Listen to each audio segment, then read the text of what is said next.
Okay, thank you very much, and welcome to the November 2021 meeting of the Cobb County Planning Commission. We'll begin with the invocation.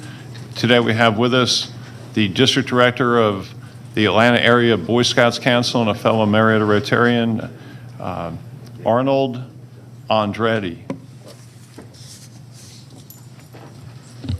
All right, please remove all non-religious headgear and insert yourself in your manner.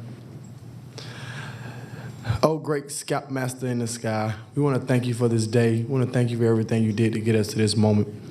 We want to pray that we open our minds and our hearts and we have a successful day today. Please pray over the land, the leaders, and the receivers of all decisions and brainstorming today.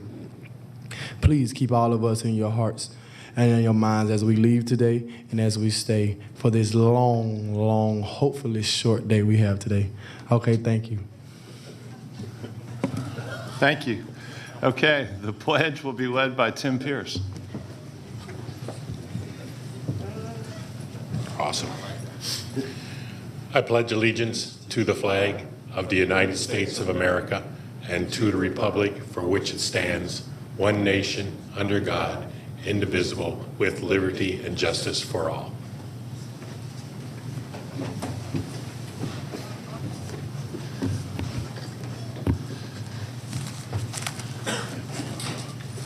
All right, John, having had prayers for the brevity of our day. It was said, so I hope it is done. Okay, Mr. Chairman and Board, today's hearing will be conducted both virtually and in person. As far as the virtual part of the hearing goes, we're going to follow the following procedures for it. As each case is presented, we will recognize those on site and virtually in support or opposed to a specific case. For virtual attendees, to support or oppose a case, you want to indicate you wish to speak concerning a case in your Q&A box.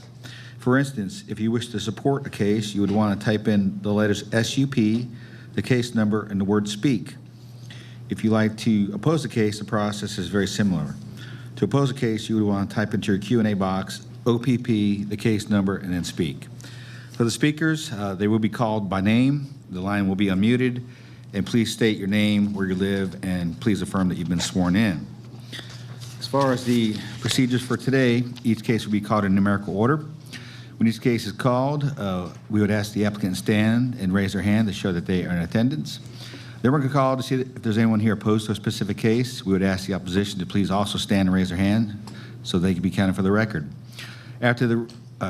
After recognizing the applicant and any opposition, the applicant and the opposition will be asked to come forward to be sworn in so they can present testimony to the board. The applicant will testify first, and then the opposition, if any, will testify second. It's important to note that each side only gets 10 minutes to state their case or concerns. There's not a rebuttal process, and there's not a process to reserve your time. So you want to convey all your information to the board within your 10-minute time period. Additionally, if there's more than one person who wishes to speak on a case, you may want to coordinate with each other about what you're going to speak about, because each side only gets 10 minutes and you don't want to cover the same information over and over. Then after that, the board will start to discuss the matter at hand. From the discussion, they may ask one or more speakers to come back to the front for additional comments or questions. And after that, the board will make a decision to either approve, deny, hold, or continue the matter at hand. There is one case on today's printed agenda which has been withdrawn without prejudice, and this case will not be heard. That's rezoning case Z62 of 2021, Perimeter Construction Group, LLC. This case has been withdrawn without prejudice and will not be heard today. Mr. Chairman and Board, there are a few cases on today's printed agenda which have been continued in advance, and these cases will not be heard. First case is rezoning case Z61 of 2021, Blue Tiger Properties, LLC. This case was continued by the staff until the December 7th, 2021 Planning Commission zoning hearing. So Z61 of 2021 will not be heard today. Rezone case Z68 of 2021, Tiffany Gray. This case was continued by the staff until the December 7th, 2021 Planning Commission zoning hearing. So Z68 of 2021 will not be heard today. Rezoning case Z69 of 2021, Conley Land Group, LLC. This case was continued by the staff until the December 7th, 2021 Planning Commission zoning hearing. So Z69 of 2021 will not be heard today. And finally, on the printed agenda, SLEP 7 of 2021, Blue Tiger Properties, LLC. This case was continued by the staff until the December 7th, 2021 Planning Commission zoning hearing. So SLEP 7 of 2021 will not be heard today. Mr. Chairman of the Board, there's a few cases on today's agenda in which the applicant has asked for a continuance until your December 7th hearing. First one is rezoning case Z78 and SLEP 11 of 2021. Both cases are for St. Benedict's Episcopal School. And Mr. Chairman of the Board, the applicant is asking these cases be continued so they can continue to work on the site plan and some engineering issues. So we'd ask the board to continue the case. Okay, that matter is within District 2. So Planning Commissioner Anderson, do you have a motion on that?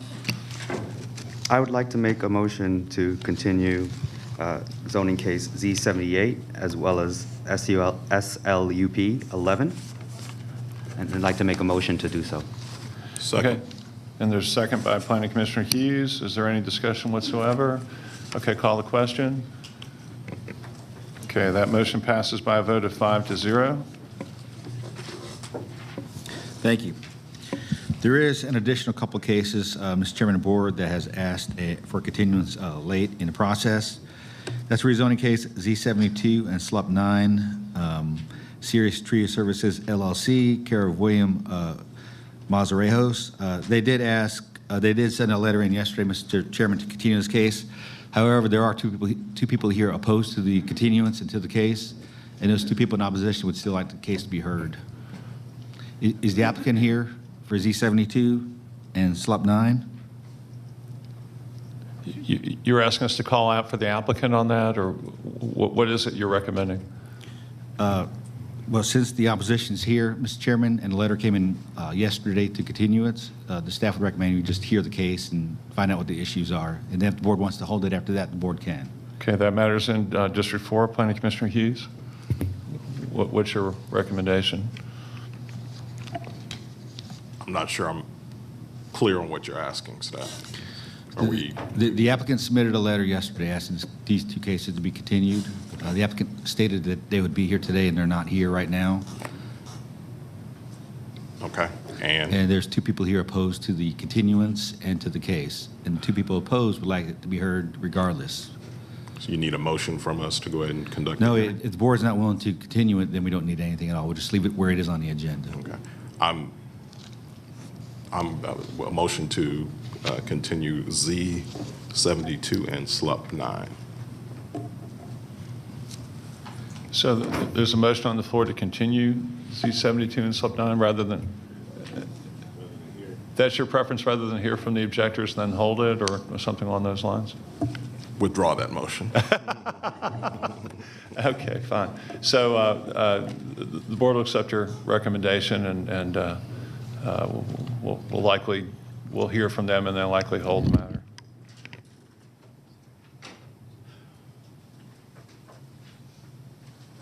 And I apologize, we're not a board, the Planning Commission. Thank you. Thank you. I would like to ask people in today's audience, if you have a cell phone, please turn the volume off on your cell phones, as the ringing does interfere with the broadcast and the presentations. Any person wishing to speak before the Board of Commissioners must file a campaign contribution disclosure statement. If they made a campaign contribution totaling $250 more to the Board of Commissioners. Additional information about this requirement is located on the table in the back of the room. And I want to remind applicants, opposition, or any interested party that information is due to this board the Wednesday prior to this hearing.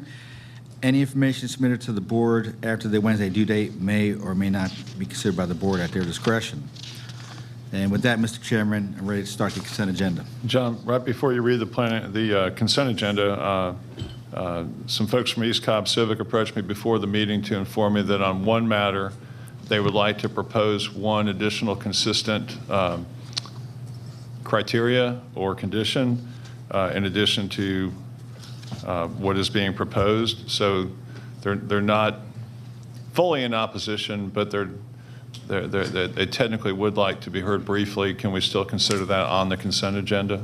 Allow them just to... Is that a case that's currently on consent? It's currently on consent, yes, apparently.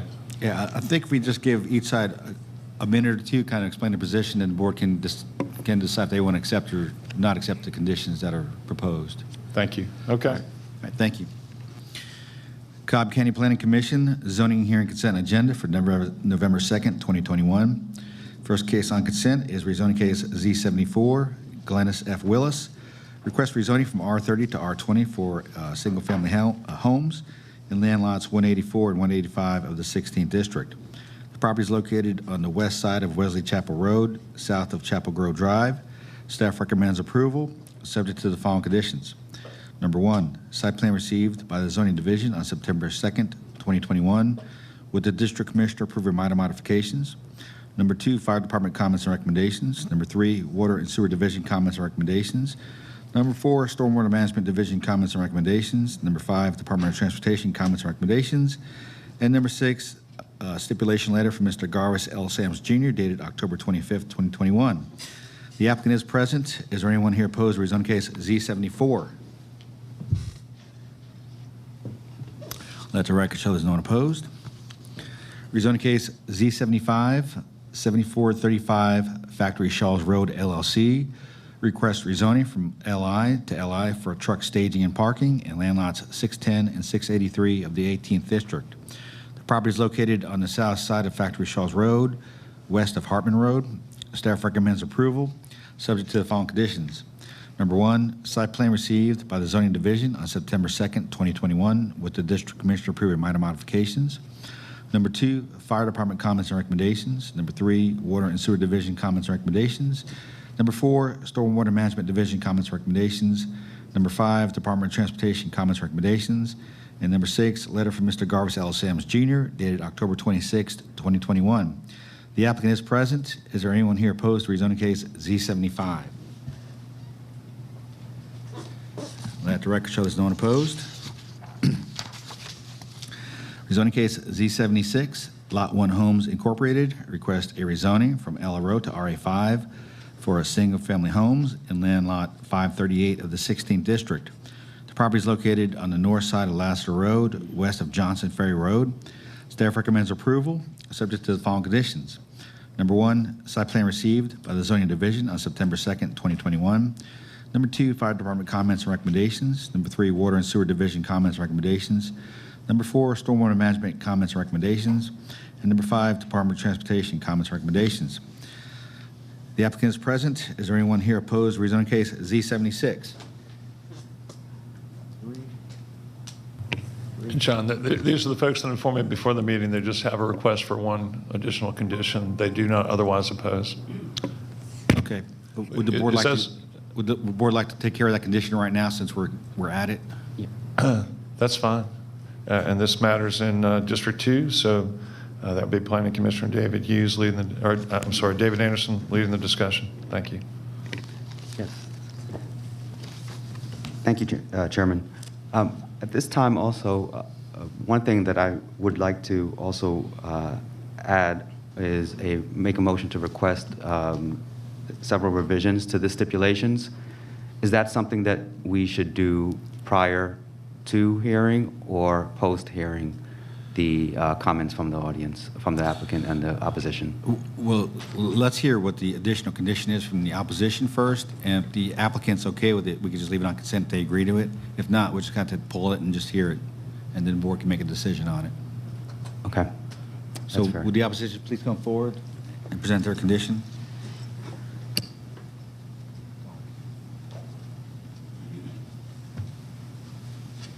Good morning. My name is Dennis O'Reilly. I'm a homeowner of Garden Gate community directly behind this lot. I'm just requesting two changes to the stipulation letter. Item number 4, an installation of a 10-foot landscape screening buffer. We'd like for that to be 15. And then item number 5, fencing. It currently says fencing shall be installed along Lassiter Road and shall be consistent with the style and design of Garden Gate subdivision. We would like for it to turn and go, I guess it would go north on the west side of this lot, so it would be similar to our fence that's across the driveway. That's it. Thank you, Mr. O'Reilly. Are you also speaking? Yes, I am, sir. Okay. Please come forward, identify yourself, and succinctly state what it is you are asking for. Yes. I prefer if these speakers were sworn in before they're presenting testimony. That's fine. Yeah.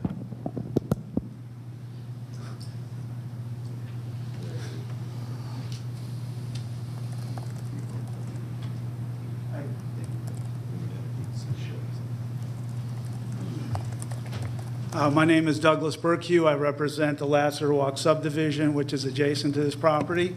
I'm neither for the development nor against the development, but what we're looking for is consistent development and consistent zoning.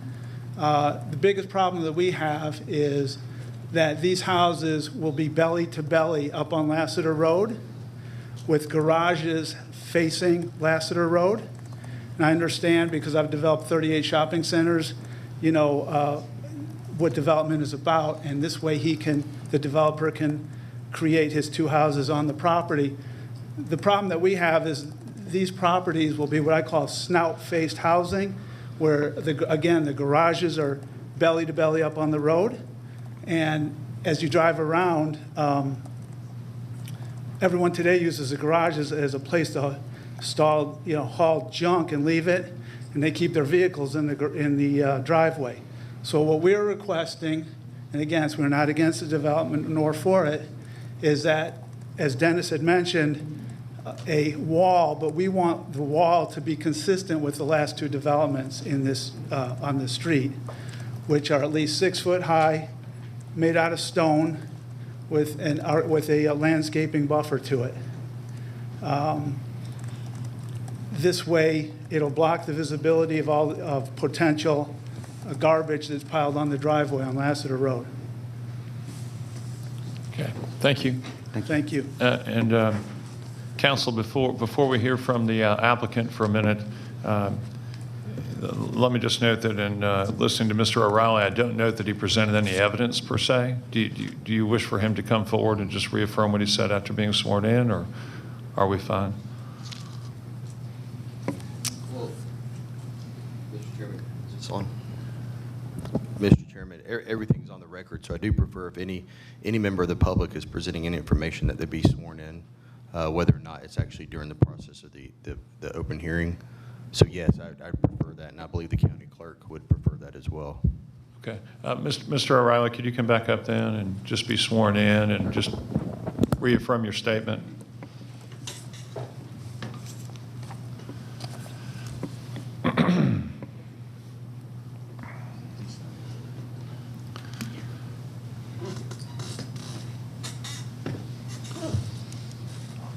All you have to do is reaffirm that you are who you say you are, and that you still stand for the same things. Dennis O'Reilly, I am who I am, and I will stand behind what I said earlier. Okay, thank you for coming back up.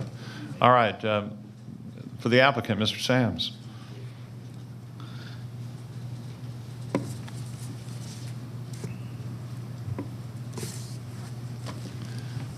And I am who I am, Mr. Chairman, as well. But for the record, my name is Garvin Sams, and I'm not going to present the case, but I want to respond to this. First of all, with respect to Mr. O'Reilly and the SC subdivision in which he is a representative, that's who we've been meeting with, that's who we've been talking with, that's whose front door where we are and where we're situated. We're agreeable to everything Mr. O'Reilly stated in terms of things, and we had discussed those as well. We're agreeable to everything East Cobb Civic Association has said. We're agreeable to staff's recommendations and conditions. The other gentleman that spoke, I've not heard from him. I don't think Ms. Lindstrom of ECCA has either, but we're not going to put up a masonry brick wall. And this property right now is on LRO for 4,750 feet, a two-story office building. So I guess we'll have to present unless y'all can see a way around that, because we can't agree to that. Thank you. Thank you. All right, Mr. Peterson and council, is this something we need to pull off the agenda then at this time? Yes. Okay, so we'll need to pull that off the agenda and just hear from the one gentleman who objected and give him 10 minutes. All right, we'll pull that one off the consent agenda. Thank you. Thank you. Okay, next case is rezoning case Z79, Foundry Investment Group, LLC, request a rezoning from GC to GC for a climate-controlled self-service storage facility in land lot 55 of the 20th District. The property is located on the south side of Hickory Grove Road, west of Way Green Road. Staff recommends approval, subject to the following conditions. Number one, final site plan to be approved by the District Commissioner. Number 2, property to be used for a climate-controlled self-service storage facility only. Number 3, Fire Department comments and recommendations. Number 4, Stormwater Management Division comments and recommendations. Number 5, Water and Sewer comments and recommendations. And number 6, Department of Transportation comments and recommendations. Is there anyone here opposed to rezoning case Z79? Let the record show there's no one opposed. SLEP 10, Foundry Investment Group, LLC, requests a special land use permit for a climate-controlled self-service storage facility in land lot 55 of the 20th District. The property is located on the south side of Hickory Grove Road, west of Wade Green Road. Staff recommends approval, subject to the following conditions. Number 1, final site plan and building architecture to be approved by the District Commissioner. Number 2, Fire Department comments and recommendations. Number 3, Stormwater Management Division comments and recommendations. Number 4, Water and Sewer comments and recommendations. And number 5, Department of Transportation comments and recommendations. Is there anyone here opposed to SLEP 10? Let the record show there's no one opposed. And that completes the consent agenda, Mr. Chairman, with Z76 being pulled off consent and put in its regular order. Okay, I'll entertain any motions respecting the consent agenda with C76 having been pulled from or to be pulled from it. Move to approve. Planning Commissioner Dance? Second. Okay. So the motion is for the approval of the consent agenda as presented with the exception of case C76, which has been removed, and there's been that motion has been made by Planning Commissioner Dance and has been seconded by Planning Commissioner Vaught. Is there any discussion at this time or any comments or any changes? Okay, hearing none on that, call the question. So the consent agenda is approved as revised by a vote of 5-0. Thank you. And all those folks on consent, you're free to leave. Just come back here in 2 weeks for the Board of Commissioners' final decision. Moving into the continued and held case agenda, first case is rezoning case Z25 of 2021. The Furniture Mattress Warehouse LP requests rezoning from GC to NRC for retail and office in land lot 642 of the 16th District. The property is located on the south side of Piedmont Road and on the east side of Bills Ferry Road. The applicant is present. Is there anyone here opposed to rezoning case Z25? Let the record show there's no one opposed. Will the applicant please come forward? I need to ask Richard.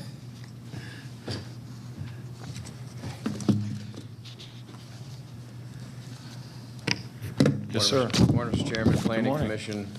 I'm Adam Rosen with Rosen & Rosen here for Z25 of 2021.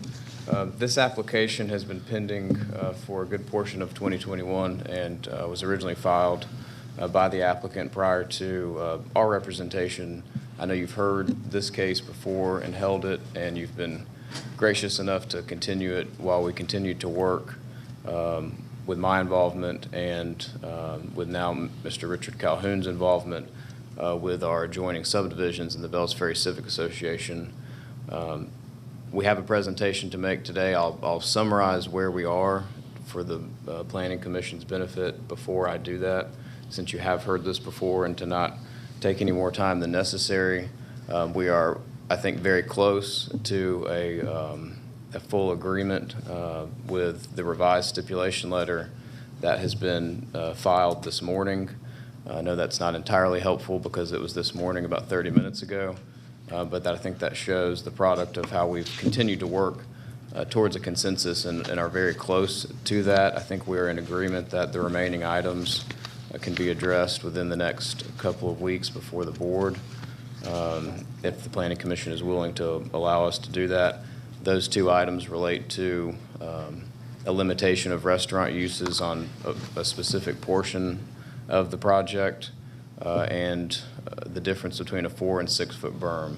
Everything else that you have heard before in this case has been put in the stipulation letter that is very much what you saw last week with a couple of minor revisions since that time. Mr. Calhoun, I think, is here to confirm that and that his clients, Kendrick Farm, our adjoining neighbors, and Delacorte subdivision are in agreement with that as well, except for those two issues that we want to continue to still work on for the next couple of weeks. I'm happy to continue to present more as far as the specifics of the case and why we believe where we are with our stipulations are appropriate. If the Planning Commission would prefer that. I know you've heard this before, and so we want to defer to that and to Mr. Calhoun as well. Thank you, Commissioner Dance. How much do we want to hear? Adam, if you could please summarize for the board some of the primary issues that related to phase construction, that related to sound attenuation, that related to residential concerns that have been raised previously, and what y'all have done to resolve those, that would be good. Thank you. Sure. Okay, so let's go through very quickly. This is just under 3.5 acres. This is at Bells Ferry and Piedmont Road. The CVS pharmacy is the corner, and we touch both those road frontages with our property with a private road that connects through both.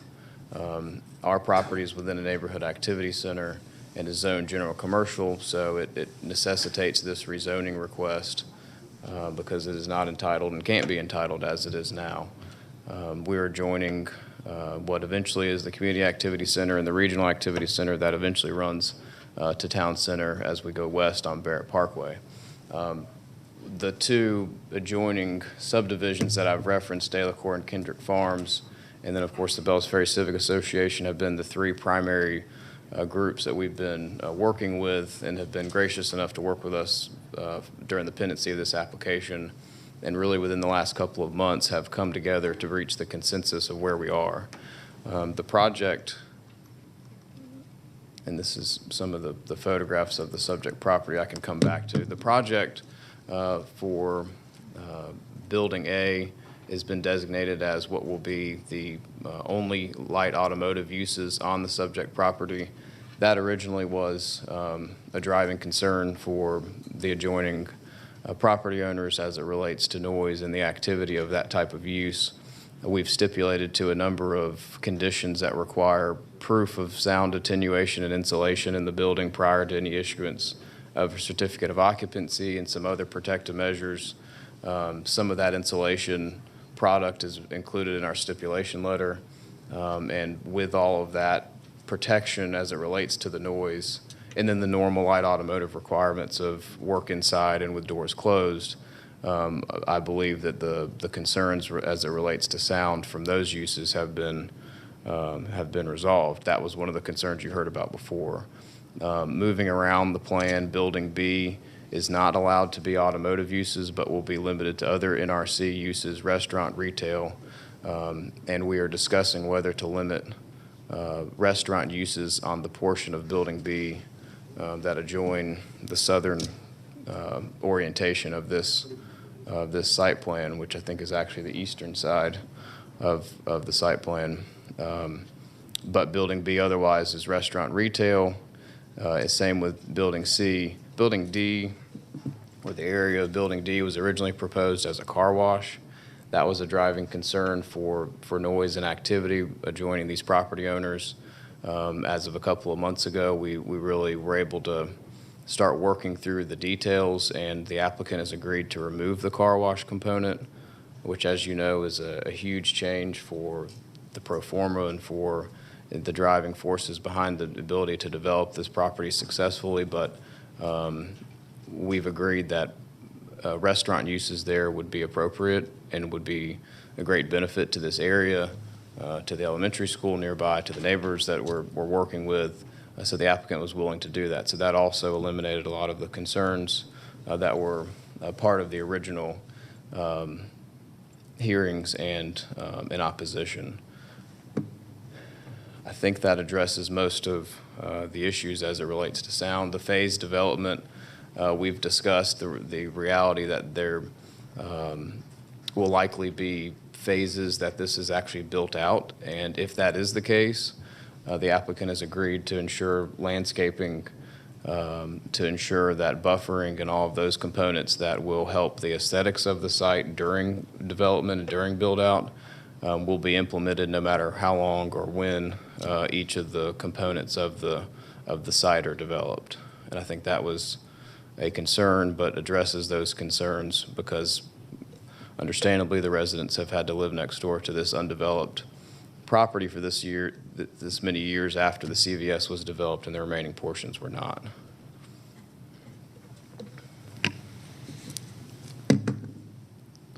And I'm happy to answer any questions.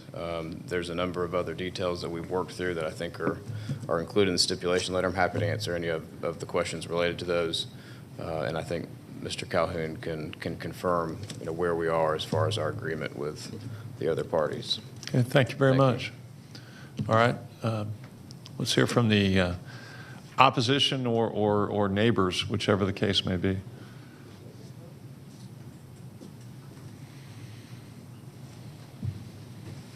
Good morning. Good morning. Commission members.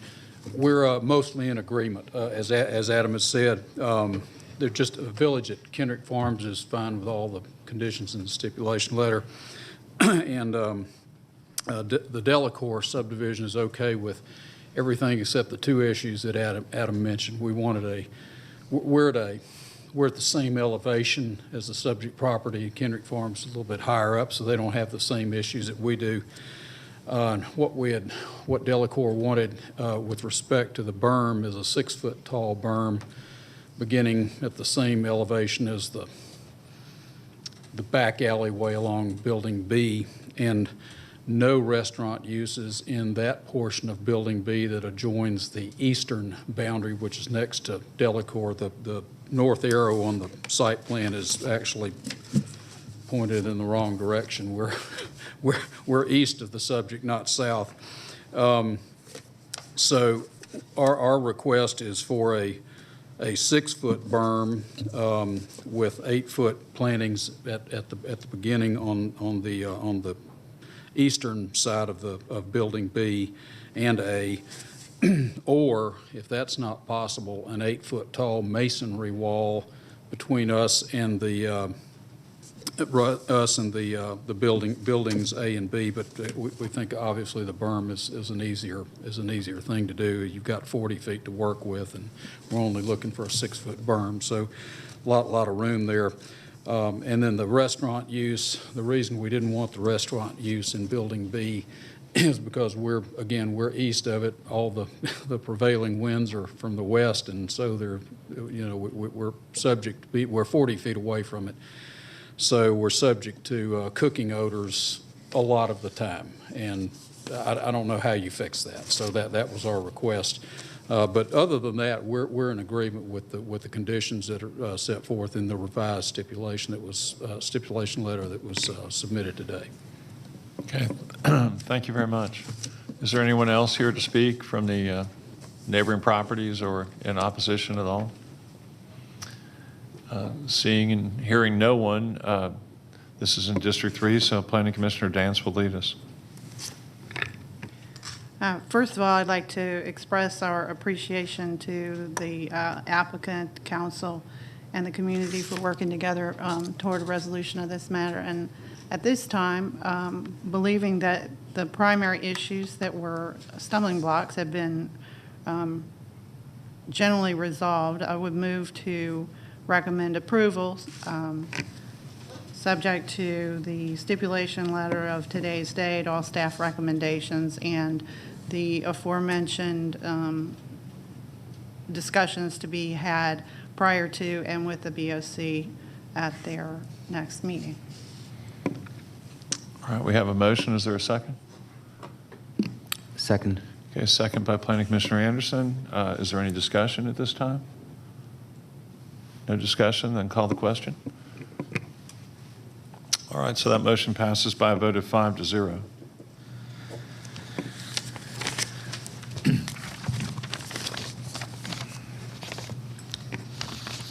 Okay, next case is rezoning case Z38 of 2021, Windsong Properties. Request rezoning from R30 to RSL for residential senior living, non-supportive residential. in land lots 179 and 180 of the 20th District. The property is located on the south side of Ellis Road, on the east side of McDobbs Road, southeast of the intersection of Ellis Road and McDobbs Road. The applicant is present. Is there anyone here opposed to rezoning case Z38?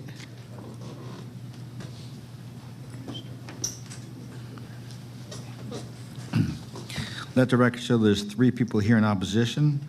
All those wishing to address the board, please come forward to be sworn in.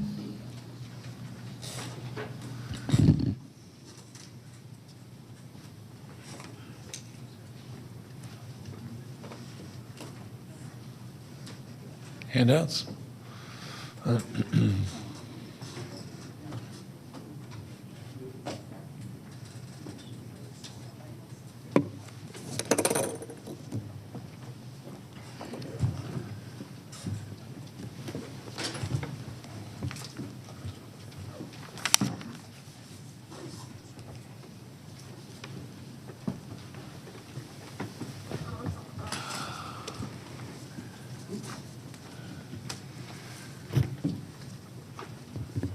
Okay, before the applicant begins, I just noted during the last presentations, my timer was not working. I can just go by the clock on the minutes here if that's, yeah, okay, thank you.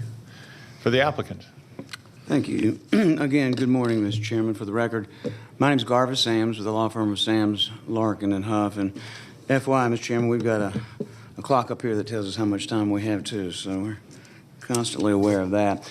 I do represent Windsong Properties today, and I have with me Mr. Henry Massey, Windsong's land acquisition manager, our traffic engineer, Abdul Amir from A&R Engineering, Mr. Darrell Cook, our civil engineer with Watson Browning, and I think Mr. Mark Caruth is here as well, who's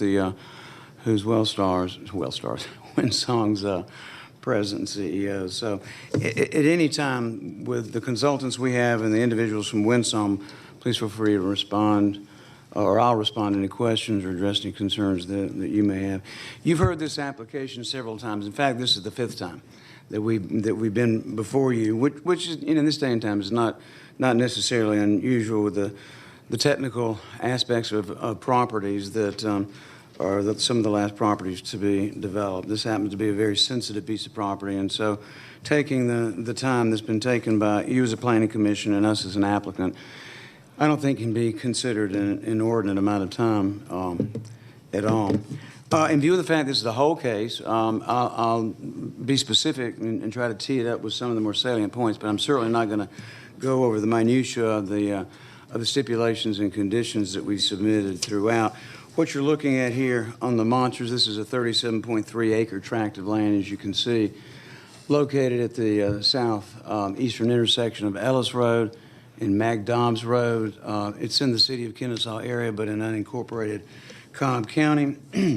We began by having some very vigorous conversations with Ms. Sharon Cobb and the groups, many subdivisions that she represented, has spoken very eloquently on behalf of, and that sort of kicked off in August with a church meeting at North Star Church, and which she, meaning Ms. Cobb, handled the logistics on. Some good ideas came out of that meeting, and since then, Mr. Massey, our engineer, Mr.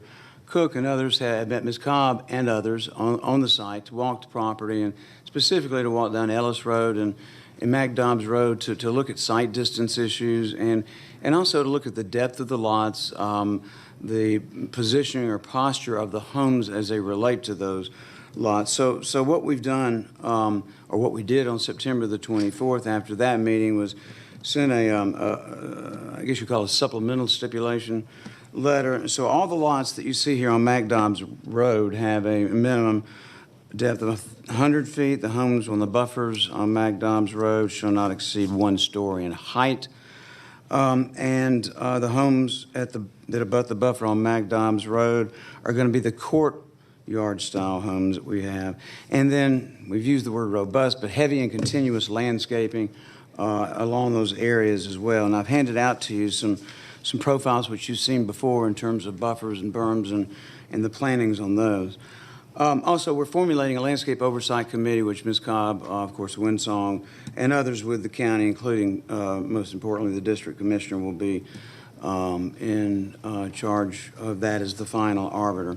So just to complete my part of this presentation, I'm going to remind you that your staff has recommended approval. Their position hadn't changed throughout. Future land use map is the embodiment of the policy of the board, and it recommends approval, as does the ultimate and underlying language of the comprehensive land use plan.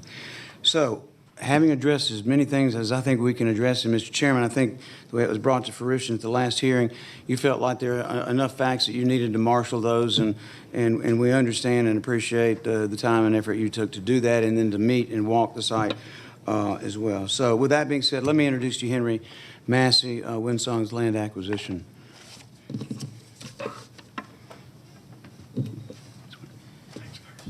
Take advantage, go to your right. Okay, perfect.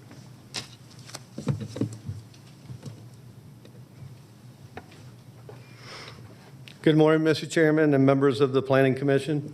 For the record, my name is Henry Massey, and I'm the Director of Land Acquisitions for Winsong Properties.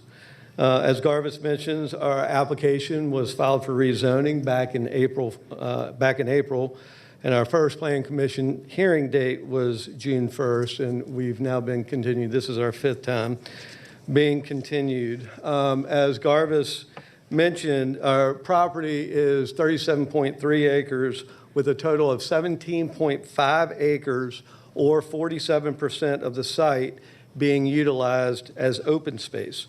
Our current site plan reflects a mix of both 55-foot and 60-foot wide lots for a total lot count of 82 RSL lots at a maximum density of 2.49 units per acre. Our proposed community will feature one-story detached single-family homes and a community clubhouse overlooking a stunning 2-acre lake. We'll be offering craftsman-style homes starting in the mid-500,000 to 600,000. In addition, Winsong will be constructing approximately 1,300 square feet, or excuse me, 1,300 feet of sidewalk, 5 feet wide, along the road frontages of both McDobbs and Ellis Road. And as agreed to with the neighbors, Winsong will also be constructing a 4-foot berm with planted landscaping on top along the property frontages. Again, as Garvis mentioned, since the November Planning Commission hearing, our Winsong team had an opportunity to walk the property with a handful of surrounding neighbors. I'd like to take a quick opportunity to thank the following neighbors for their participation: Lee and Becky Foster, Roy and Cheryl Keck, and Sharon Cobb. These 5 new zoning conditions were a result of that meeting, and the conditions were submitted in a letter dated September 24th, 2021 from Garvis Sams. And here's the color rendering of our site plan. Is there any way for me to point, or a pointer? Or? No. Okay, I just wanted to point out the areas that were going to be mass graded. Again, we have 47% open space with this plan. So basically where the lots are, both on the north side and south side of that lake, are the areas to remain, or are the areas to be mass graded. Everything else will be basically untouched. And there's a quick engineered site plan for your review as well.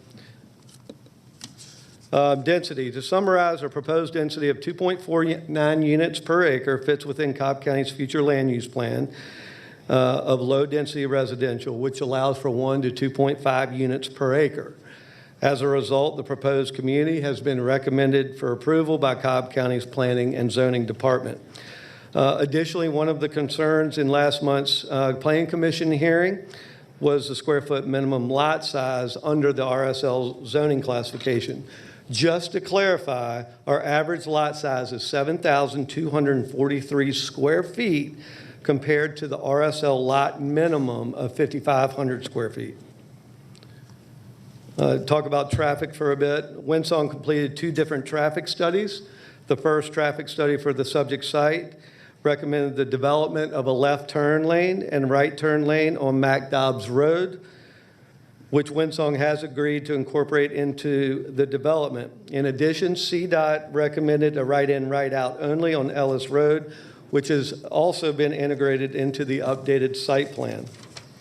The second traffic study performed by Windsong was an assessment of 2 past Windsong communities known as Encore and Serenade. The result of this study concluded that active adult housing traffic counts are 21% less than single-family detached housing. More specifically, a real-time traffic study of both Encore and Serenade, which again is about less than a mile from this property, showed a level of 48% less traffic than single-family detached housing. I also have a few product photography and renderings for your review from our existing communities. These are the exterior photographs. And then some interior photographs of the homes that are sought to be constructed.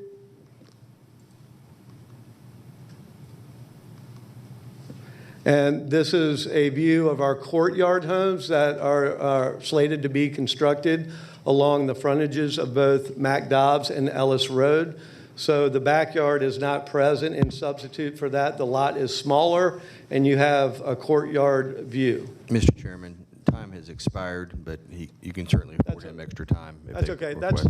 That's all I have. Thank you for your time and consideration for our application, and I humbly request this commission's recommendation for approval for Z38. Thank you. Thank you very much, Mr. Massey, for the opposition.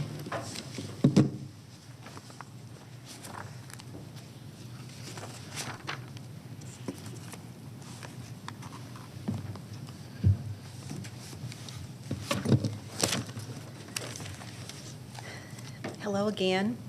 My name is Sharon Cobb, and my family and I reside in the Butler Creek subdivision on McDobbs Road, and I represent my family and over 200 surrounding subdivision residents and single-family homeowners living on McDobbs and Ellis Roads. We continue to oppose Windsong's request to rezone the Mulkey property from R30 to RSL non-supportive and the proposed density of 82 homes 15 feet apart and the requested variance of a 20-foot setback from the street due to its inconsistency when compared to the existing zoning of the surrounding developments and single-family homes, and due to the lack of stipulated minimum lot size, which allows this type of excessive density in RSL communities. Following up on comments I made in the October 5th meeting and continuing to use Cobb County property records, I have more thoroughly reviewed 3 of Windsong's recent developments lot by lot, and I have verified there is an alarming trend of smaller and smaller lots with each development. You'll note Serenade, which is at the end at Stylesboro and McDobbs, their smallest lot is 6,900 square feet, and there's basically 32% of the 41-ish homes in that development that meet that minimum. Everything else is larger. Encore, excuse me, I was wrong. Serenade's at Paul Samuel in Stylesboro.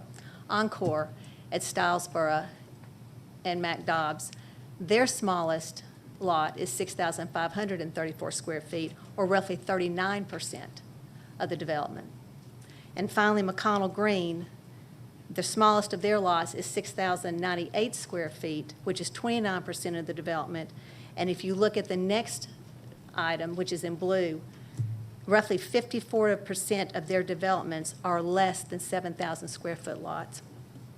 While Windsong has indicated the average lot size is 7,243 square feet, it will be interesting to see how that plots out on proportions and numbers to see what the percentage is of 5,500 minimum versus larger than that. This trend to smaller and smaller lots is allowed to occur because there is no stipulated minimum lot size contained in the code for RSL zoning, unlike the code for the properties adjacent and surrounding the Mulkey property. These adjacent and surrounding properties are zoned R30 with a minimum lot size of 30,000 square feet. R20 with a minimum lot size of 20,000 square feet, and R15 with a minimum lot size of 15,000 square feet. However, let me clarify, the 4 R15 lots that are adjacent to the Mulkey property in the Aaron Moore subdivision off of Pine Mountain, they are adjacent to an undevelopable portion of the property, but they're actually oversized lots, meaning they're over 15,000 square feet. And this was stipulated by a prior commissioner when the Aaron Moore property was being reviewed. As you can see, this is significantly different from the proposed 5,500 square foot lots, or even the average 7,243 square lots that Windsong has referenced. With Windsong's proposed development, 82 homes on a minimum lot size of 5,500 square feet per the submitted plat, it appears that the bar to smaller and smaller lot sizes is being lowered even further.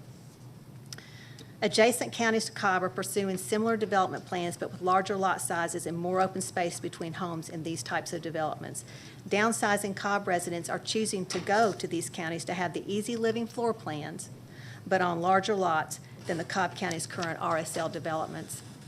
As I stated in the October 5th meeting, we had frank conversations in good faith with the Windsong representatives, and we appreciate greatly the efforts of Windsong's proposed additional conditions noted in their October revised stipulations to reduce the visibility of the density of rooftops and the height of the rooftops to maintain a certain level of the proposed homes adjacent to Mac Dobbs and Ellis and adjacent to the Signal Point homeowners. We also appreciate the stipulation to create a landscape oversight committee consisting of myself, designated impacted homeowners, Mr. Massey, his designee, and Cobb Development Agency. However, we would like to make sure the following items are included in any type of recommendation by the board. Fencing along Ellis, Mac Dobbs, and Signal Point in addition to the substantial and continuous landscaping. That landscaping should extend along Ellis and Mac Dobbs to the undeveloped portions on both sides. There should be a 15-foot undisturbed woods area on the Signal Point adjacent side, in addition to a 10-foot more buffer between the fence and the undisturbed woods. And finally, stacked stone features similar to McConnell Green at the entrances and cul-de-sacs for aesthetics. While the land use plan may allow this type of development, it doesn't recommend it. And if the requested RSL zone is approved, the excessive density that comes with these types of developments will continue to be allowed in Cobb County, and with that, smaller and smaller lot sizes. We continue to respectfully request the Planning Commission to stipulate OSC R20 zoning for both parcels, which requires a minimum lot size of 13,000 square feet rather than the current requested RSL zoning. OSC 20 zoning with smaller lot sizes than adjacent properties is closer, more consistent with the character of the area and this section of Mac Dobbs and Ellis. Thank you. Thank you. Anyone else in opposition?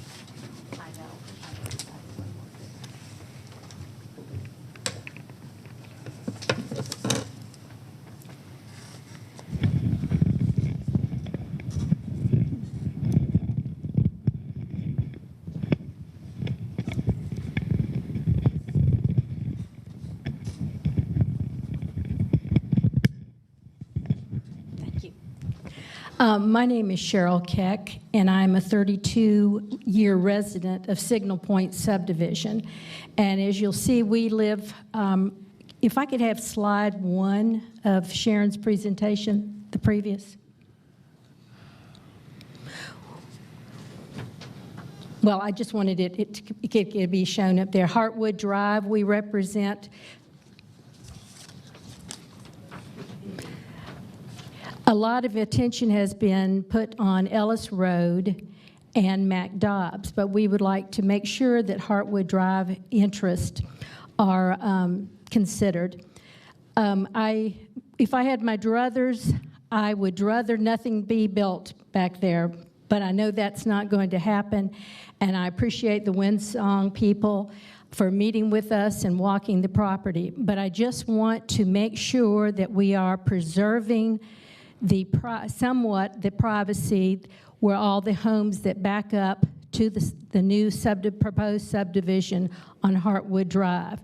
That undisturbed buffer we're leaving the trees and everything as it is, and then a developed area of robust, is the word we tend to use, landscaping.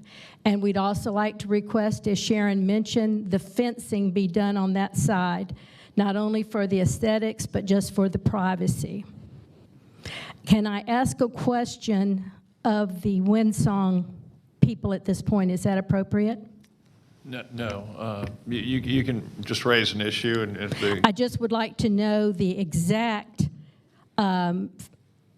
number for the undisturbed buffer and for the developed area with robust landscaping.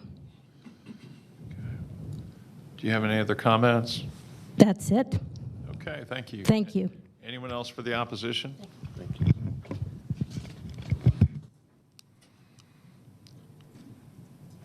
Okay, I don't see anyone else getting ready to come up, so that closes the public hearing portion of our handling of this case, and it's back to us. And this is in District 1, so I do appreciate the time I've had a chance to spend with everyone concerned in this process. Let me ask Sharon Cobb to come back up at this time.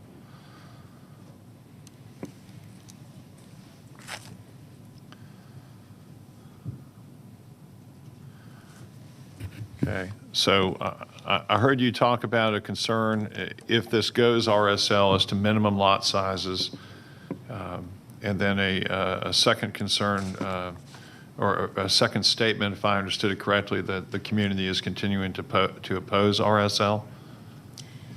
The community continues to oppose the lot sizes.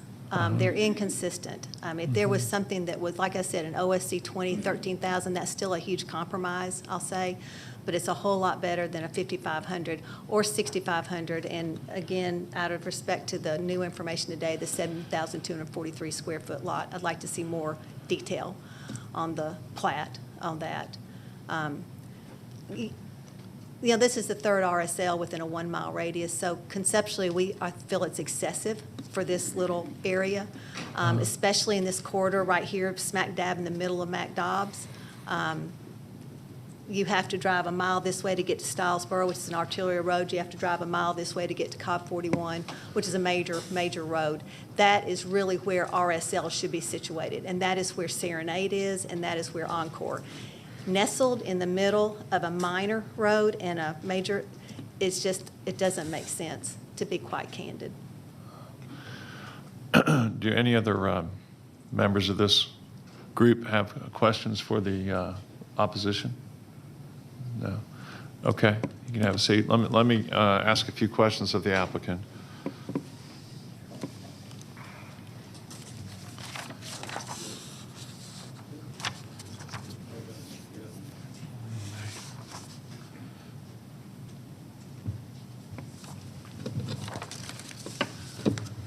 Okay. Thank you again for taking time to meet with me, for Mr. Massey, for about 2.5 hours on a Saturday recently, and walk this beautiful piece of property. Under your plan, you've got, if I understand it correctly, 17.6 acres of open space under this plan. Is that correct? Yes, sir. Yes, sir. Yeah. Out of a total of 37.3 acres. So in the open space requirement generally for a project would be 30%, is that right? 20%? Yeah, we're exceeding the open space requirements. Okay. I had thrown out a suggestion, and I'd welcome your comments about this regarding the possibility of going with something like an R20 OSC, but with variances for the size of all interior lots. Is that something you folks have considered? And I'd welcome your comments on that.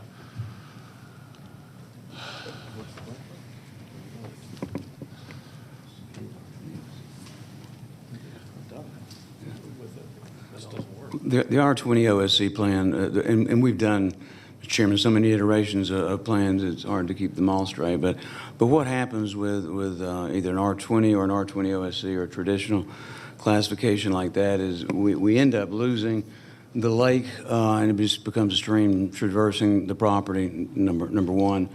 Number two, we're not able to provide quite as much or strategically position as open space as we've got now.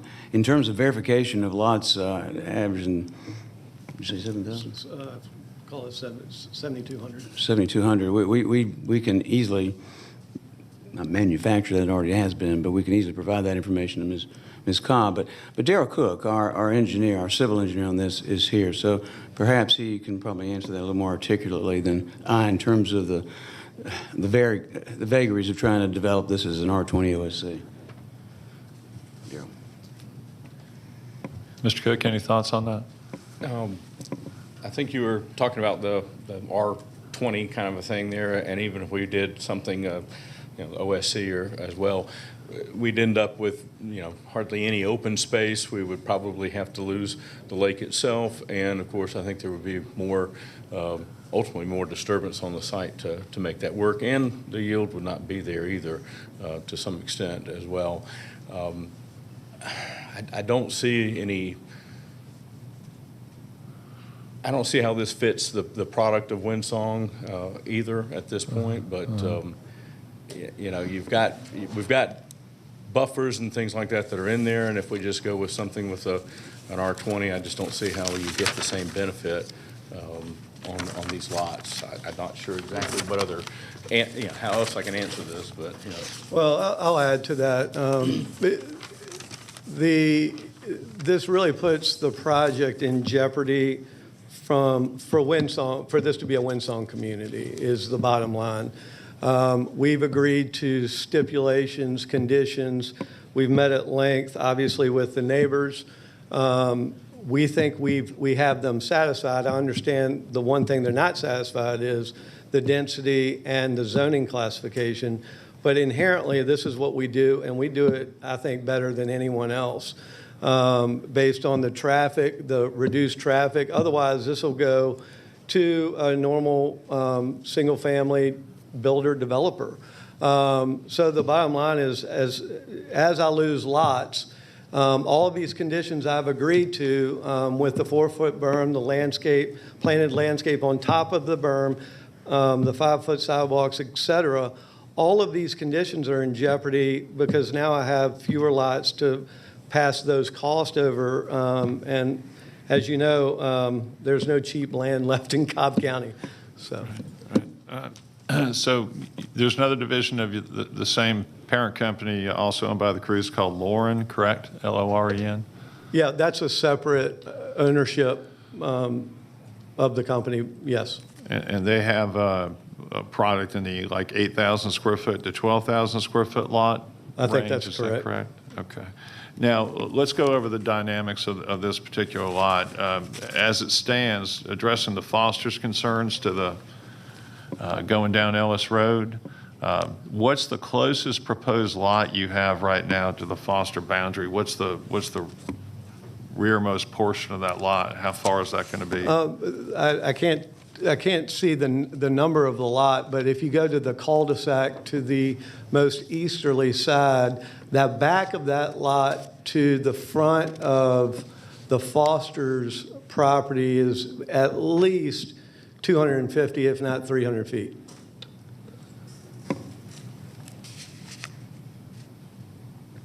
So I can. Okay. So it's safe to say if I put a restriction on the development here saying that all the land within 150 feet of the Foster property, and what's the neighbor's property next to them? Do you recall their names? There's like there's a driveway leading to the Foster property and a second neighbor back there, and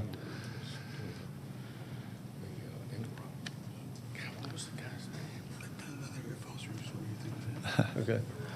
Can you repeat that question? I'm sorry. Yes. The name of the other neighbor to that same side down Ellis Road next to the Fosters? I think it's the Roberts. Is that right? Uh-huh. Okay. Who sit back and next to the Fosters? Okay. So there's not going to be anything developed within 150 feet, that's going to be left undisturbed? Is that fair? Okay. That's fair, yes, sir. So by putting that condition on this, I'm not changing anything you were going to do anyway, right? Right. Okay. Help me again with, as you and I walked the property, there was one area, and we talked about mass grading concerns, and there was one area where it's clear there was already a man-made change to the elevation. Can you show us where that area is? So that area,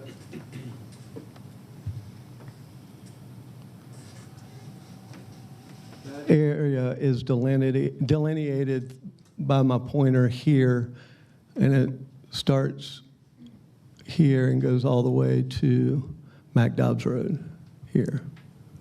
Okay.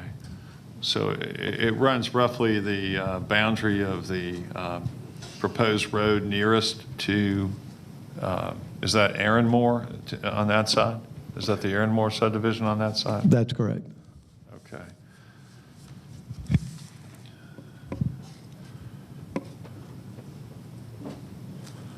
And what's happened there, in essence, just to explain to my fellow planning commissioners, is a prior owner of the property there used to be a house down that road, and that's long since been removed, but a prior owner essentially pushed up dirt on both sides to create an elevated entranceway, right? That's correct. Okay.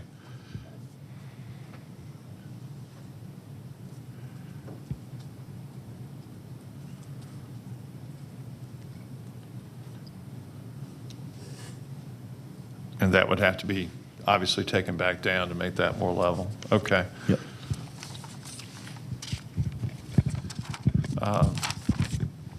Part of the reason why the large undisturbed area is left in the back is due to the basically the challenging topo and environmental conditions back there. Is that That's correct, fair? Chairman. Yes. Yes.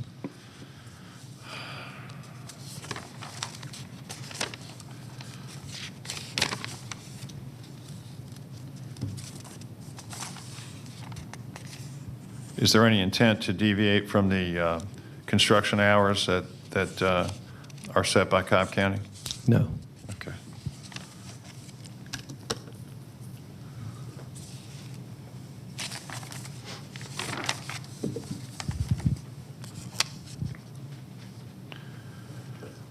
Tell me a little bit more about your proposed courtyard project in the sense of does it maintain 15 feet between properties, or does one edge of the property or does one edge of the structure go right to the property line? How would that work if that were done? That's correct. We maintain a 15-foot side yard setback. What it does is between structures. And what that does is it creates it basically takes away the backyard and puts it in the courtyard, thus creating a smaller lot that we're able to construct along both Ellis and McDobbs Road. Since Ms. Cobb, that was her main issue, is being able to see any of the rooftops. So that enables us to pull the houses further away from Ellis and McDobbs. What about the request by, I believe it was one of the opponents for a stacked stone entrance? Is that consistent with your style, or is that problematic? I mean, it can be done. Yeah. If that's what they're looking for, that look could be done there. I think it's certainly doable. We have different elevations and different, based on different genres of different communities.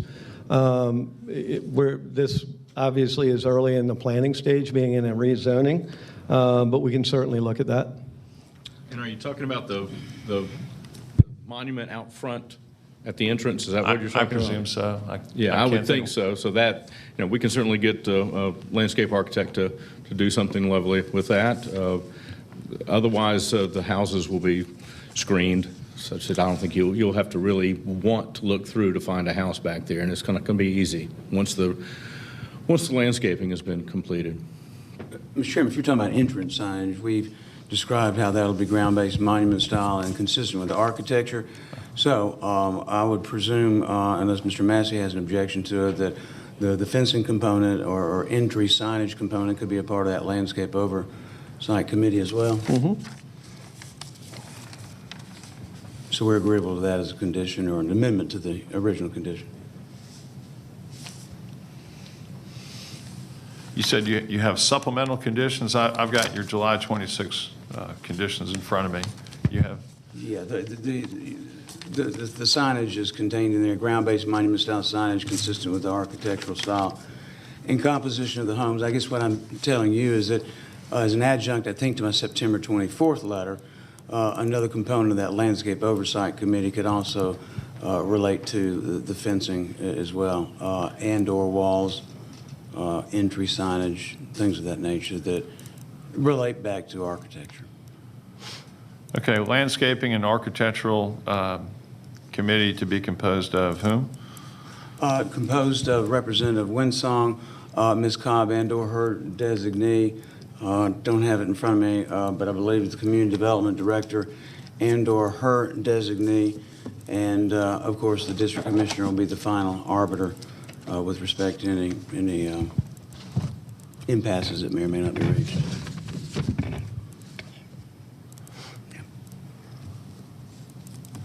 Okay, thank you. Any other questions of the applicant by any other members of the Planning Commission? Okay. Thank you, Mr. Chairman. Thank you very much. Thank you.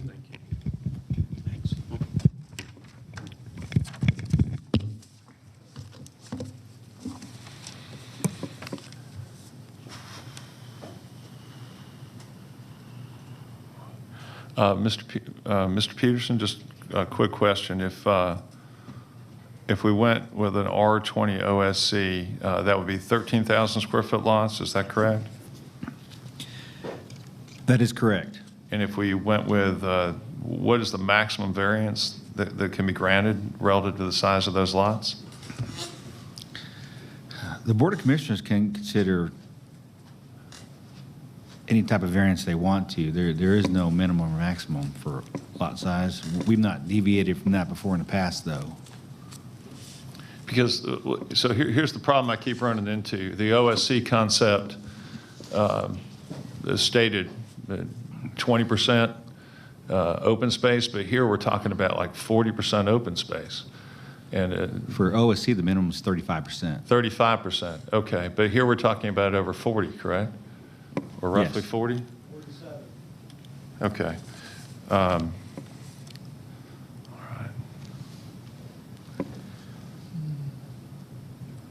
All right, and then finally, Mrs. Foster, you're here somewhere? Can you come up and be sworn in?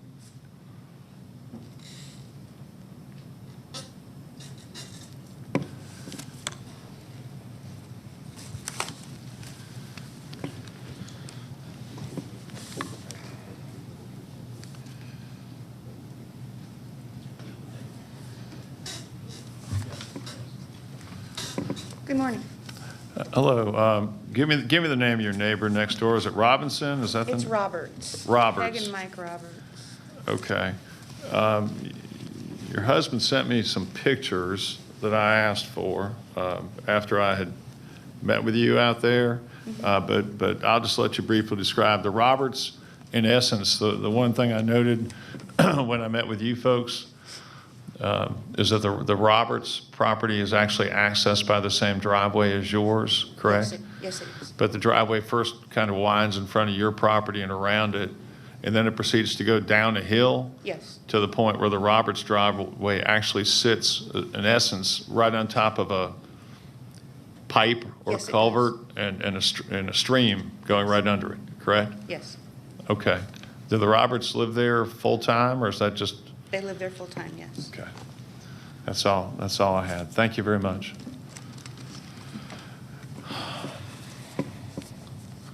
So let me go ahead and give some thoughts before I make a motion. Some of the thoughts and concerns I had. I've really appreciated a chance to work with this applicant and to really get to know their Windsong property. My concerns and thoughts are principally that what I'm working with here is a more challenging piece of property than the Windsong development down the street at Serenade. And then it's challenging in multiple respects. It's more challenging environmentally. It's more challenging in terms of the additional open space that's required. It's more challenging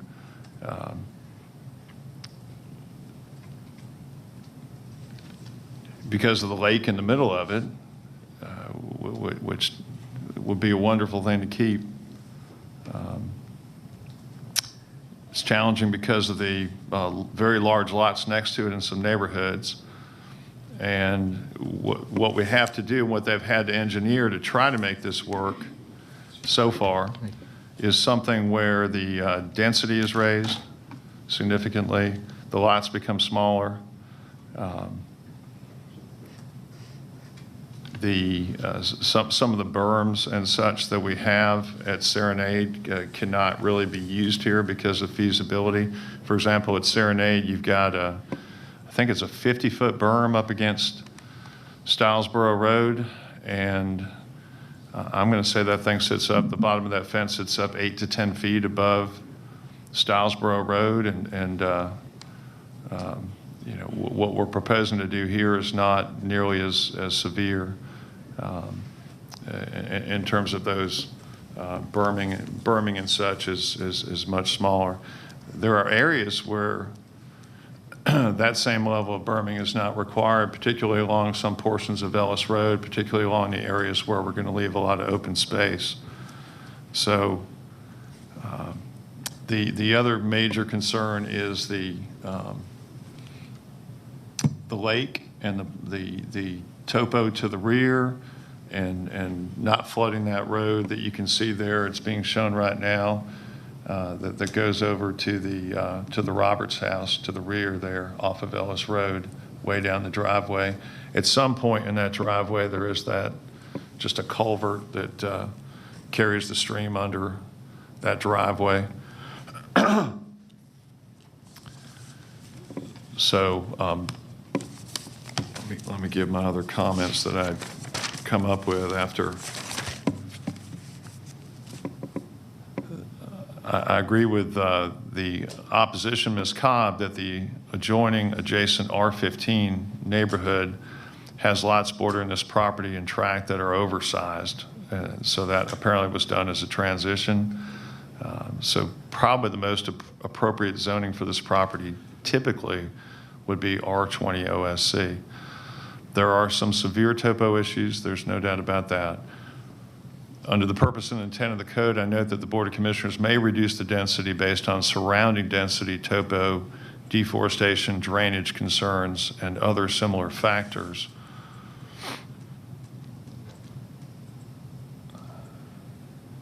I also note that when the county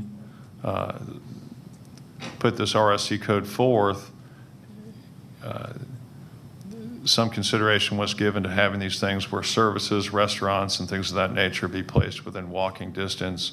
Examples in District 1 of where that has taken place include Cobblestone Ridge and also at Macklin Powder Springs behind the Publix. I'm not so certain here we're really going to get to that, at least not anytime soon.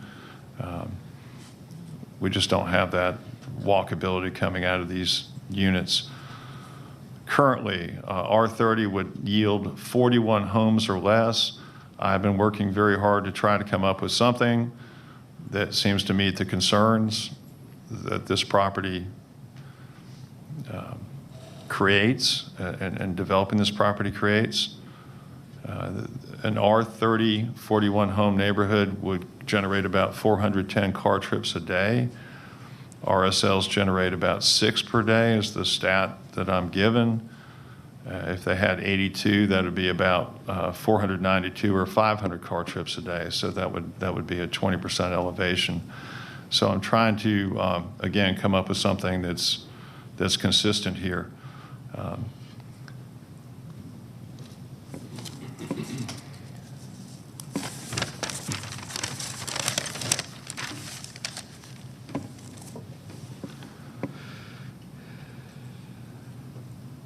The severe berms at Serenade do indeed help make that development more compatible with the neighboring residential uses. Here, again, there's been no suggestion to go with built-up berms that are that high. I note also that under Code Section 134-2032, Subpart C, the maximum density may be reduced for sediment and erosion concerns and topographical issues. Here, there are heightened concerns for downstream flooding. I'm concerned with the courtyard product as resulting in building right on the lot lines, given the fact that neighbors would continue to own individual lots. I've always wrestled with what happens when you have somebody allowed to build right on the lot line. In terms of maintaining their property, I think we're better off with folks being able to walk a few feet onto their own, or stay on their own property as they paint or deal with any issues regarding the maintenance of their units. Another concern I have is that RSL is allowed up to 55% impervious, while R30 allows only 35%, as does R20. Given those topo issues here, that causes me to lean towards R20. The applicant notes significant potential for downfall drainage issues.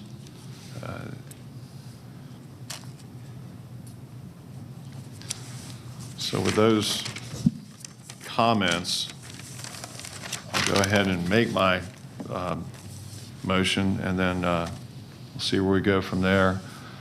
My motion will be that we delete the zoning to R20 OSC.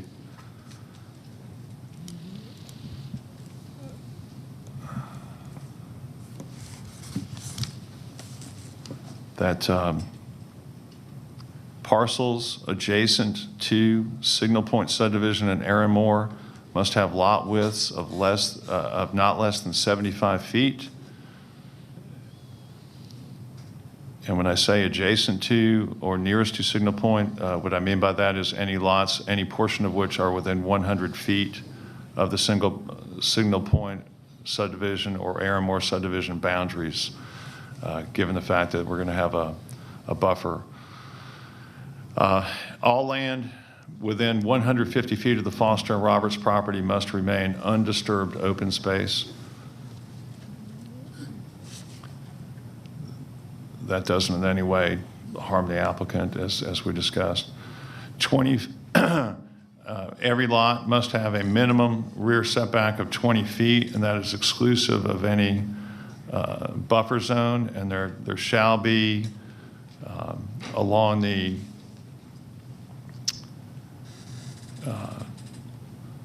along all boundaries other than the Foster and Roberts properties, there shall be a 20-foot continuous HOA-controlled perimeter buffer.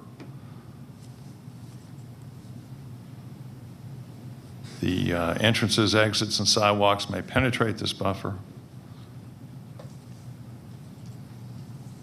There should be no mass grading except for roads, buildings, pads, utilities, and with a specific exception for removal or spreading of the prior raised driveway as delineated by the applicant here before us today on the record. That raised driveway being where the proposed road is nearest to the Aaronmore subdivision. The stipulation letter of July 26, 21 will also apply with the following exceptions: the deletion from RSL to R20 OSC, the number of units to be up to 66, the overall density 1.75 units per acre, the maximum number of homes on page 2, revision 3, 66, overall maximum density of 1.75 units per acre.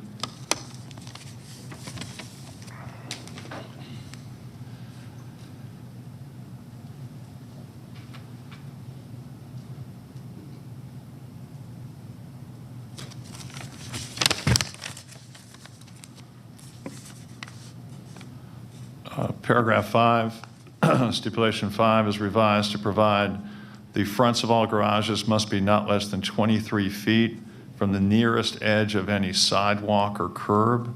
This is being done to make sure we can fit 2 cars in each driveway without interfering with the use of the sidewalk or road.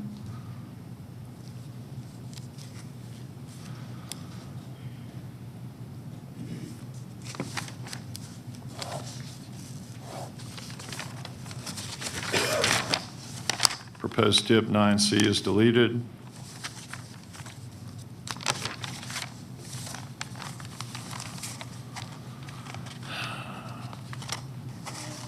Proposed stipulation 13C is revised to provide that per footnote 3 of the applicant's proposed stipulation letter, fee in lieu is not acceptable here. Sidewalks are going to be required to be built.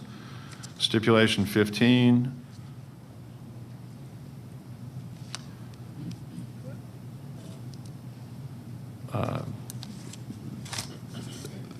The applicant may submit a plan with lot sizes, variances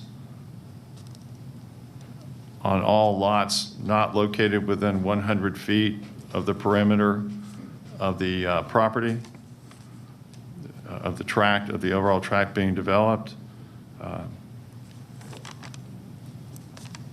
so as to allow for the construction of up to 66 R20 units.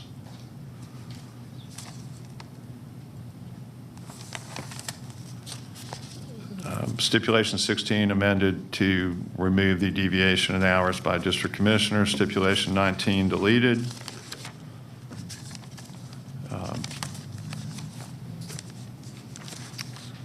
All staff comments also to apply.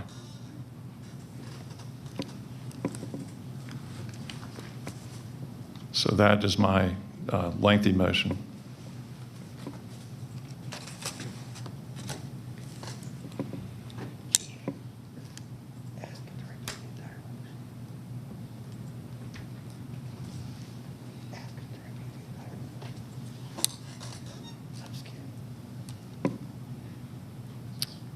Okay.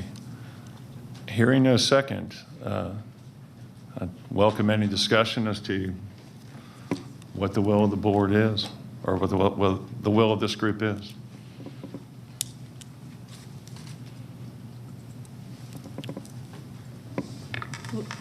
Procedurally, then, I would second for the purposes of discussion. Okay. And We have a second for purposes of discussion. Please proceed with any discussion. what you just said was all very hyper-technical. Could you just kind of flesh out, for us what your vision is and what the concerns are in a more layman-like way?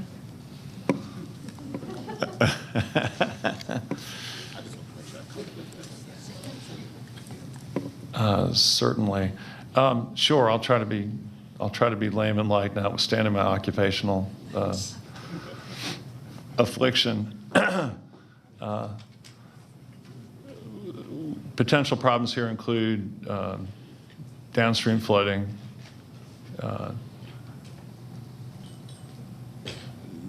I think generally speaking, the applicant,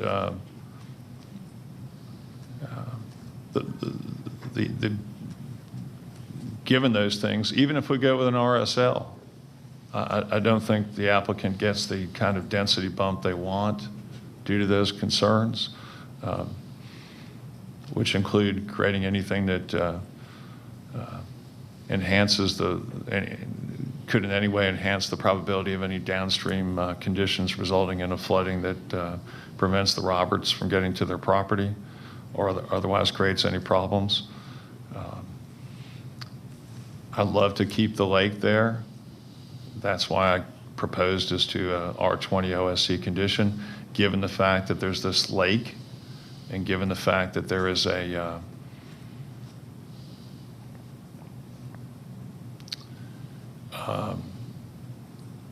open space proposal that exceeds that required by county code, to grant them variances from what would typically be the case under RSC code to move towards a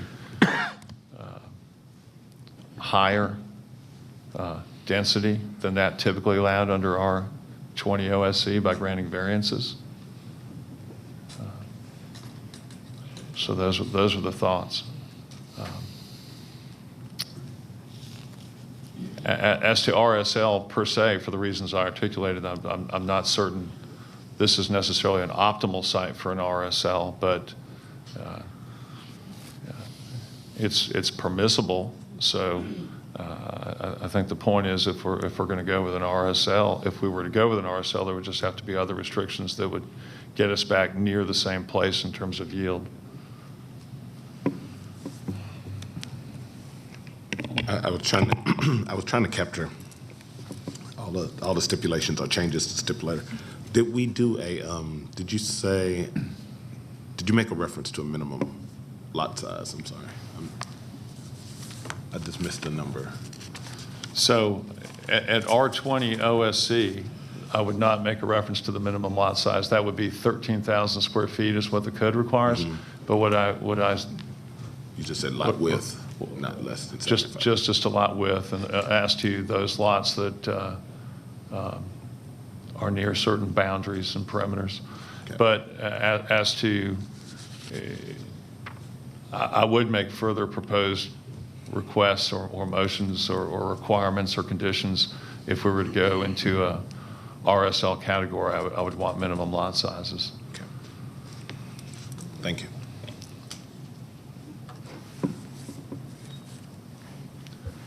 Any other comments?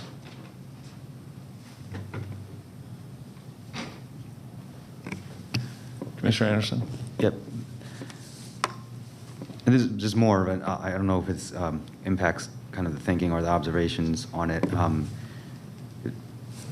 It just, in terms of thinking through the topographical and flooding conditions, my only kind of hypothetical, and obviously I'm not an engineer, I can't really analyze on the fly how an R20 OSC would kind of sit on a plat. But in terms of that, is to the extent that there are existing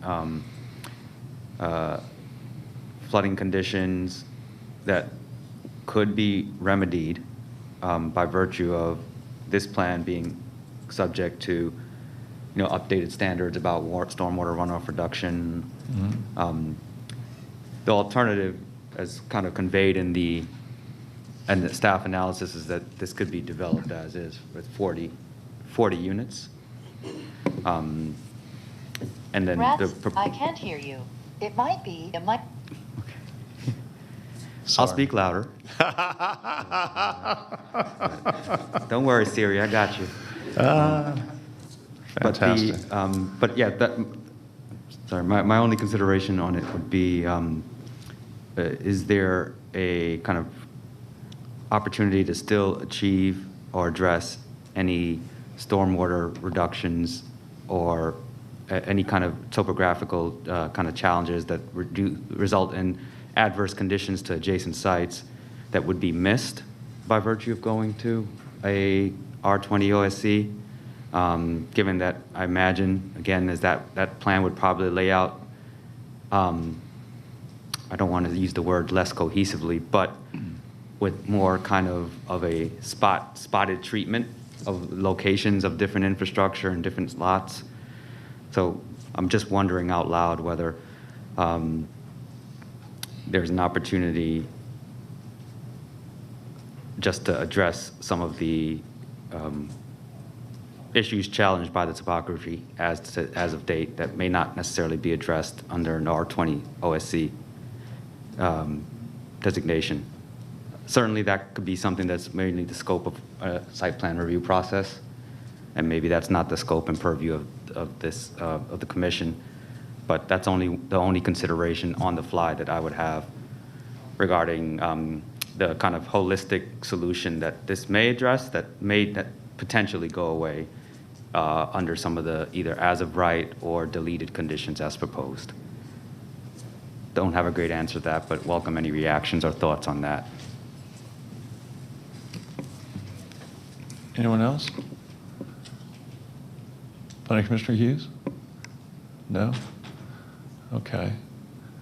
Well, I guess I'll call that question then. Unless there's a substitute motion, I'll call that question.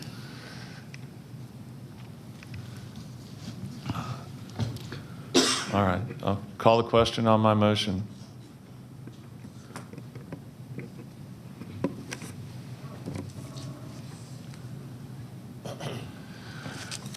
So that motion passes by a vote of 3-2, and I would do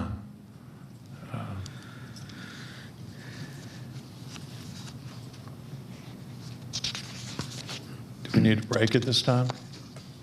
All right. So I'm sorry. I'm supposed to. Was supposed to state the voting, and it's been taken down. Do we have that for the record? Yes, Mr. Chairman.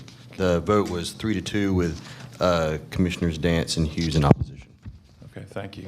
So that was the vote, and with that, we pass it up to the Board of Commissioners, and I appreciate everybody's comments, concerns, and I hope we can get something constructive done. And I just want the applicant to know I've worked very hard to try to get something that either you or your other division can develop, and I believe you do something beautiful out there. And with that, do we need a break at this time? We'll go ahead and take a 10-minute break.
John, will you call the next case?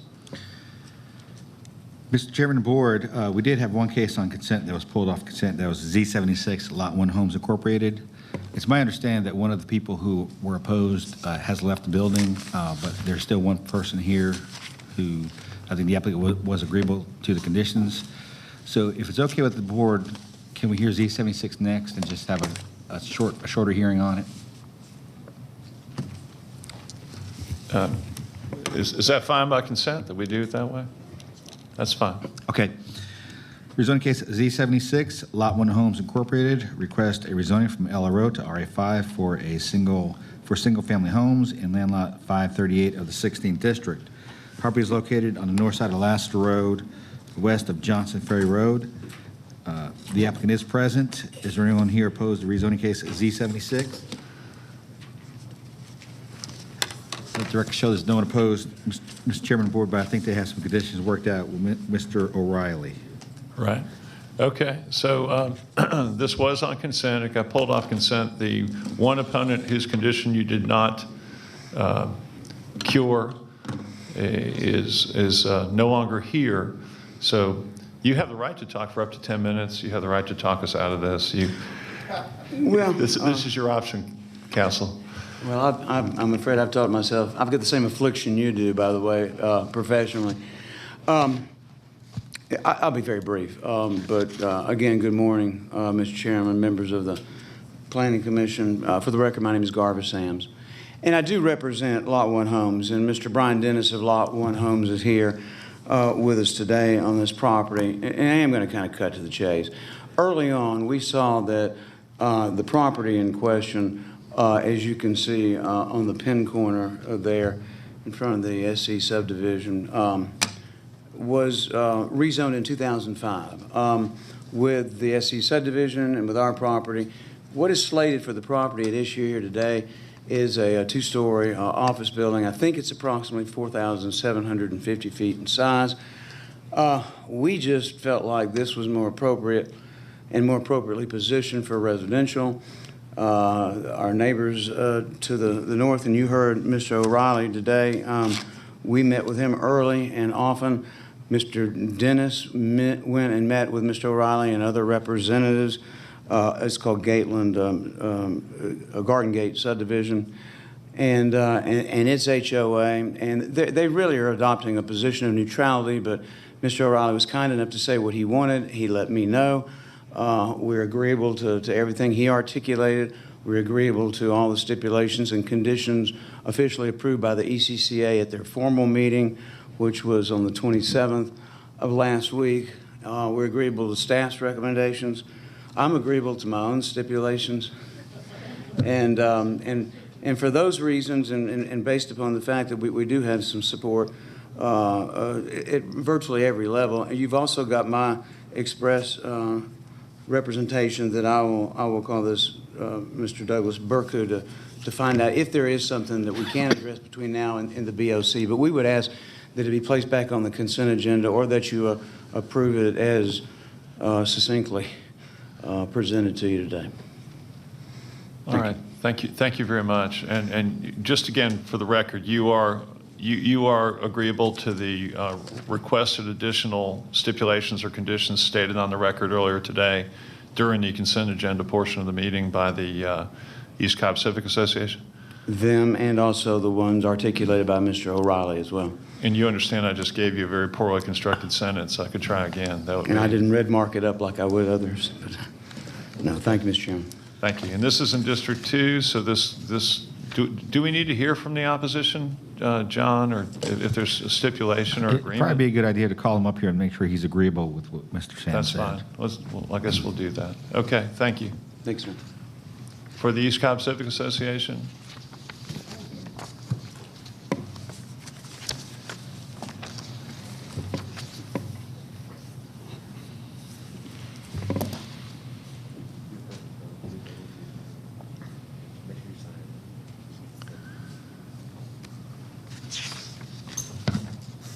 Good morning. Good morning. Hi, I'm Chris Lindstrom, representing the East Cobb Civic Association, case manager for Z76. Okay, can you give us those additional stipulations again? All of them? Yes. Not all the happy- stipulations, just I think there were two noted, or two or maybe three? Well, I do want to let you know that we have been in constant contact with Dennis O'Reilly, who is an HOA representative for the Garden Gate community, and we've also reviewed the area with careful consideration to the surrounding properties. And we did ask for, we believe that RA5 in this situation is very suitable for the area, for the surrounding area, and will be beneficial to it. The addition that the community, the representative has asked for, Dennis O'Reilly had asked for, was for the fence. Currently, Mr. Garvis's stipulations calls for a combination of a brick and, well, what I call wrought iron, but it's that aluminum, black aluminum, straight across the front, and that would match the same type of fencing that goes into the property.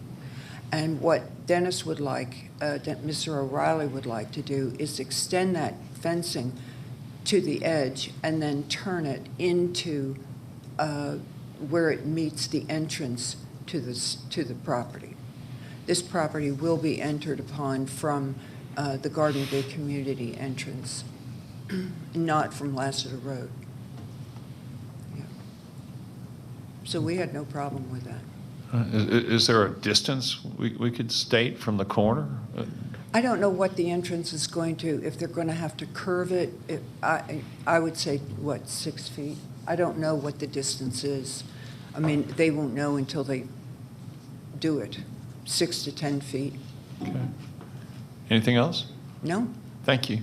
Okay. Did you want to be heard as well, sir, again? Okay, come on up.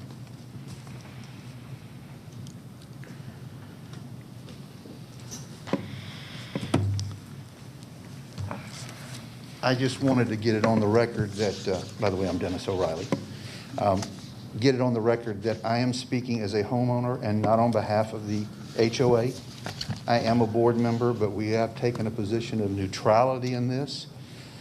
So I just want to make that clear for the record, that I'm not here representing the other homeowners. That is my request as a homeowner.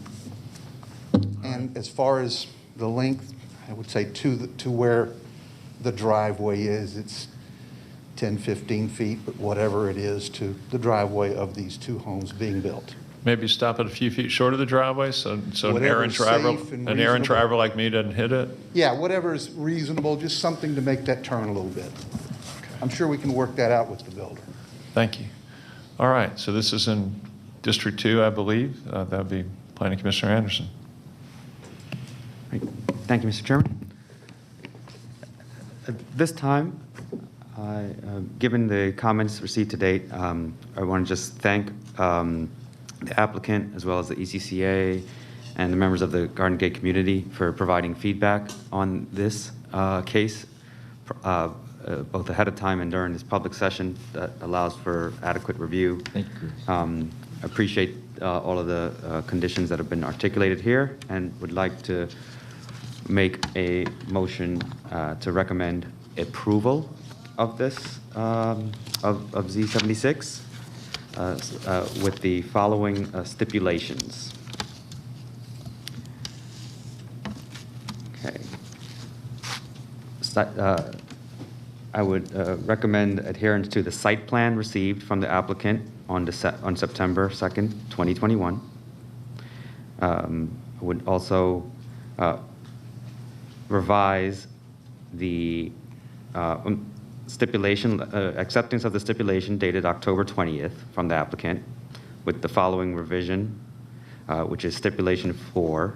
Please change the end of the sentence to read, to be reviewed by Cobb County Arborist with final approval by the District Commissioner. I would also recommend addition of the following requirements of the applicant. Extension of the fencing to the north of, extension of the fencing north to the Garden Gate community entrance in a style and manner consistent with that of the existing fencing, exterior fencing along Garden Gate, and a minimum distance of 10 feet. In addition, I would also like to add the other requirements. Homes shall be sodded on all 4 sides. 2 homes shall have a minimum of 15 feet between the homes. All homes shall have 2-car garages, which shall remain available for parking and incidental storage. The garages cannot be converted into living space or used solely for storage, and such restrictions shall be recorded on the deeds. The driveway pads in front of the houses shall be of sufficient space to hold 2 full-size automobiles. The requirement to repair and/or replace any damages to the Garden Gate, sorry, am I misrepresenting? The Garden Gate community entrance, sorry, that will occur or does occur during construction, including plantings, curbing, asphalt, and seal coating. Requirement that the construction site be considered a clean work area with loose debris disposed of each evening. A prohibition on construction trucks and worker vehicles being parked on the site. A prohibition of stacking of vehicles along Lassiter Road or blocking the entrance to the Garden Gate community.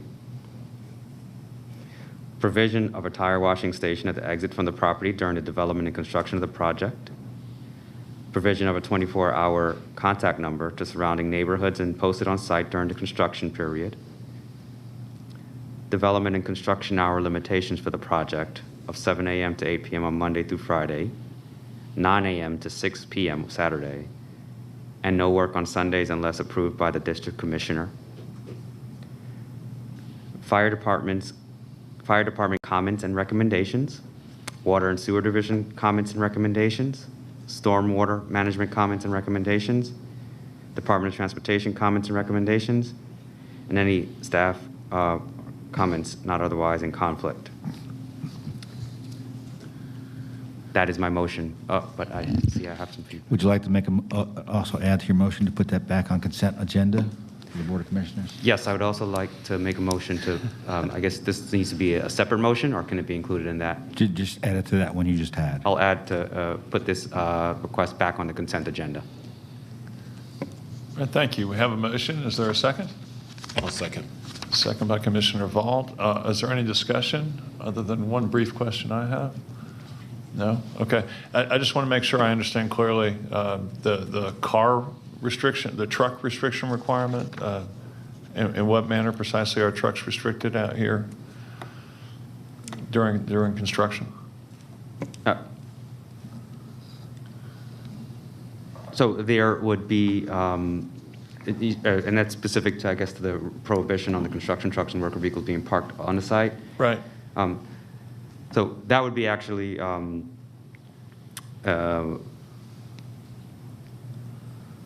think more along, clearly they're, I would say, in a manner incompatible with executing on the actual, or construction as well as disturbing any of the access or residential ingress around it.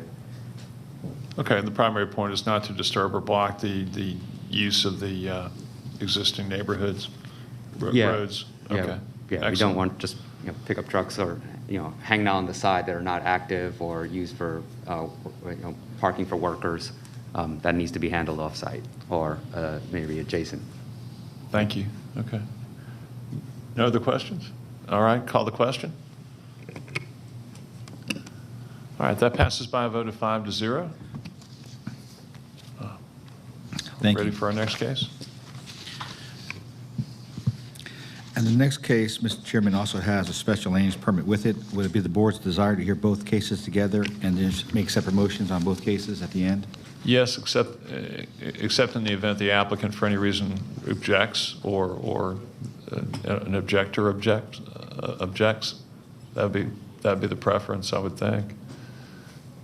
Does anyone disagree with that? I think if the applicant or the objector insisted on their 10 minutes, I'm not sure if under the rules we would have the right to restrict them. I guess we could always make a motion to shorten time, but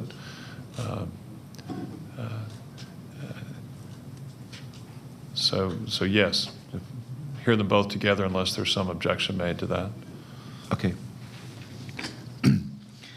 Rezoning case Z48 of 2021, Ray Murphy requests rezoning from GC to LI for a towing and automotive wrecker service in land lots 154 and 155 of the 17th district. The property is located on the northwest side of Austell Road at the terminus of Austell Circle. Additionally, it has a companion special land use permit number 3 of 2021. Ray Murphy requests a special land use permit for a towing and automotive wrecker service in land lots 154 and 155 of the 17th district. The property is located on the northwest side of Austell Road at the terminus of Austell Circle. Is the applicant present? Let the record show the applicant is here. Is there anyone here opposed to rezoning case Z48 or SLEP 3? Let the record show there's no one opposed. Brian, you need to swear her in.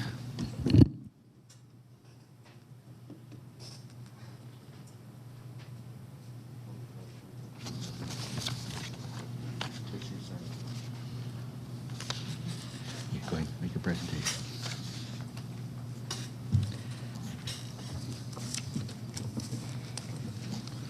Good morning.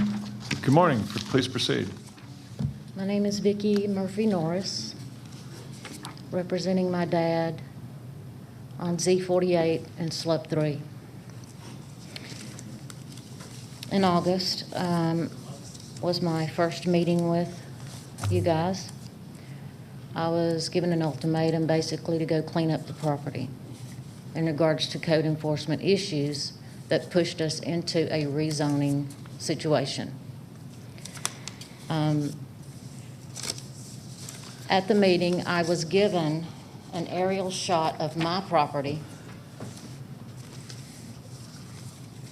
and I'd like for you to see other aerial shots of properties that are utilized just like our lot is.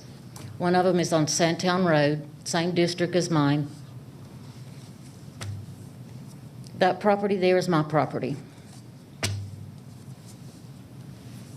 Utilized for towing cars in, running them through the state,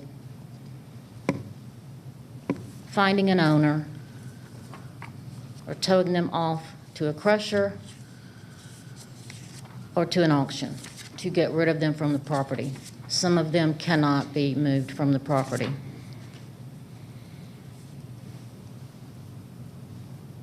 If you could see the entire picture, I mean, we may need to zoom out. That is the property on Sandtown Road. Many code violations. I had to get into open records reports because I have no communication at all from anyone. Open records reports for me, 30,000 email, over $500 worth of open records that I can't afford to get. So basically, my records are private. Okay, I can't get to them. I can't afford it. Code violations for big tow were free. There's no code enforcement violations at all. Our business has been, our business since 1986, utilized in the same manner.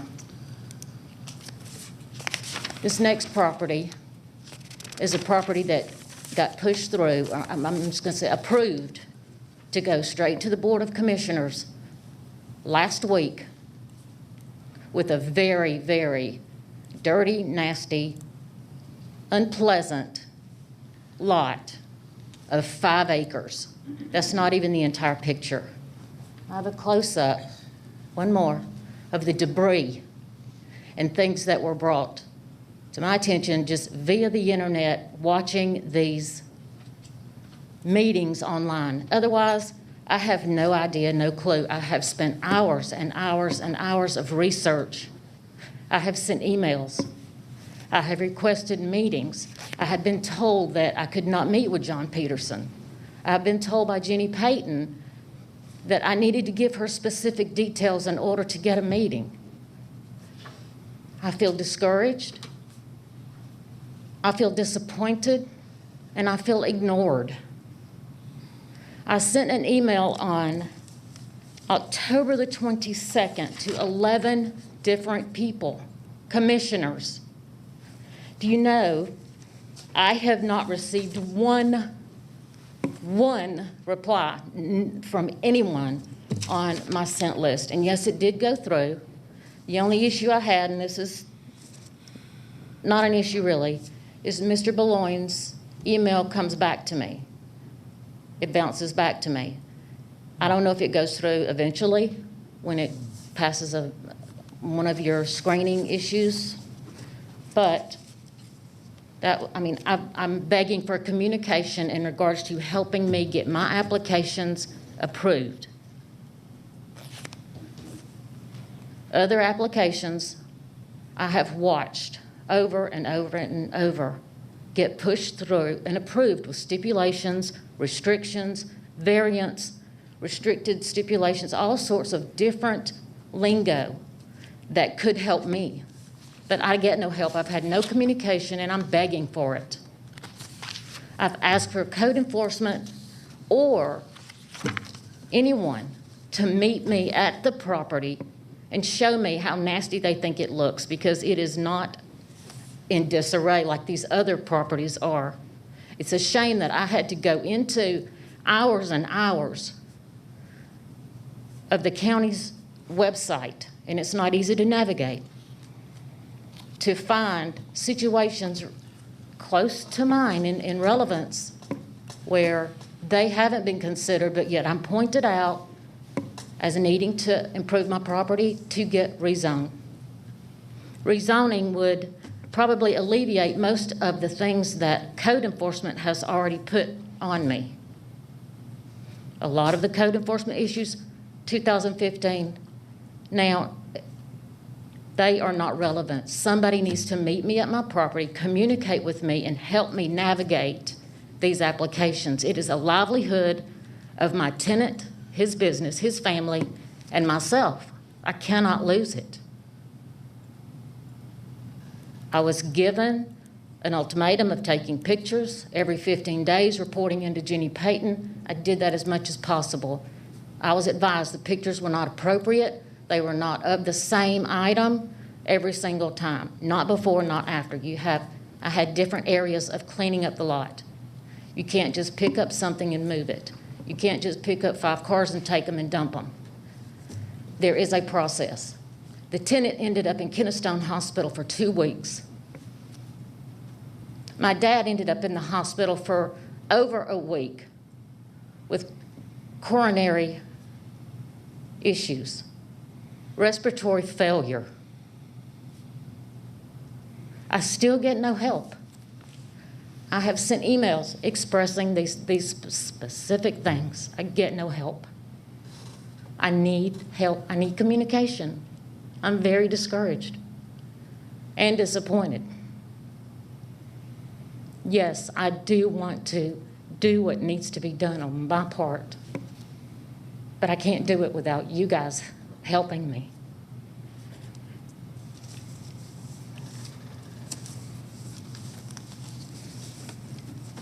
As I said, my dad has had this zoned since 1986. Business has been there since day one, no changes, none. And code enforcement insists on me to rezone because I lost my grandfather clause, and they find violations such as trash, litter, a car sitting here that's not on a paved surface. Nothing has changed. I see so many other cases that are presented, and I feel like you work hand in hand with those that have an attorney or legal representation with them.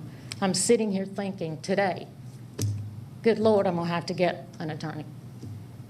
Mr. Garvis. I mean, that's my thought. As an individual of Cobb County, I'm taking this personal, and I want to do it with your help. That's the only way I know to do it, is with your help. But no communication is unacceptable. And that's all I have. I just wanted to express that I need some communication and help. All right, you can have a seat for a minute. We'll probably have some more questions for you. And we sounded out, and there was no opposition present, correct? Correct. All right. In that case, it's back to this board, and this is in District 1. So let me, is Ms. Payton here? Yes. Good.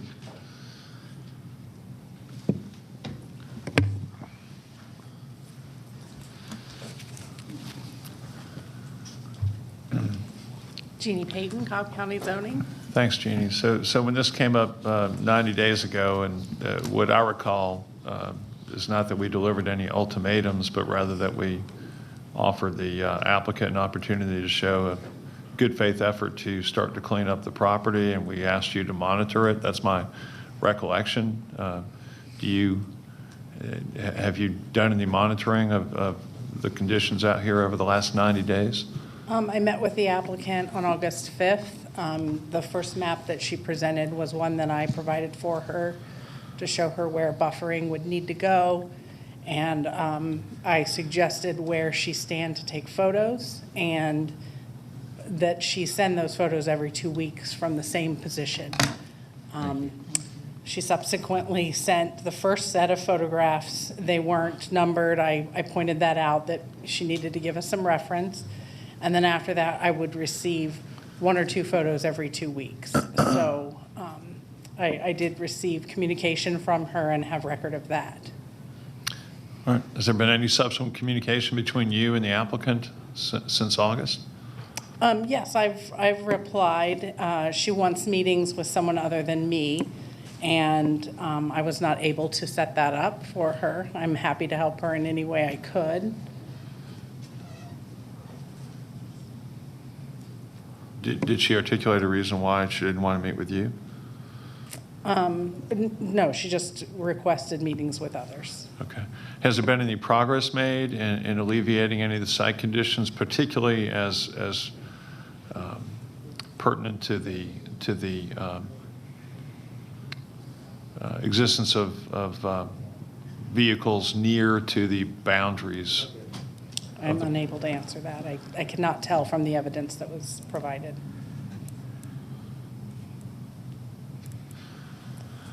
All right. Can you tell us the conditions in terms of what surrounds this property, please? Would you just lay that out for us? I think it's multifamily residential to the north, and to the west, there is a daycare property immediately to the south.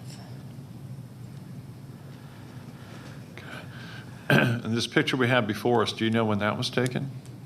I believe that's our GIS map from 2021, which was probably about 1 year delay. This one, the one on pictometry, this one here, it's a little newer. I would say that's in the last year. Oh, it was taken this year. Okay. Can you just tell us again what those structures are that are there? I am not aware of what they're being used for. I have reports from code enforcement that some were being used for automotive repair, but I cannot state that myself. I'm not sure. Okay. With regard to the other 2 properties that came before us today, have you had any involvement with those 2 properties whatsoever? I worked on the casework on the last property that was mentioned. I believe they actually withdrew their case. So we did not grant or recommend the granting of any rezoning or anything No, along I believe this? it made it through Planning Commission. I don't have my records in front of me, but I believe they withdrew before they went before the Board of Commissioners. Okay. I mean, I'm just asking the county to help us, given the fact that the suggestion's been made is that we are willing to overlook certain conditions in certain circumstances, but not in others. I know every case stands on its own merits and is specific to the facts and circumstances of the case, but by the same token, I'm just curious as to whether there's anything else we want to put on the record here regarding having treated this applicant fairly or her inferences were somehow treating her unfairly, that she's been grandfathered. I guess the suggestion is she's entitled to keep cars here looking like this, although she also states that that she wants to do what needs to be done. But I guess the grandfathering here was lost, right? It's my understanding that due to the code enforcement violations, that grandfathering status was lost. The other properties that were mentioned would remain in that grandfathered status and are allowed to operate under, the previous zoning regulations, as long as they don't want to develop or improve, change anything, and as long as the operation hasn't ceased for 6 months. So that would cover those previously mentioned cases, and in this case, she has lost the grandfathering. Her father, the owner of the property, has lost the grandfathered status of this use. Okay. Do any other planning commissioners have questions of Ms. Payton? Okay. Planning Commissioner Dance? No? Okay. Thank you. Mr. Peterson, I'm just concerned that the suggestion's been made that we're somehow not being fair to this applicant or that we gave an ultimatum to this applicant. I think the record is that there's an application pending before us which in essence concedes that any grandfathering that might have existed at the time has been lost. Does the county have any other response to the applicant's comments? Just to reiterate what Jeannie said, the one record yard that the applicant showed that's on Gresham Road, it was withdrawn before the Board of Commissioners made a decision on it. So that one was not approved by the board, and they decided to maintain their grandfathered status instead of going forward to the board. Okay. And, it's my opinion that this board and the staff's been more than fair with the applicant. I can't think of any other case where an applicant was given 90 days to improve a property, which not much has happened in 90 days. Jeannie Payton was hired to help applicants along with their request, and she tried to help as much as she could. So I guess the board needs to make a decision on what to do with this case. What's the county's recommendation? Is to deny the rezoning and a special land use permit.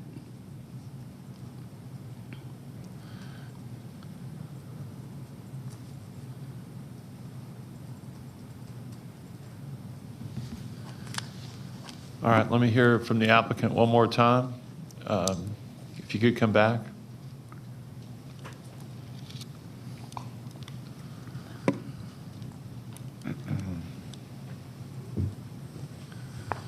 So first, we don't have the power to make decrees or anything and command you to go forth and do something. So I think we did ask that you consider removing some of the cars that adjoin particularly residential areas and your neighbors' properties to begin a showing of good faith to clean up this property a bit. And what, if anything, has been done in that regard in the 90 days that has followed? A ton of work. That's why I need someone from code enforcement or from the county to meet me at the property so I can demonstrate and show them exactly what we've done. And to clarify with Jenny, my emails do state I need to meet with her, Mr. Peterson, someone in code enforcement, or someone on this commission. The property is the cleanest record yard you're going to see in Cobb County. Can you show the recent picture, please? From previous to now. And the buildings are an office, a shelter to park cars in. Both of those are little shelters. That's the office, and that's a home that has been sitting there the entire time the property's being utilized for the same exact thing. I do not think that code enforcement issues should prevent me from utilizing my property or zoning it properly. I don't understand. If you will please look at all of the communication between myself and Jenny Payton via email, you will see that I have reached out. And I'm taking this as a personal block on attempting to get this property utilized the way you guys want me to use it, when there's been no change since 1986. And I will say, Ms. Dance has said, we do not want to mitigate harm to businesses in Cobb County. Now, my business is going to be shut down. That will be a vacant lot. Jenny's already told me. It will be shut down, and you will have to move every single vehicle and building off of that lot. It will be a vacant lot. That will be an ugly vacant lot on a busy corridor of Austell Road, like an empty Walmart. Have any cars been removed from the property? Yes, sir. Okay, how many? I'd have to get with the tenant. Probably, I'm just going to say between 30 and 40, at least. Somebody needs to come out, please, and look at the property. Where were those cars moved to? I'd have to get with the tenant. So the tenant's the only one that knows about that? Yes, sir. How do you know there were 30 to 40 cars moved? Because I talk to him on a regular basis. Do you have a larger photo, a more recent photo of the property showing the entirety of the property? I don't have a drone. Does anyone else, any other members of the Planning Commission have any questions for the applicant? Yes, sir. So, thank you for the updates that you've given us. If my memory serves me well, I hope, we had talked about, there wasn't a decree, but we did want to give you that opportunity to show some good faith that it was being cleaned up. So I see the picture, but have you been able to provide Jeannie with the pictures as she has requested from the same spot so that we could see the 30 or 40 cars? I have done the best to my ability between the tenant and myself to send pictures of appropriate areas. Some of them are not before and after, because before I could even get there and he knew what we were up against, he was already moving things out. So in order for me to say directly to you all before and after were exact, no. A lot of them, yes, they were, but you have to come see the property to see that it's clean. No one will meet me for any reason, and I see everyone here saying, I appreciate you and your communication. I appreciate meeting you at that property. I appreciate you putting in this effort. How can I work with no one working with me? I really have put in my best efforts. Jenny knows this. I have sent emails. She knows that I have worked on this. Now, if we just want to go verbatim by the book because Vicki did not take specific pictures, someone please come look at the property. It is not in disarray.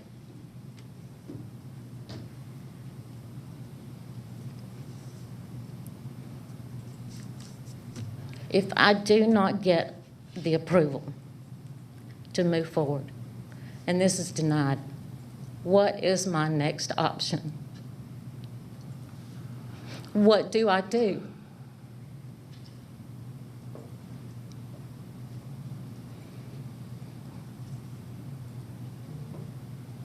I cannot let this not have someone help me, guide me through this. I don't understand why a simple code enforcement issue from years that Jenny says morphed into this would shut me down. I don't understand. Nobody will come out and speak to me at the property, not even code enforcement. I don't understand it. Do I need to get an attorney? If I don't know what my next step is. If this is denied, I don't know what my next step is.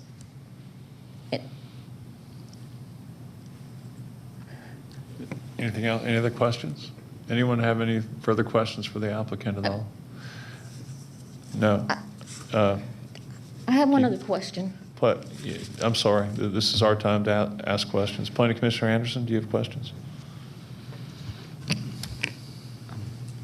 Thank you. I just wanted to make sure I understood the nature of the code enforcement requests, and just kind of hope to put together just the timeline and just make sure we're on the same kind of understanding of that.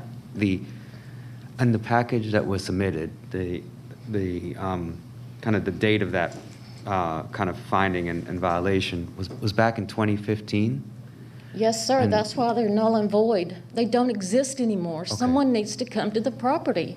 Okay. Those older violations they don't exist. We never had an auto body workshop there. Never.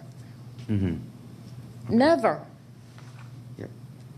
And I only mention that because I was just, and again, this is just literally just, I'm certainly just trying to understand the kind of the nature of it. It's you know, to some extent, some of this is not within our kind of scope. But at that time, there was a mention of you know, kind of the special land use permit required, the parking standards, the off-street automobile parking, and you're saying that all those have been addressed in terms of the actual off-street parking or some of the grading that was required in terms of the hardened and the surface areas. I was told when I applied for this particular zoning, Vicki, you have to rezone because of those code violations. Yeah. Most of those code violations are not there anymore, but if you're going to utilize your property and you have the violations, you need to rezone because the zoning will take away the violations. You'll be zoned for those violations that you have committed and are working on. So my rezoning,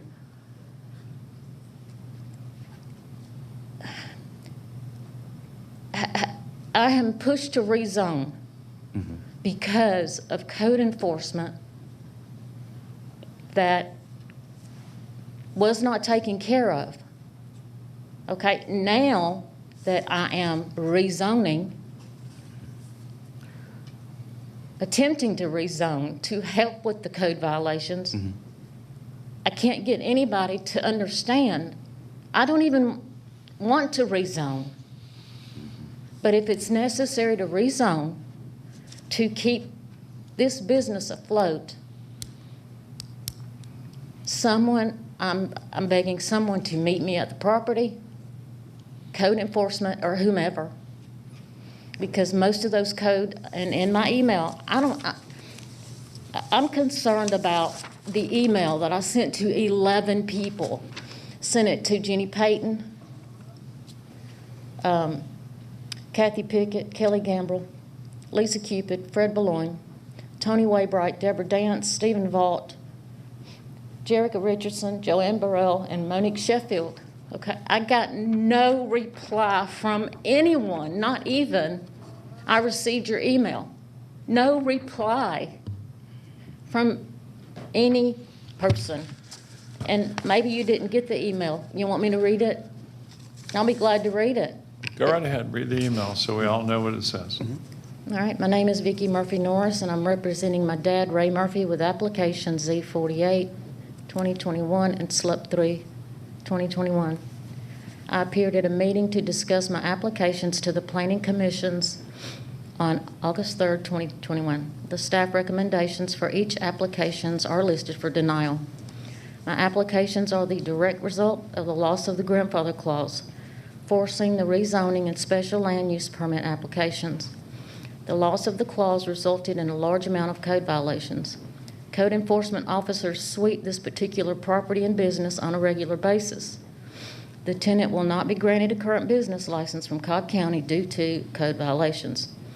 I do not have specific dates, however. I believe the sweeps of the property became more frequent and more extensive with the violations at hand quickly after the grandfather clause was revoked. Please refer to the minutes of the August 3rd, 2021 hearing. My applications were held until November 2nd, 2021, with conditions of my actions of reporting improvements and pictures each 15 days. The consequences of not reporting acceptable information will result in moving my case up on the calendar rather than to wait a full 90 days. An assessment on 9/30/2021 was to be given. I need assistance with my process for approval of my applications. I have sent emails reaching out for assistance to no avail. The tenant and I are intimidated by the cumbersome process and cannot afford to lose the business that's located on the property. The business is our primary livelihood. Applications with staff comments online have a final analysis of 9/24/21 listed. What does this mean? The recommendation for denial, or the recommendations final? Where do my applications stand in moving forward? Did I have an assessment on 9/30/21 as the meeting had requested? The last 3 emails that I messaged to Jeannie Payton have no response as of today. Last email from Jeannie Payton was on 9/20. Please reference our email communication August 10th, 2021 through present. I would like to move forward in some capacity before appearing in front of the commission regarding my application on November 2nd. I'm not able to carry this stressful situation without assistance and communication. The property has been utilized for the same purpose since 1986. I have researched a few other applications that are similar to mine. Those applications were approved with stipulations.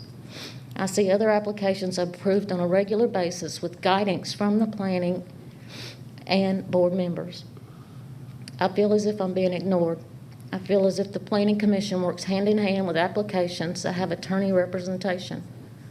I've said before that my applications are very complicated. I've also said before that I do not want to hire a county attorney for this task. I need to meet with someone in code enforcement and zoning departments.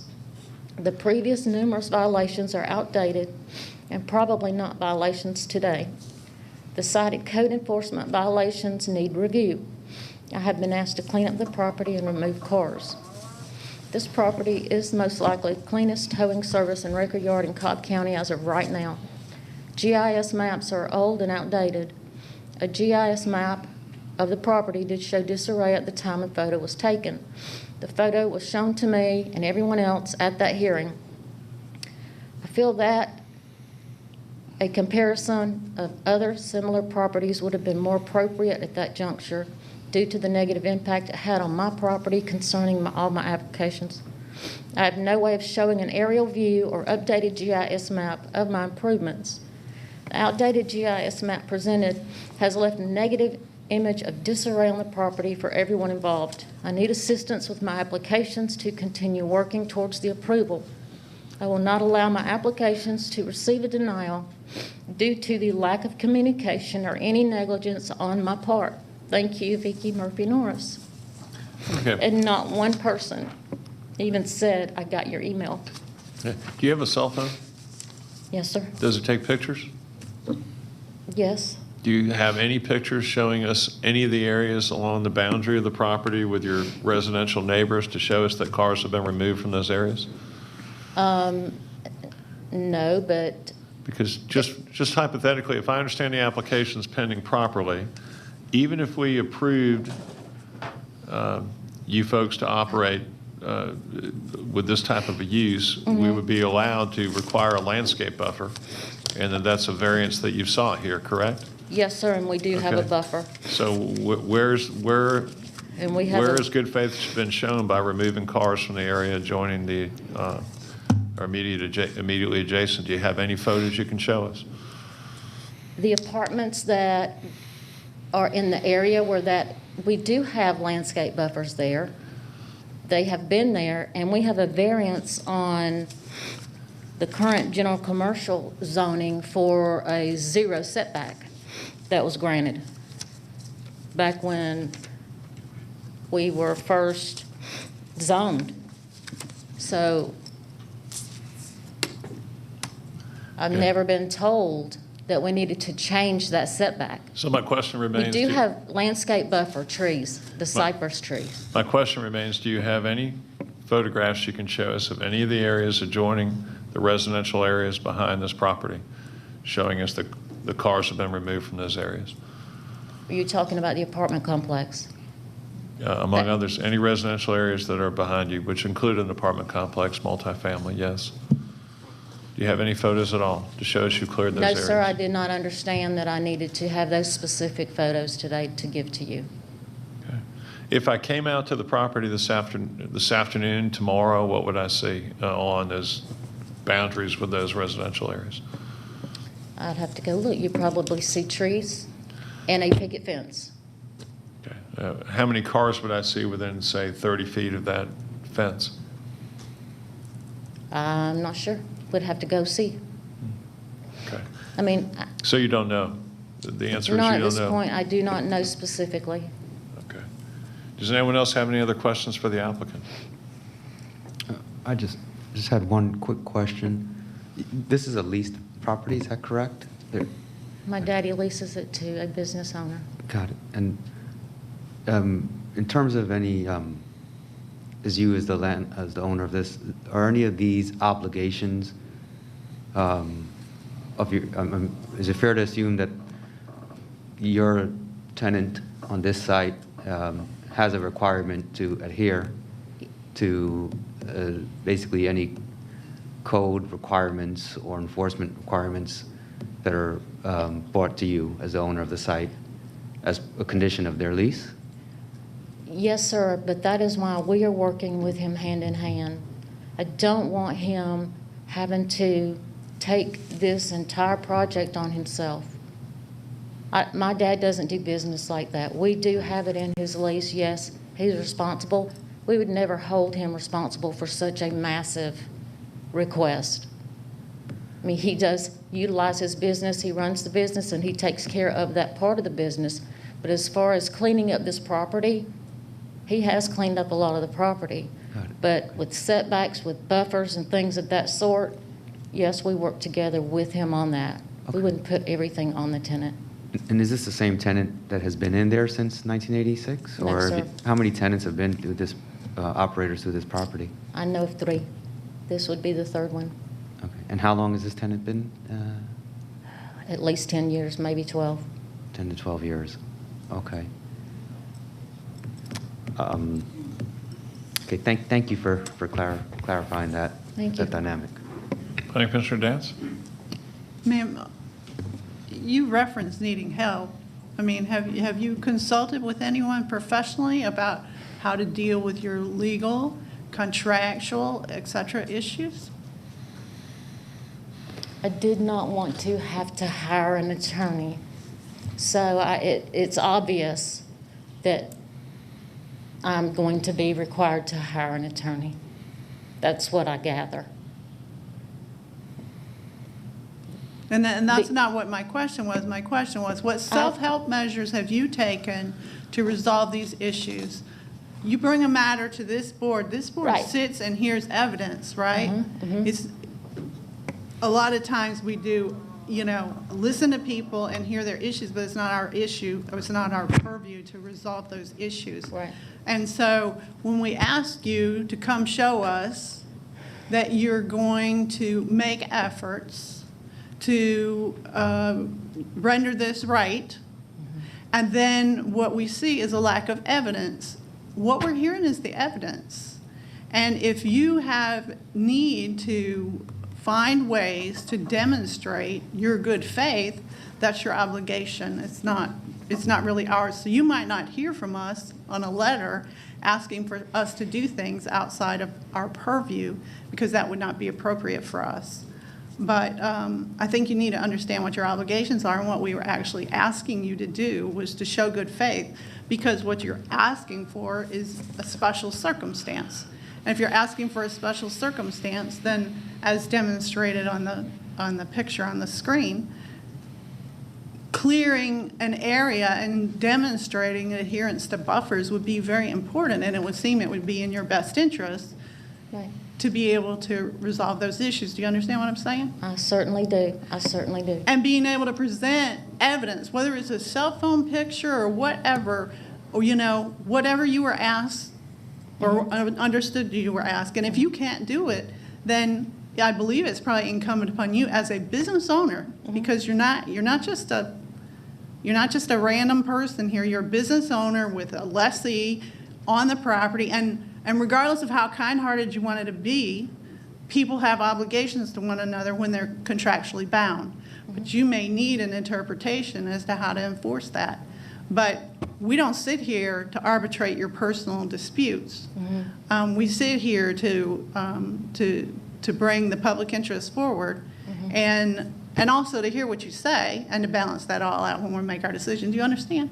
Yes, ma'am. Can Jenny please show the pictures that I did send that were before and after? I don't know how I can do that at this point. I have provided the information to the planning. Have y'all seen the before and after pictures? But here's the thing. Have they seen them? I think we're out of order at the present. Sorry. We are. Mr. Chairman, remind that only the board can be addressed at this point, and only they can be asking questions. Sorry. Sorry. Do you have further questions? Or- No, my main question was, what self-help efforts have you taken to render this problem right and to demonstrate to us your good faith? And I haven't seen it. I've sent many pictures to Jenny. I have sent several emails. Okay, but I also understood you, ma'am, to admit that you didn't do it in accordance with the procedures that were requested. In regards to? In regards to the times when you were supposed to submit it, the substantiality of what you were supposed to submit, what you were supposed to represent. So sometimes it's incumbent upon an individual to take their own. I understand, but I did send plenty of pictures, inappropriate pictures that should have been considered, but I understand. Okay, and you also understand that you may need some assistance that comes Yes, from ma'am. places other than the county. Yes, ma'am. Thank you. Anyone else? I have a couple more. You get a rent check every month from this wrecker operator, right? Yes, sir. Would you care to disclose how much? No, sir, that's personal. That's private. Okay, that's fine. Okay, you can have a seat. Thank you.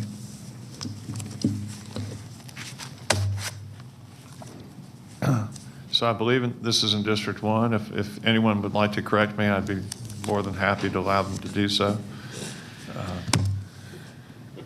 So before I even make a suggestion, I'd first welcome a round of any recommendations or thoughts from any of my fellow planning commissioners. Then I'm going to throw out an idea and then hope again to get comments back on that. Commissioner Vaughn. Yes, sorry. Thank you, Chairman. I would simply say, I think there's been a lot of insinuations thrown around in terms of decrees and mandates, and none of that is in my recollection as well. I would strongly suggest that we have the applicant over the next, I guess, take another 30 days. But what we have not seen is the evidence that was requested from the original hearing. We have not seen pictorial evidence, cell phone evidence. I mean, we really need to see the good faith efforts that she's talked about, and particularly how that's going to impact the neighbors and the residential parcels that are adjacent to this property. And so there just remains a number of different questions and a number of different issues that are, to me, on the applicant. and yet we have not seen what was requested from us in a substantial manner. So I would say, let's give the applicant additional time to do that, but have a finite time. Thank you. Anyone else? Planning Commissioner Dance?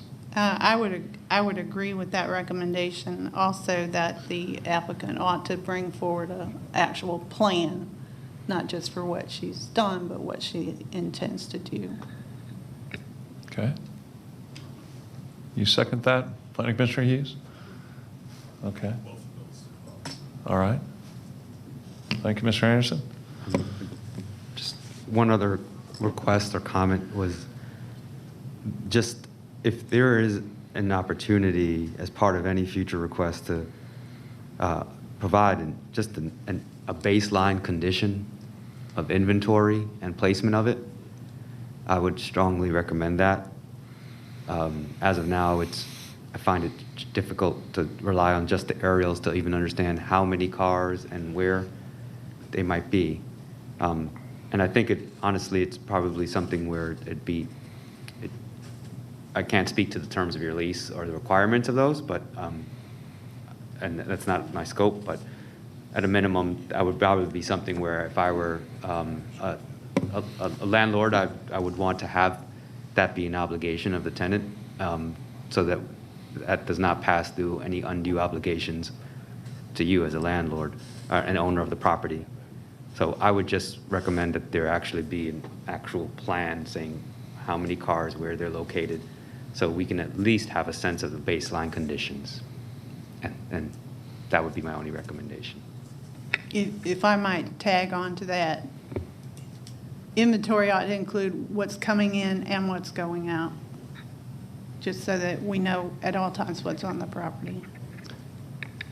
It strikes me at worst as an informational data gap that we could fill, and at best as something that helps manage according to best practices.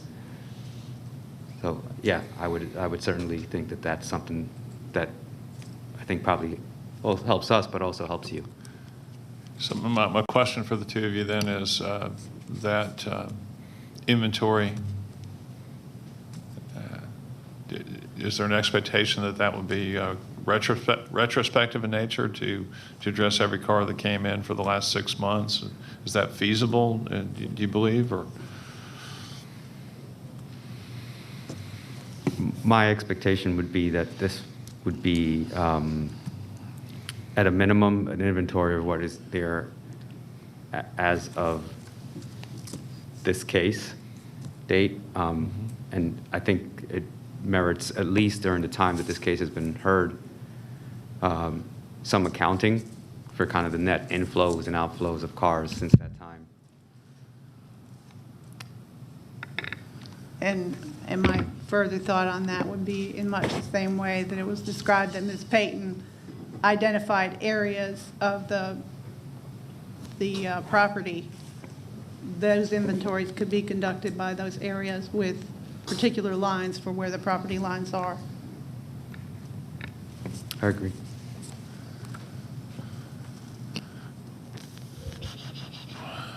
okay. Well, anyone else care to be heard? All right.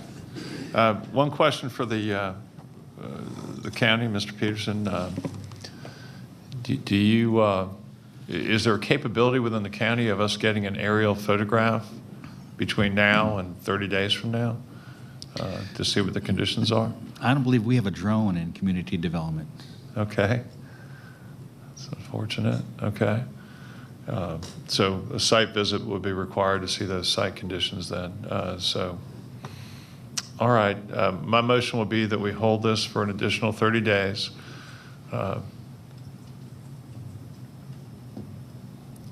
With the suggestion that the applicant bring us an inventory of all vehicles as they exist today with that application, and with the suggestion that the applicant bring us current photographic evidence of all changes in site conditions since the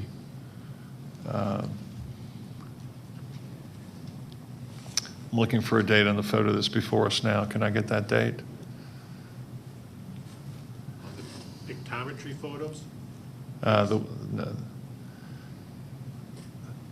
only gives me a year. These are 2021. That's the Okay. beginning date. Yeah, to bring us off any and all photographic evidence to show that any changes to the site conditions have been made since the February 23rd, 2021 photograph that's appeared before us today. That would be a suggestion. But the motion would be just to hold it for 30 days to give the applicant one more opportunity to present evidence before we move, before we take action. Just for clarification on the February 2021 requirement, would that simply be inflows and outflows of vehicles into the facility between that time? Well, it was just a suggestion, but the suggestion was that the applicant provide evidence to show what conditions are currently different from those displayed on the frankly concerning February 23rd, 2021 photo. Okay. So comparison between that point in time versus today. Yes. Okay, thank you.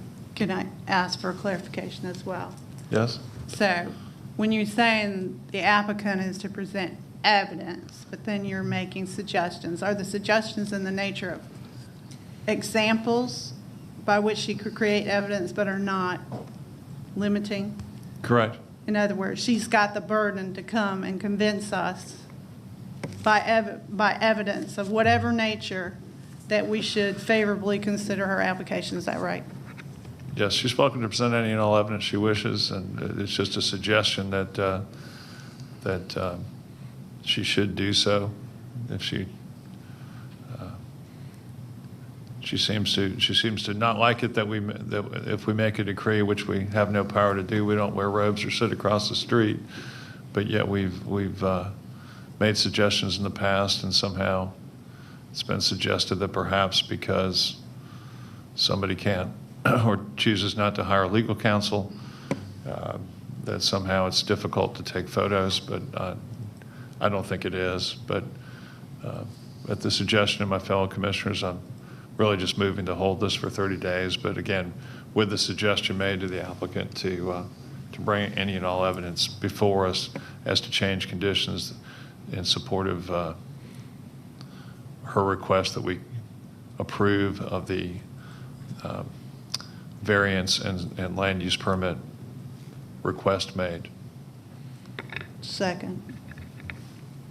Okay, call the question. Okay, I voted 5-0 to hold it for 30 days with those suggestions. And was that just for the zoning case? Do you make a separate one for the SLUP? It's for both. Okay, it's for both. Is that okay?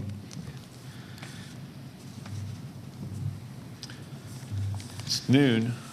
Should we go ahead and break for lunch at this time? The clerk has instructed us to, or decreed that we shall go to lunch at this time. We'll take a 1-hour break. We'll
Yes, sir.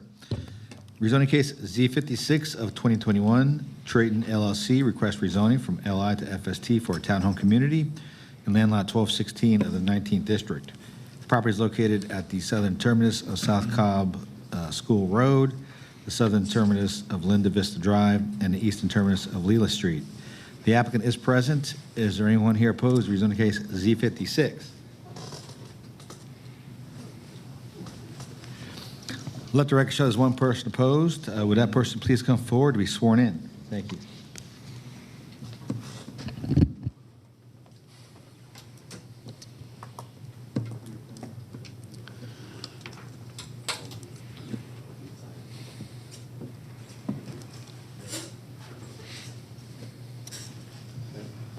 Okay, Mr. Moore for applicant Trayton.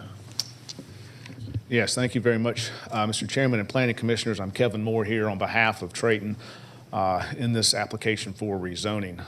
This was a held case that was presented in full last month, so I'm not going to go through every bit of the detail as I did last month. Number one, it might be boring. Number two, y'all heard it last month. So what I want to do is update you on what we consider to be the critical issues and remind you of a few key points. Again, this property, which is 25.1 acres, you see the site plan before you.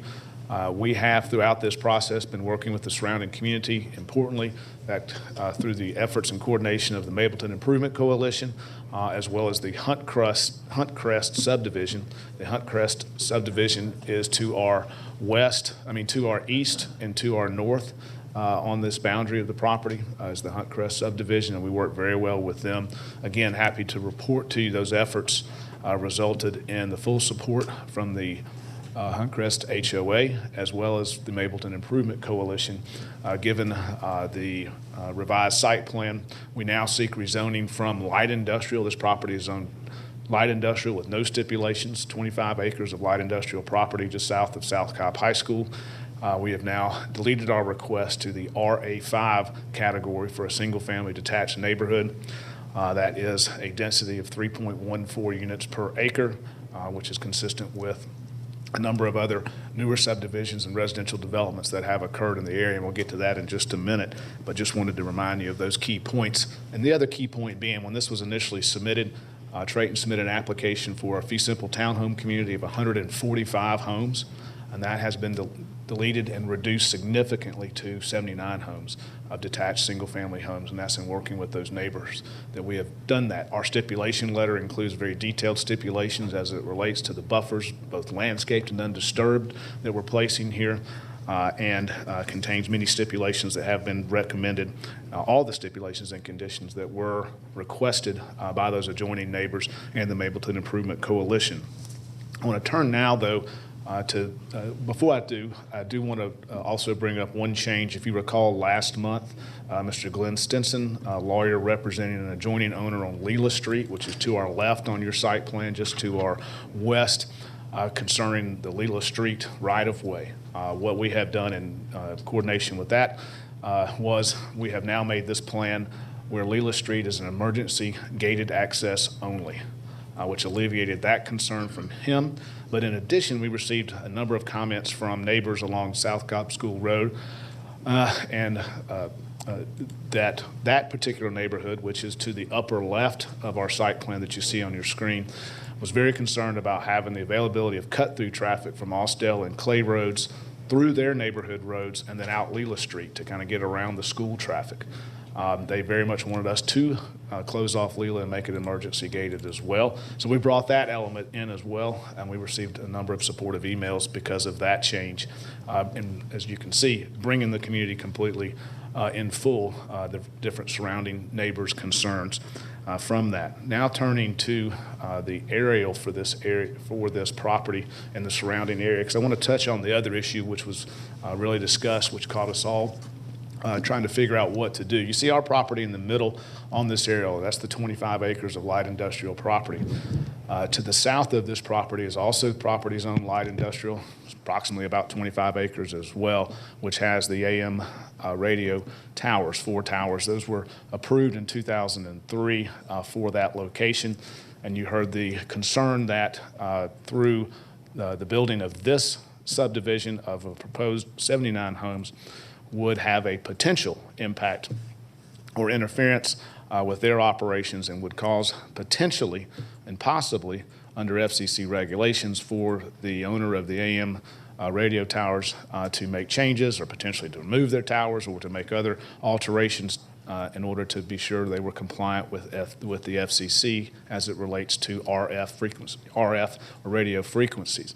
And what we've determined through this process the last month, and both from information that we've obtained from the county when they reached out to a consultant, we've reached out. This is a very narrow field in terms of what's involved with the radio frequencies and what's involved with the FCC. A couple of key points that we want to bring forward for your consideration. First and foremost is that the FCC's jurisdiction does not go all the way to local land use and zoning.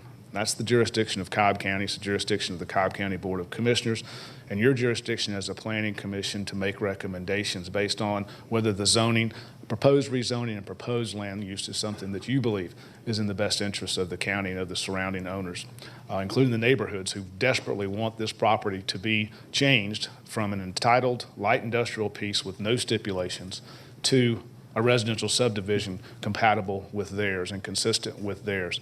And so that's the interest that we propose to you for your consideration, is to stick to the land use and zoning, which is within your jurisdiction as the county and not the FCC. Further, it's our position that the owner of the towers, the radio towers, it's their responsibility to come within FCC guidelines and FCC requirements to meet whatever they need to meet to continue to operate. Where you see this property is, you can see the surrounding residential area.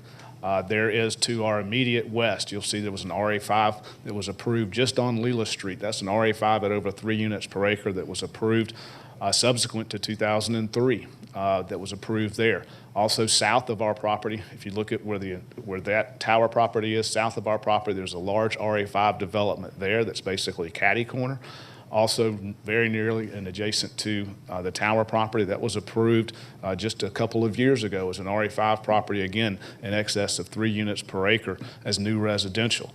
The Hunt Crest subdivision, as I spoke about, is not an old subdivision. It's one that's more of recent vintage, that's to our north and to our east. That subdivision is an R20 subdivision, but what you can see surrounding these properties is residential, both old and new residential that has been developed in this area and continues to be developed in this area. They've decided to put radio towers here in a county and in an area which is known for its growth, which has been known for a number of years as one of the fastest growing metropolitan areas, not only in Atlanta, but in the nation. And that's the choice that they made to place those towers there. We're happy they're there. We don't have an issue with the towers being there. Those were approved by the board under a special land use permit in the early 2000s and are rightfully there. However, it's up to them to make sure they comply with the FCC and any possibilities that may exist and not put that burden on either us as a developer of a residential subdivision, which this property rightfully we believe should be developed as, or the county. The request that's been made to us by their representative is that both the county and us agree that in the event that the owner incurs any costs, whether it be from modifying their operations, modifying their towers, modifying their facilities or equipment, or even relocating those towers, that we take on and agree that we'll pay for that as a residential developer, or the county pay for that. Neither of one of which we believe is a reasonable request for us. That's not something that we can reasonably agree to, and I hope you'll understand that, where we're coming from that, to have such a blank check available, nor do we believe the county should be responsible likewise or agree to such a condition for this property. We believe, again, that the land use and zoning of this property, as proposed, is proper. It's the right land use. It's the right proposal.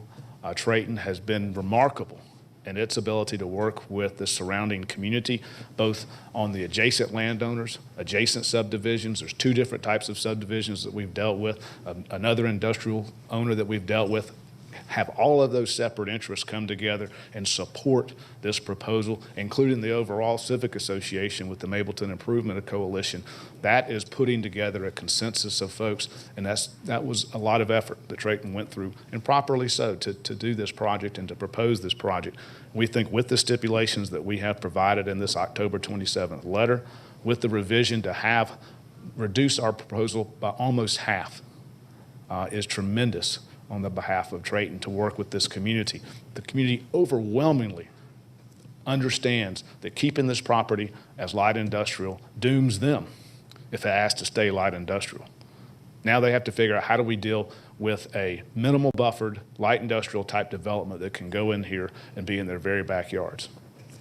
So with that, we are available to answer any questions that you may have. I'm sorry we cannot work that out with the owner of the towers, but that's just not something that we can deal with.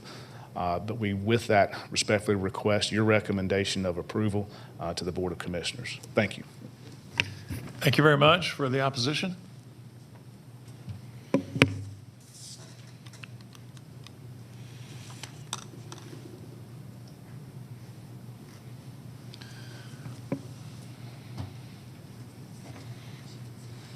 Chairman, members of the committee, I'm Carol Tearsmith, and I'm the president of Atlanta Catholic Radio. And I am coming to you today in regard to this matter. We are in receipt of correspondence that the county contracted with Anthony Lepore, a technical consultant, and he stated that there was some uncertainty about, the first point was there was some uncertainty about whether the FCC rules, if the variance is approved, constitute a burden to us.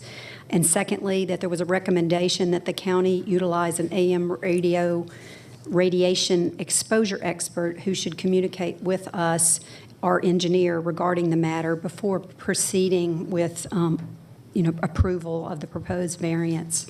We concur with the second recommendation.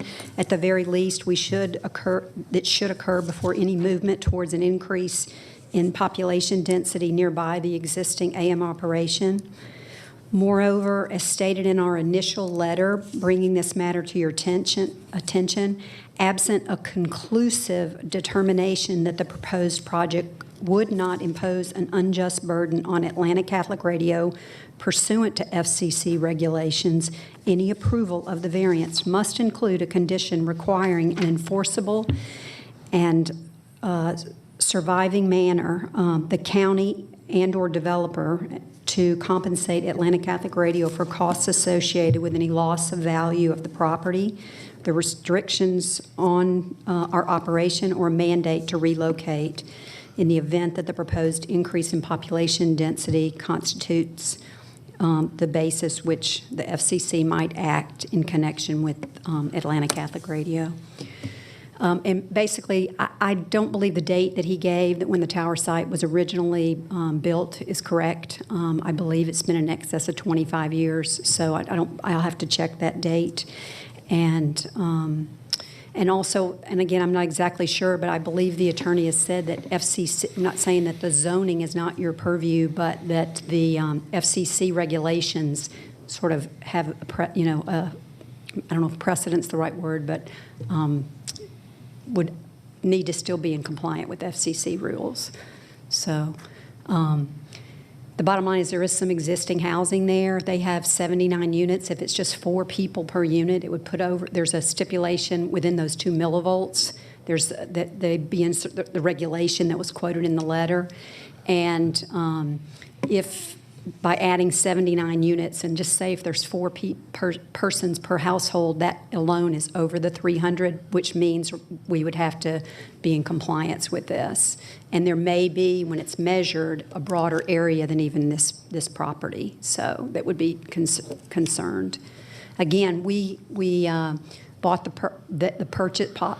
property was purchased years ago, and it was in compliance. So, but anytime you have to go for any kind of variance, like we're in the process of trying to get an earlier operation in the morning, and then you have to be in compliance with any with these rules. So, Anything else? Yeah, no. We're just a nonprofit organization, and we were operating until they came in to propose this, and it just seems to me that they should be, they shouldn't be able to, constrict or limit what we're able to do today. Thank you. Thank you for your time. Okay, this is in District 4, I believe. Planning Commissioner Hughes. Thank you, Chairman. I think first I want to commend the applicant, the applicant's representative, and certainly the community and the community organizations that have worked real hard since early this summer to, I think, come to some agreement on what was going to be acceptable from a development standpoint of the property, recognizing that it's zoned light industrial and a lot of potentially non-compatible uses could have resulted from that. I do want to ask staff, zoning staff, real quick. I know the original application, your original recommendation was for denial, and it was denial, I think, based on the fact it was fee simple townhomes, 145. Have you guys had a chance to just sort of update based on what has transpired over the last few months to come to single-family detached 79 homes? John? Commissioner Hughes, the staff recommendation on the initial application was to deny it based on the type of unit and the density. If this would have came in as an RA5 with this proposed density, then staff rec probably would have been to approve it. Okay, all right, thank you. The opposition just raised the issue of the towers on the adjoining property. I think based on our meeting last month, y'all may have done some research or had some conversations with respect to the towers adjoining. Can you just kind of summarize what y'all have learned? Yes, we did contact our tower consultant, Cityscape, and they did give us some guidance, although not exactly perfect guidance. They did let us know that the FCC rules do not have a bearing on what happens with the zoning hearing, that the FCC rules are for the tower folks.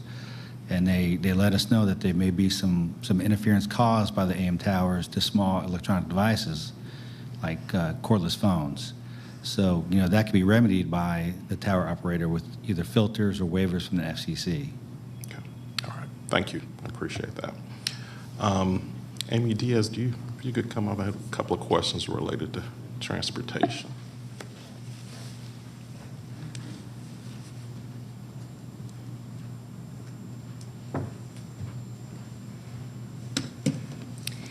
Amy Diaz, DOT.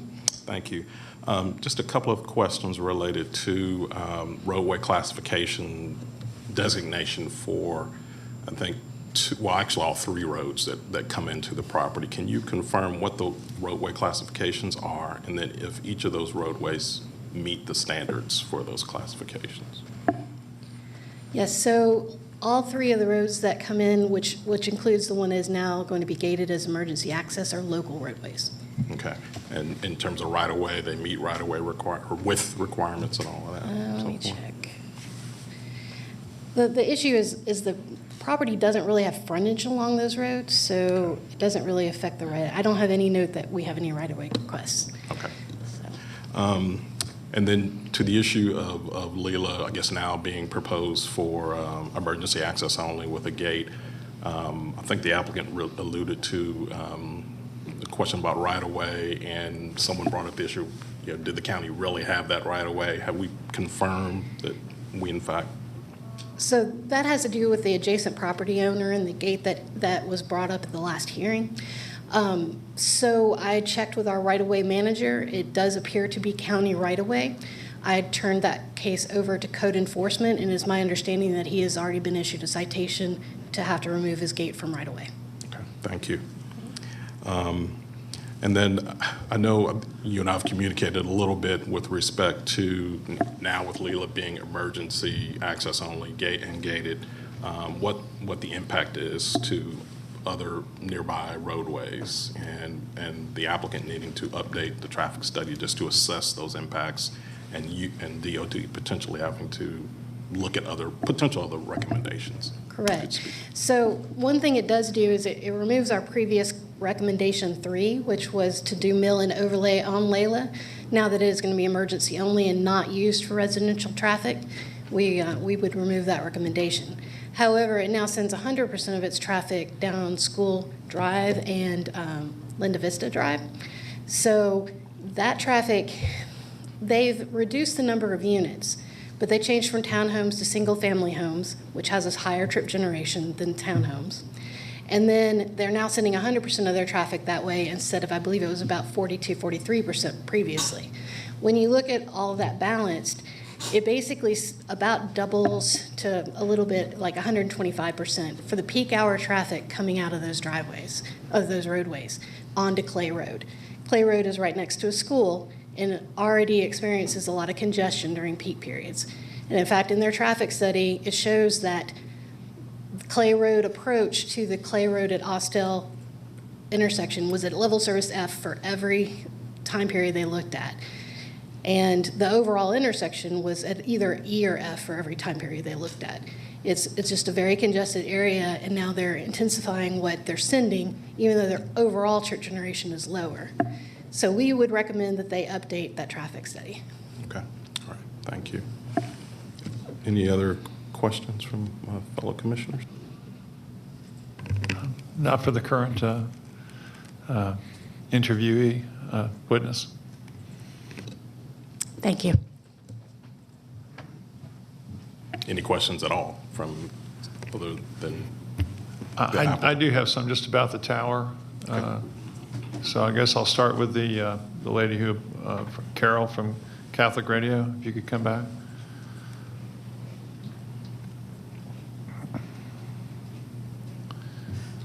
All right. Let me start with the one concern I had, which was the tower heights. So I checked, and my understanding from county staff is that the tower heights are approximately 199 feet. 180 feet. 180 feet, okay. And that none of the tower sites are within 180 feet of the common boundary, is that correct? I don't think they could be because there's radials that transpire from that central all around the tower sites. Basically They have guy to- wires, the though. height. Guy wires. No, I'm sorry, is it your question about guy wires? Yes. Oh, sorry, I thought, Okay, tell me what you're talking about. oh, I thought you were, I said, I don't think the towers are within the 100, are shorter than 180 feet to this other property because we have to have 180 feet length from the length, the same height as the length. There's underground radials for ADM radio that go around each tower site. So if it's Okay. 180 feet tall, it's 180 feet, the radials go out. So I don't think the border could be, well, it's not right on the property. I don't know, sorry. All right, so where I'm driving with this, there's not any material risk of these towers falling on anybody in any of the houses if they get built to the north of here? I don't think so. I mean, they are anchored and all that, yeah. Right. Yeah. Okay, that's good. So now, let's move to the concern that you did raise. First of all, you mentioned the word variances. What variances that the applicant seeks are you concerned about? Well, the fact that it's going to be single-family homes, it's increasing the density, and the FCC has a rule, and each of you should have a copy of this letter from the last hearing, but there's a rule that says that there's a certain level of, if the population exceeds 300 people inside this circular millivolt level, the measurement at 1 millivolt and 25 millivolts, it's not applicable if it's less than 300. If it's more than 300, then you have to meet the test. And so that's what I'm saying, because they're increasing the density close to us, it appears just if there's 79 units and there's 4 people per household, then that's going to alone be over 300. And yet there's still some other houses maybe in the area. That's why these measurements with the engineers are so important. Okay, well, have you had any engineers take any measurements? Our at all? engineer did some preliminary tests. He went and did a measurement on 2 of the borders. The property's fenced in, but he did 2 measurements, and 1 measurement was in compliance, but another point, it was not in compliance. So it implies that we probably aren't in compliance if you go inside the fence and get closer to the tower. But the towers are located in 4 different places on our property, so it's something that we've brought up. We've gave the the developer the telephone number to our engineer so that that could be done, and he's still not contacted him. All right, but can you show us where on the property all 4 of the towers are? We can see kind of some contours here, right? Right. I'm guessing that's them. They're not right together. They're spaced out. Like I said, one of them, at least one of them's on the other side of the creek. So that looks like it probably is where the 4 towers are. All right, and what's the structure or series of construction aspects to the far upper left of this? There's a transmitter building. That's the transmitter building, okay. Yeah. All right, so we already have an existing R20 neighborhood adjoining this. Was that a problem at all, or was that already there when you folks When they built? built the tower, all the residents were informed and they signed off on it. So it was either in compliance, but they still did that due diligence before the tower site was built out. All right, so, but to the best of your knowledge, there's nothing about the R20 project next door that creates a compliance issue for your company or your business? Mm-hmm. Okay, all right. So now, can you help us with the metrics of which tower it is or towers that might have a problem? They are directional towers, so they point in different directions. So I'm not an engineer. I'm not going to be able to tell you. You know, you would think it'd be the one closest to the property, but because they face different ways, I don't know if that impacts it or not. Okay. That's why really the next step really is to know what if we're in compliance or out of compliance, where the proposed houses are going to be. Do you know where the reading was taken that shows you're still in compliance? There were 2 sides. I'm sorry, I don't have that. He measured it on 2 sides, and one side it was in compliance and one it was not, but I couldn't tell you that. Who was he? Our engineer, Jack Giesler, whose telephone number is in that letter that was sent to John Peterson on September 1st.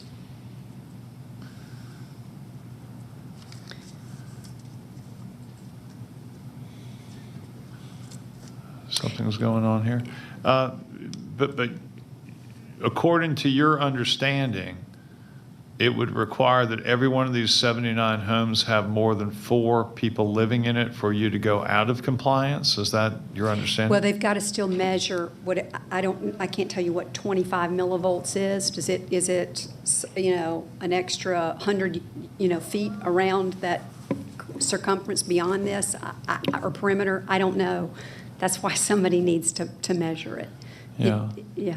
So my suggestion would be, if this matter moves up to the board for approval, that before it goes to the board, that somebody speak more definitively as to whether there actually is a problem or whether there's just a possible issue. And it sounds like right now, based upon the statements made, that there's just a concern about a possible problem, that there's not.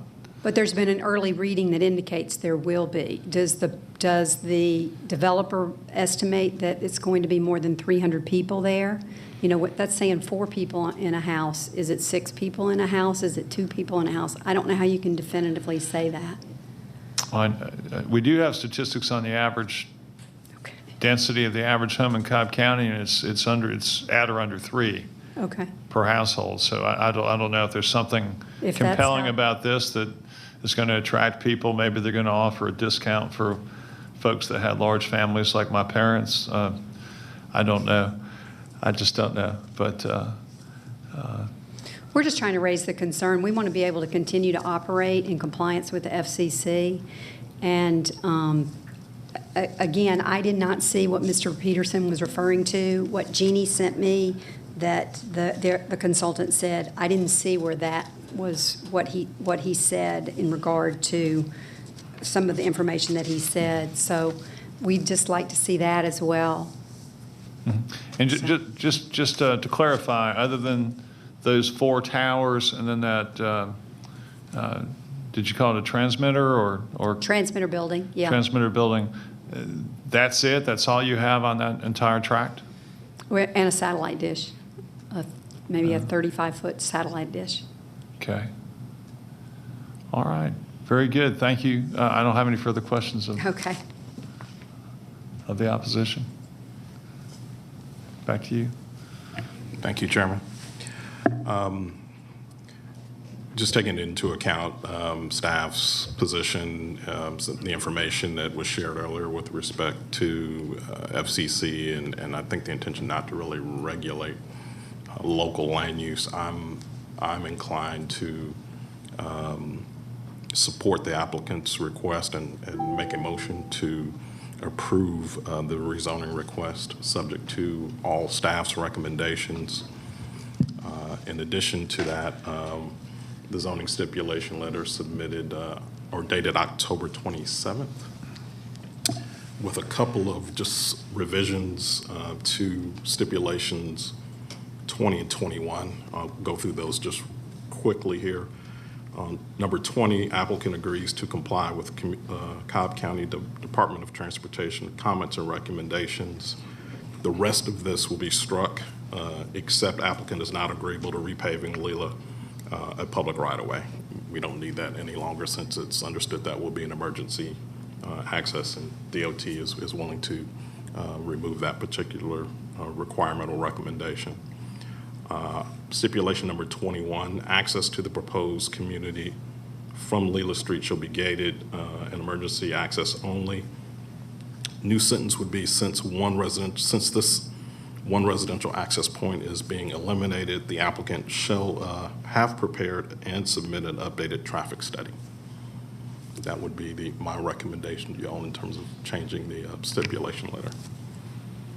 That's my motion. Thank you. So we have a motion on the floor. Is there a second? Second. Okay, second by Commissioner Dance. Is there any discussion? The only thing I just wanted to add is if I thought there was a compelling case that this would cause an existing Cobb County business to go out of existence because we allowed a density of, say, 79 units as opposed to 65, I would be inclined to support your position. However, I don't think a compelling case has been made that this density is going to cause there to be any licensing issue for your company. So based upon that, I intend to support the motion. Any other comments? Okay, call the question.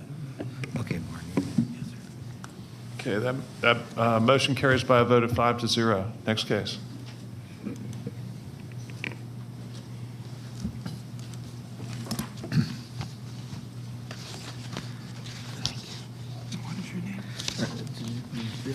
Just hold on for 1 second, okay? All right, next one.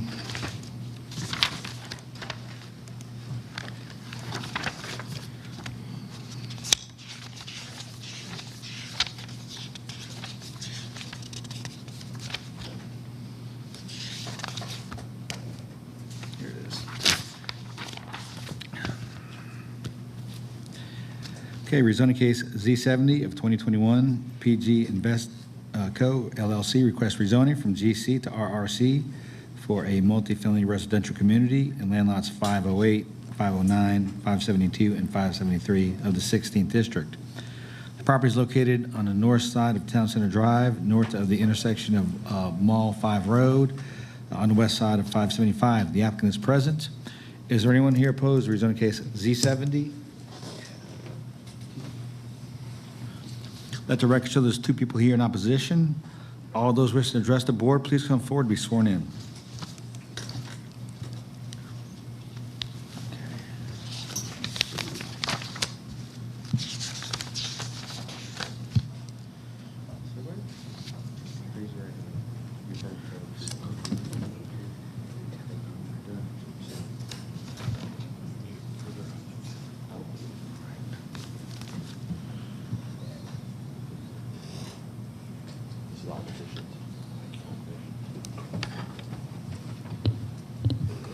Okay, for the applicant. Yes, good afternoon again. Kevin Moore here on behalf of the applicant in this application for rezoning for this project. It's proposed on 17.89 acres located at Town Center Mall, not in the Town Center Mall area, but at Town Center Mall. It's a 17.89 acre tract We all know it as the Regal Cinemas that is there at Town Center, directly across the street from Town Center Drive, from the Varsity Restaurant that is also located there. Turning to the aerial, again, I'm not going to try to go through the presentation again. This was held from last month, but I do want to try to highlight what we believe are some important issues for your consideration. First, when we go to the overall aerial, you see where the property is highlighted there, bordered on the right-hand side of your screen or bordered to the east by 575, and you see the Town Center Mall Ring Road where it's zoned PSC. This property is zoned GC, and we're proposing a rezoning to RRC for a premium multifamily project and community at this location, as we have seen in other locations as well. And I want to help point out a couple of things about our proposal when we look at this particular area, staying on this screen. If you'll look to your left, on the left-hand side of the screen, when you go to I-75, in the bottom left, you'll see an RRC zone property there. That's the result of a decision by the Board of Commissioners and a rezoning application that this commission recommended for approval. It's called Z68. That was in December of 2020, so that's not very long ago, less than a year ago. That's where another movie theater complex is located, and that property was rezoned for a multifamily community in 2020. The density of that particular project is over 44 units per acre. It's 44.5 units per acre for that multifamily project, which is entirely appropriate given where it is, adjoining the interstate and within the overall regional activity center established at the Town Center Mall area. I want to go north of our property now to the big PVC. That's known as Town Village. Okay, that was an entire redevelopment of a 49-acre subdivision that was approved initially in 2006. That was approved for a total, a maximum of 1,600 units on this 49 acres at 32.6 units per acre. That's what was approved there for that massive redevelopment, which again, outstanding. So glad we were able to do that. That project has been and continues to be a success as it relates to Kennesaw State area and the Town Center Mall area. Now let's turn to our proposal. Our proposal on the 17.89 units per acre has a net density of 26.26 units per acre. So of the three major residential projects that are in the immediate area of this property, what we are proposing is the least dense by a large margin. Now, if we want to just turn to the site plan, I'm going to go through a couple of things for you to highlight some of the issues specifically. All right, now turning to the site plan. Again, this is Town Center Drive. The area to the rear of our property along 575, this is the Noonday Creek area, Noonday Creek Trail, which we have set against here.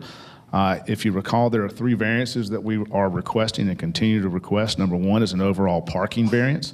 The ratio required is 1.75 parking spaces per unit. We have proposed a variance to reduce that ratio to 1.55 ratio or parking spaces. Why is that, and why is that important? I want to take you back to the December 2020 application of Z68 that wasn't at Town Center Mall, but in the area of Town Center Mall. It was approved for multifamily community with a variance for 1.55 ratio of parking. Why was it approved? Because it was justified, as we have done over the years, and especially of recent vintage, for every single multifamily project that has been approved by the county in the last 5 years at Cumberland Mall and other areas, and including December of 2020 in this area, has been approved with a parking variance to reduce the required parking to typically around 1.5 or 1.5 or 1.55 ratio of parking to units. That is because these proposals and these projects and these communities are coming through with you typically no more than 5% of the unit count being 3 bedrooms. The other remaining 55% are generally split half and half between 1 and 2 bedroom units, thereby removing the need to have more parking than you need given the number of units and bedrooms involved. And that has been justified and approved in each and every case, and especially in the one that was in this area right down the street. We are also asking for a variance on on a side setback here to reduce that side setback to 5 feet. And as we explained, this area adjacent to this property is designated by the county. It will remain undeveloped property. It's used for stormwater management along with the Noonday Creek Trail, and it is designated for such in this area, and it's actually a very scenic view. It's not just a large detention pond, but it's a large natural area. Being that this is a premium luxury multifamily community that's being proposed, the idea is to place buildings where those units can overlook that area and have those premium views. The side setback reduction is to allow for that. It's not to allow for more development. It's not to allow for more units. It's not to allow for us to develop the property any further than we already would. And let me show you. The alternative, if no variance is granted, is simply to rearrange the buildings and the parking. This plan, same number of units, same orientation of buildings, just places the parking and the drive aisles on the other side of the building next to that property. No variance is needed. But why would we not want to design to a premium luxury style to take advantage of that when there's not a reason to set back 50 feet from that property? Let's take advantage of that from a design standpoint, and that's why we believe that variance is justified. And again, to further that point, the overall impervious area, which was discussed last month as well, we have determined that the impervious area for this project is just under 60%, less than 60%, and we've stipulated to a maximum of 60% impervious surface area. Right now, this entire this property is the movie theater. It's over 70% impervious, so we're reducing it by at least 10% from its current existing conditions, knowing, of course, that 80% is allowed in the Regional Activity Center for this general commercial property. So we're 20% less or more than the maximum allowed for this property at less than 60%, which we have stipulated to. Lastly, in terms of variances, there is a slight, small variance on this portion of the property. And you can see where along 575, the right-of-way juts in at an angle into our property, and I'm going to show you that in a little bit more detail here so that you can see that. So this is the existing right-of-way from which we have to measure our setback, and you can see it comes in at this location probably for either a public utility or for a drainage feature. What that does is it shoves our setback line in this area only, on this entire site. It shoves it way into our property. So we're asking for a setback variance for this one location on the entire property. The rest of the development as proposed along this setback here complies with the setback requirements under Cobb County Code, except for this one small location, which we think is entirely justified given the highly unusual shape of the property, which, by the way, is one of the items you review when looking at variances.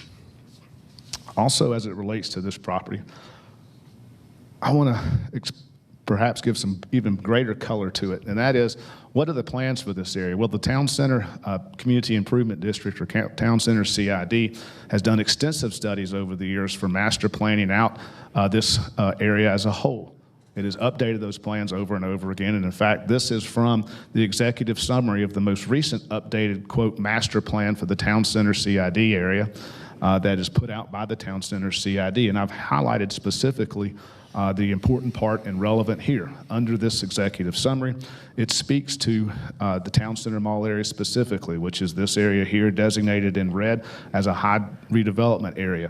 And it calls out our property specifically, saying that located northeast of Town Center Mall is the Regal Cinema. That's our property.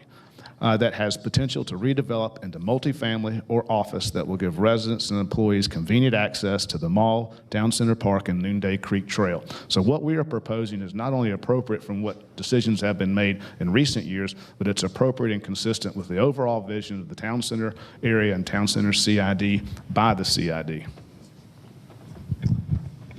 And I'll also be submitting that full executive summary for the record as well from the Town Center CID as published by them. Lastly, it's been mentioned or alleged that there's plenty of apartments available in the apartment. We don't need any more apartments in this area, and we just beg to disagree. There's a multifamily submarket report that's been put out by CoStar and prepared by Presidium, which is our client, that shows the vacancy rate is 3% right now. That's ridiculous. That means we have to have more multifamily residential opportunities because that vacancy is so slim. And I'll also submit that for the record as well. Thank you. Thank you very much. For the opposition?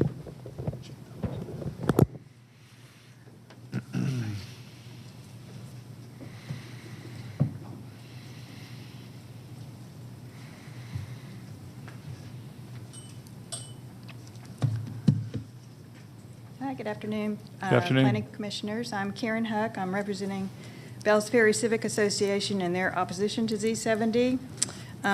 As we all know, this area is in a regional activity center, and the applicant is asking for the RRC zoning. RRC includes retail and commercial, of which this development has none. Why is the applicant not asking for RM16 zoning in this RAC, which is residential? Because this development is planning on 26 units per acre when RM16 would allow just 16. The town center area does have many, many apartment complexes which don't seem to be helping the mall. The mall has fallen into foreclosure and is struggling. According to apartments.com, there are 300 vacant apartment units in this area. Just this past week, the TCCID approved funding for a study to determine what could help the mall. So, I mean, we don't know, would it be more office space? Would it be restaurants? Or more apartments? We don't know the answer to that. Another concern, which I noticed, is sewer capacity. It was noted to be 0 to 5% sewer capacity at the Noonday wastewater facility. So that seems to be a concern to me. As you walk along that Noonday Creek Trail, you can often, smell the sewage. So, I mean, it runs right along through there, and we wouldn't want to have that problem. Noonday Creek borders this proposed development. It's considered to be a 4 out of 5 for water quality, with 5 being the worst. The development is asking for variances to setbacks and seems to encroach on floodplain and regulated floodways. The side, that he spoke to, going to 5 feet, how will construction equipment access the property if we're only got 5 feet on one side? Will they be coming into the floodplain to reach it? Impervious surface is always an issue as I watch these rezonings. Every time I watch these, it's like, what's the impervious surface? Does this county stormwater staff have the ability to determine the impervious surface, or is this the purview of the developer's engineering firm? Why is this impervious surface such an opaque issue that seems to be resolved in the site plan review out of the public eye? And, I mean, I don't know how that becomes 60% impervious unless you're counting all that floodplain. He's backed off talking about the pond because it was a beautiful pond. It would have been a beautiful view, but the county drained it. And so really the apartments aren't going to look over something very nice. It's a drained retention pond. Noise pollution is going to be a problem. 575 is right there. My neighborhood, we're dealing with, we had 40 acres cut down, and you can just hear the trucks just roaring through. School capacity will be impacted. Bells Ferry has had to add outdoor modular classrooms, which, I mean, if you drive by, it does not look like a pleasant place. So the stipulations don't give the ratio of 1, 2, and 3 bedroom apartments. In summary, we are opposed to this rezoning as it appears to be a misuse of the zoning category. I mean, why would you, and there are already many apartments in this area, and it's just really too dense. So can you put it there? Yeah, or whatever I have.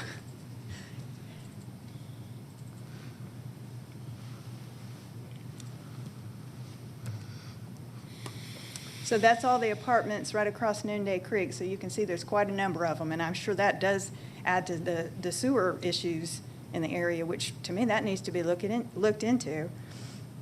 That is the retention pond cleared that the apartments would be on that side would be looking over, and you can see all the kudzu over there, and I don't know how the county plans to maintain that retention pond. I mean, it was a beautiful pond. It is very sad that it's gone.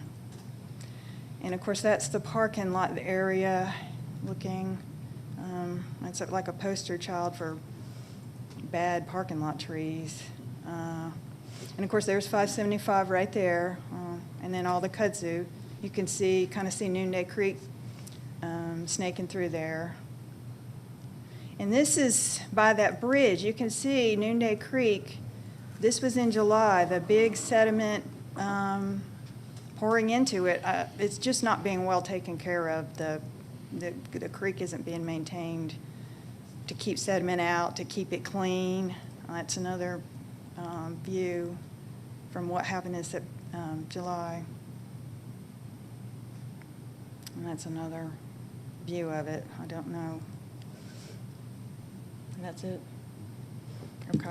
Well, thank you all very much. And Thank you. Is there anyone else for the opposition? All right. Seeing and hearing no one else to speak, the public comment portion of the meeting is closed, and this is back to the board. It's in District 3, so Planning Commissioner Dance will lead the discussion. Thank you. If I could just have Mr.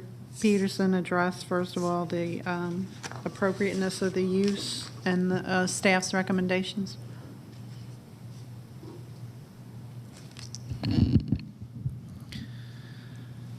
Commissioner Dance, the staff recommendation was to approve this. As far as the use goes, this is located in a regional activity center, which is our most intense land use category we have on future land use. It's located adjacent to a regional mall.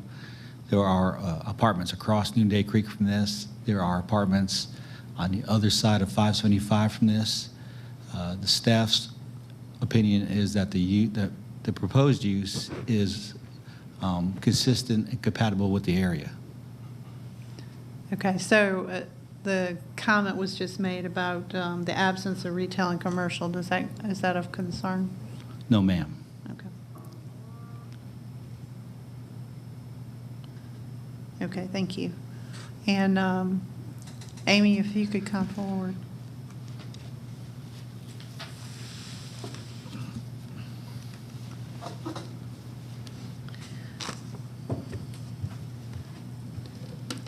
Amy Diaz, DOT. Hello. Last meeting, we discussed the traffic study was not complete, or either that or y'all had not had time to evaluate it. Has that occurred since our last meeting? Yes, they submitted an updated traffic study on the 6th of last month, and we have reviewed it and have accepted it. Accepted it? We have accepted it, yes. Okay, so could you explain how the connection that are under the plan onto that perimeter road? Yes. In fact, I have closed it, but okay, hold on just a moment.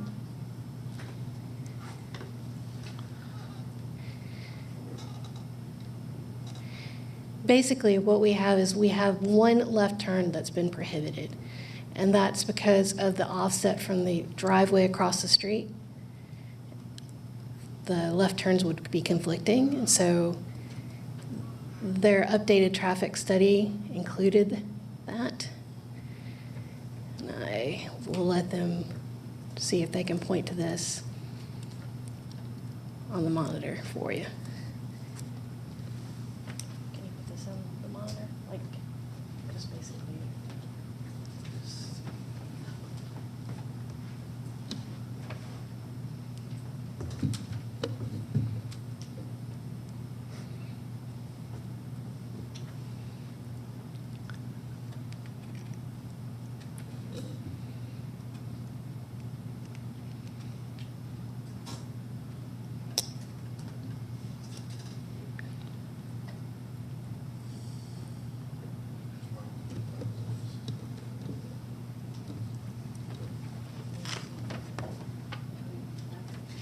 So it's not coming up clearly, so we'll have to do it without.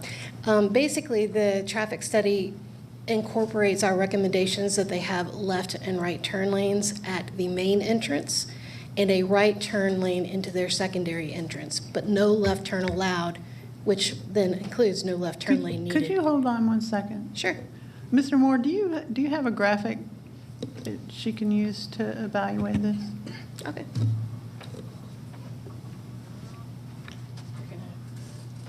He says he has a graphic. It's the site plan.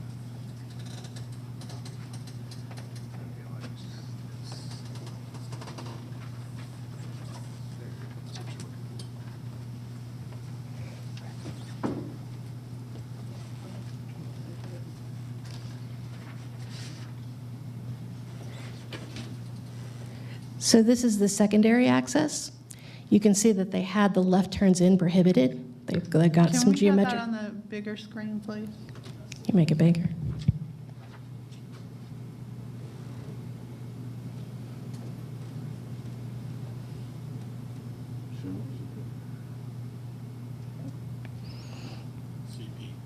So right there. Need to be switched on your screen. She wants it pointed out, so. Okay. Yeah, they got the GIS up there. There we go.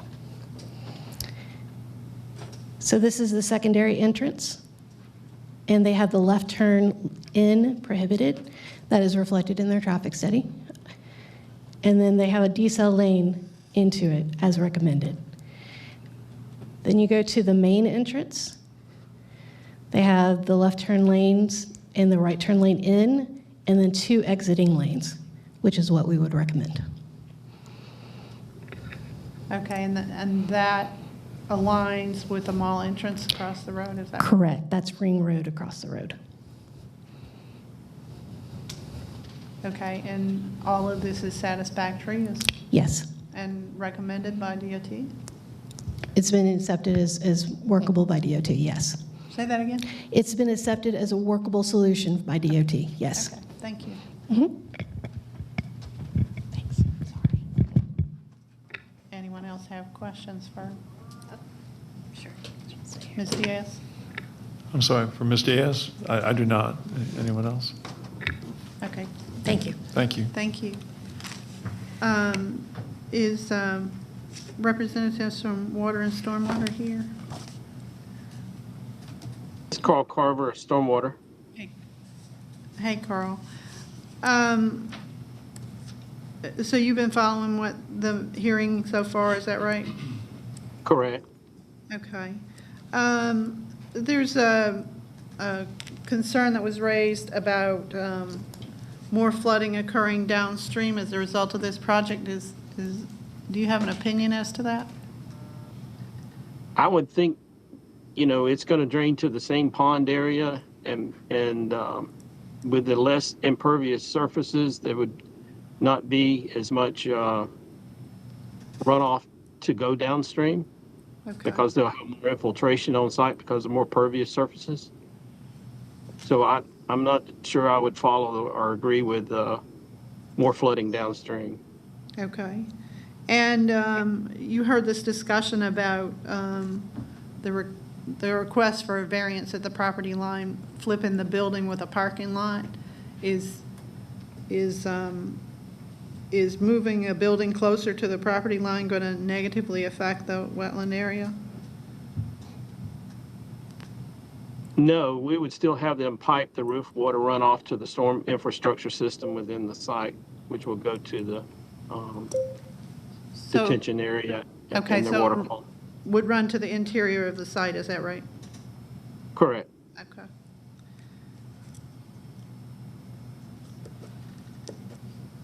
Okay, and do you agree with the estimates of impervious surface?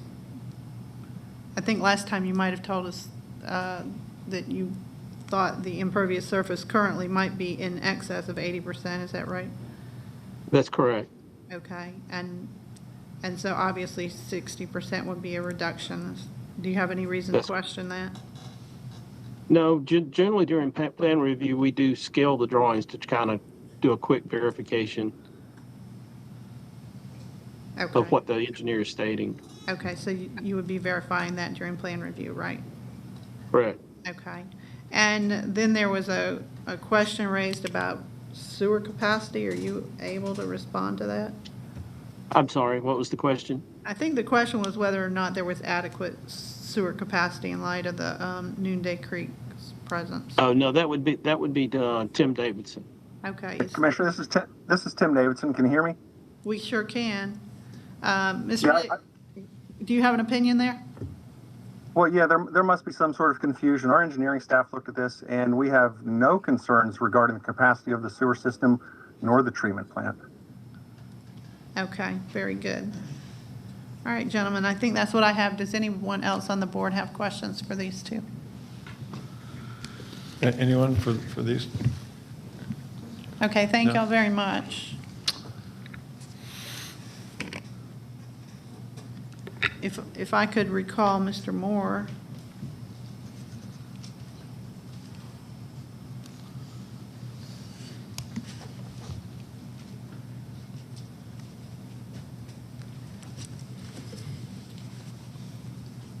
Yes. Can you, there was a question in the Bells Ferry letter as to the ratio of bedrooms. Can you articulate that, what the breakdown is of 1, 2, and 3 bedrooms? Sure. The 3 bedrooms are 5%, Okay, and then the 1 and 2 bedrooms are generally half and half of the remaining 95%.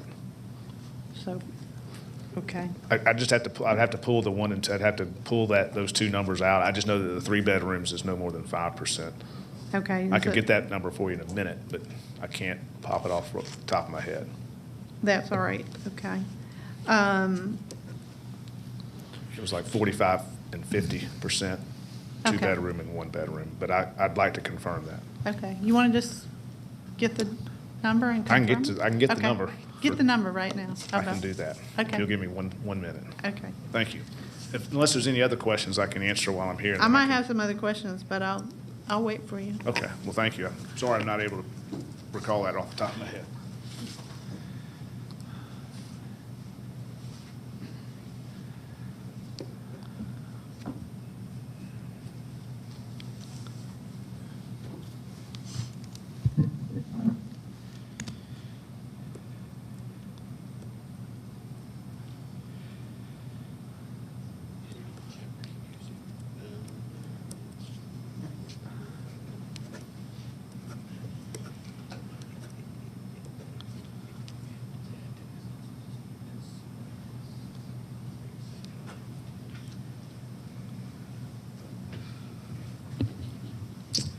Thank you for allowing me to confirm, but good thing is I was right. It was 50% 1-bedrooms and 45% 2-bedrooms, 5% 3-bedrooms.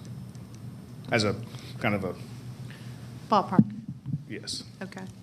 But we can certainly have 5% as a limit, maximum number of 3-bedrooms, since that's Okay. really the driver of that. Okay. And you presented the one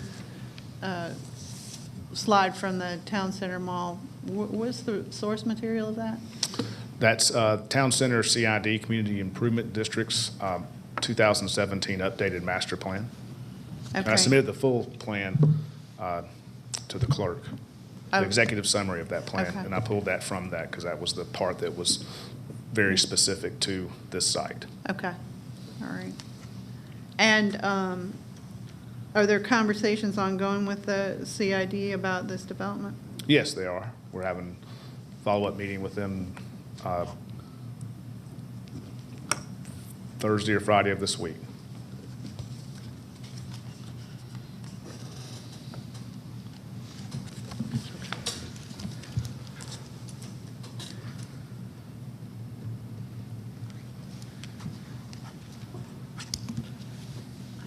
Just making sure I checked everything off.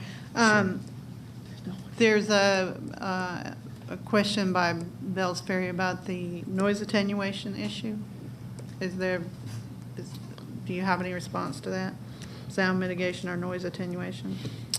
I don't have a specific response other than, this site against the interstate is well treed. There's a good stand of trees. You can see them on the screen now. You can also see them in those pictures. In addition, we're not requesting a setback reduction other than in the one location. Otherwise, all the buildings and homes are more than 50 feet off the property line. But you can see the trees along the interstate, and Presidium, which is the developer and would be the owner and operator of the community, is well versed in ensuring their residents enjoy a quality, peaceful lifestyle.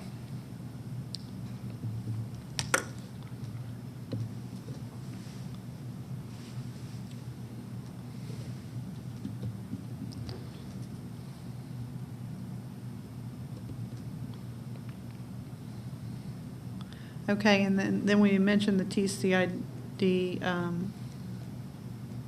the Bill's Ferry communication also referenced interest in developing something into a lake area. Are you familiar with that? I'm only familiar with it anecdotally. That's speaking to the property next to us that has had a couple of references. Again, I think it's just and Presidium does too, it's just a great looking undeveloped area. There have been, I guess, conversations, but not any that I'm personally aware of or that we're personally involved in, of it being treated with some different county treatment, but I'm not aware of what that is. Okay. I know what it is now. What I've been told from stormwater management and from others is going to remain just like it is. Okay. And I believe we heard that from water system last time. Yes. Stormwater in particular. Any other members of the board have questions for Mr. Moore? Anyone else first? Yes. Commissioner Vaughn. Yeah, just one more follow-up on the town center Sure. improvement district. So that from 2017, do they have any plans for updates? And in those conversations, are y'all talking about future strategic growth for the area as it relates to this project? As far as future updates to the plan, I think that they're always looking at continuing to update their plans for Town Center Mall. That's just the very most recent one was 2017, and they were already seeing there pre-pandemic that Regal Cinemas site would be ideal for multifamily or office. At that point, it was an active movie theater. Yep.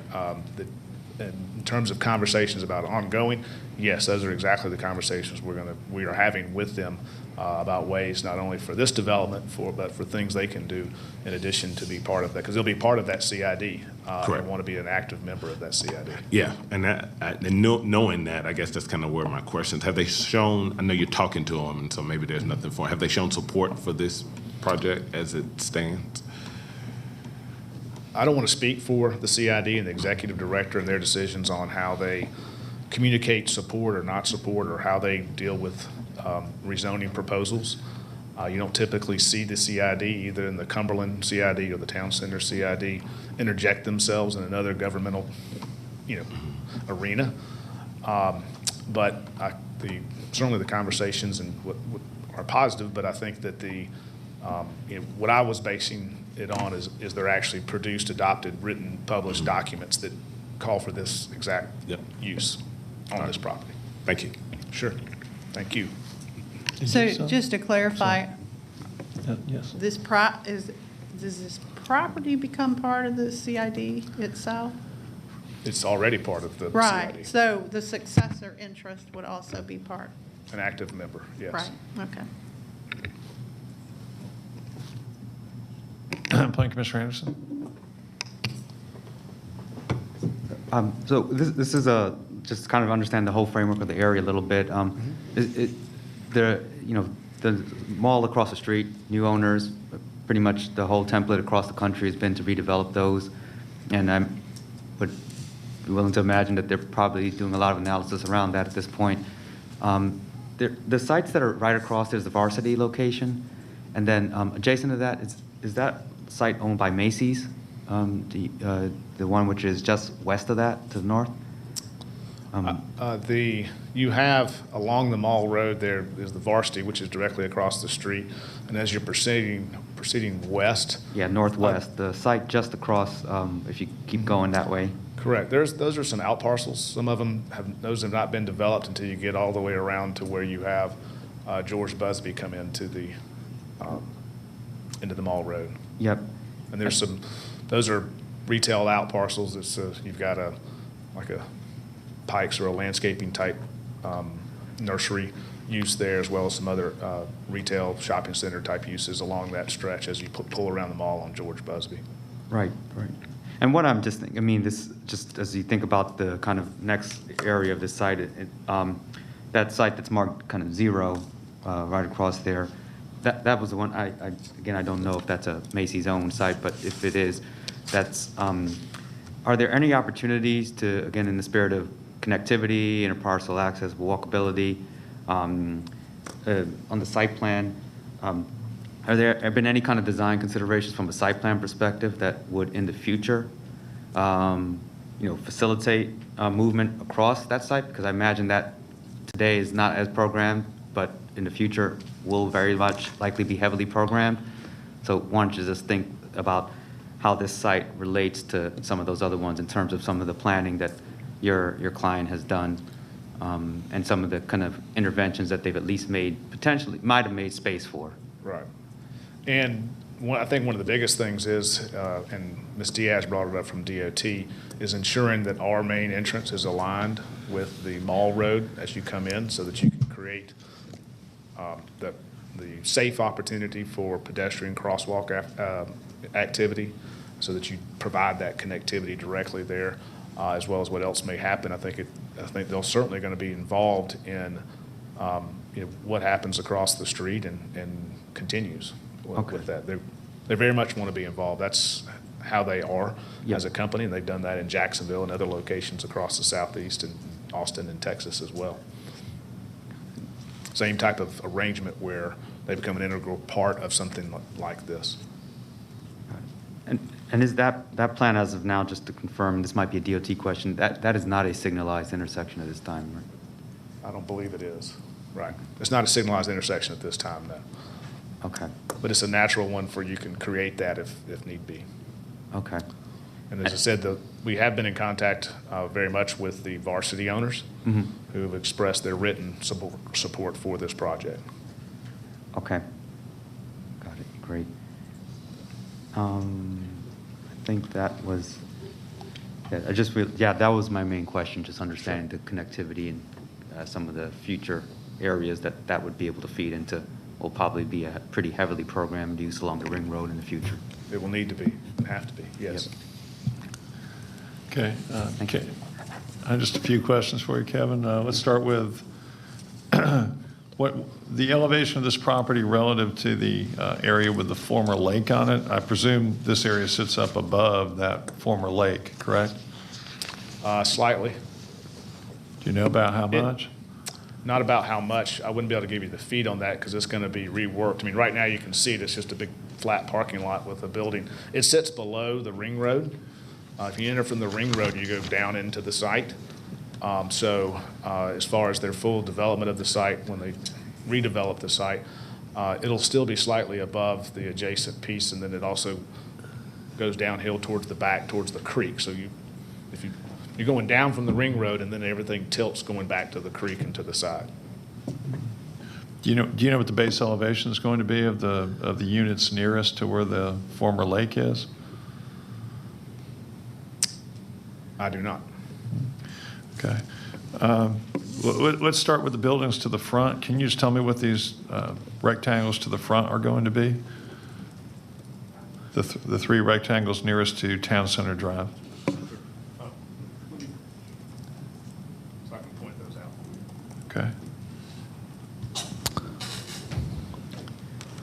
Okay. Yes, these are denoted as carriage units. That means those are two-story units that have garages on the bottom and units on the second floor.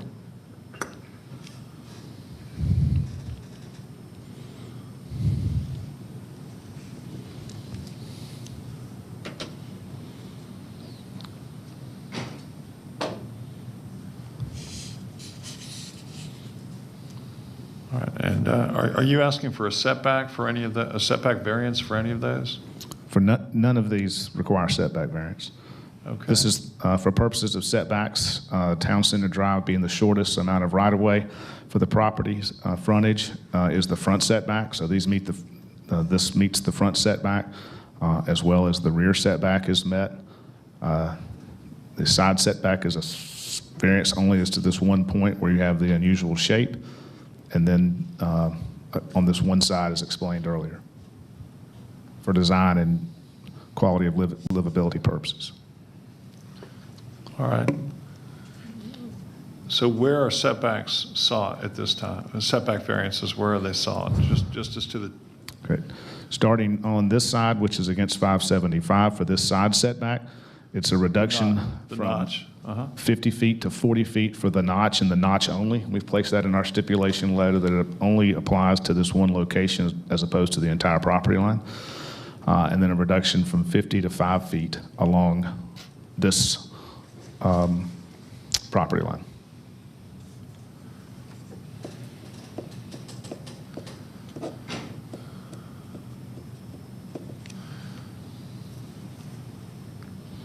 All right, now notice as far as the tree line goes, if we could go back to the picture we had up a moment ago of 575 running parallel to this.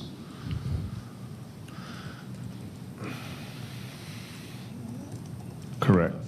It looks to be a pretty good tree stand from about where the, if we describe the movie theater as an L-shaped building, from about the back of the L heading down 575, there looks to be a pretty good, pretty healthy tree stand.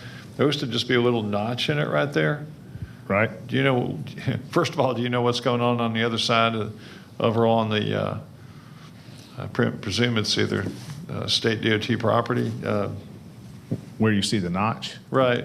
See how it kind of triangles Correct. in and When there's less of a tree stand there? When you see that, it's typically a drainage feature that you'll see that where they've incorporated drainage within their right-of-way improvements when they built the road, built the highway. And they'll, because as opposed to acquiring from an owner the entire length of that property, which is much more expensive, they simply acquire what they need exactly. So you'll see these notches every once in a while. It incorporates a drainage feature or some other similar type of feature. And relative to this tree stand, where does your property line come? It's just inside that tree line or right at it. So my concern is going to be, are you going to cut into that tree line at all to make this plan go? Not to make this plan go. Again, we meet the setback from that side except for where the notch occurs. And it looks like when you overlay the GIS, it parcel lines, it's right on it. Can we do that? I can, but it needs to be rebooted. Okay, thank But you. when you saw that from earlier, so it's right along there.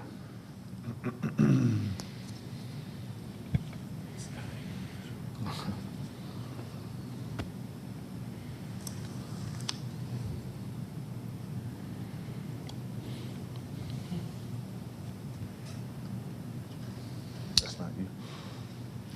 And then while I was doing that, do you have any studies or have any studies been done anywhere? Because we have been told with almost every rezoning for an apartment complex that the ordinance is written as asking for too many units or too many parking spaces per unit. Is there some sort of a new nationwide study or formatting or formula that is proposed or should be used to determine how many parking spaces we need per unit, given the number of 1 bedrooms, 2 bedrooms, and 3 bedrooms? Is there something out there? I have not seen anything on a national level or even a regional level that provides that. What I have seen over and over again, though, is for projects such as this, that ratio keeps coming back over and over and over again, that around 1.5 spaces per unit. The 1.75 spaces per unit, that's been in the code since the code was done. That's been there for this entirety of time. It's been there since multifamily was built, constructed, and developed using different metrics about what they were trying to accomplish. You had multifamily communities that had a lot more 3-bedrooms and even 4-bedroom units that, as Sure. opposed to now. That has flipped on its head.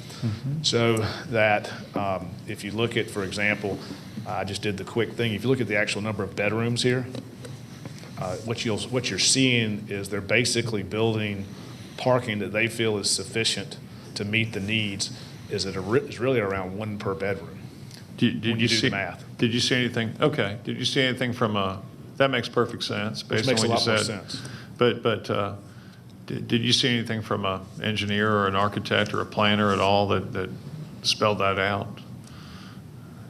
No, the only thing I've seen is by having, represented similar types of multifamily developers, also seen those others that don't represent the types of projects that they've brought forward, having dealt in that space with them.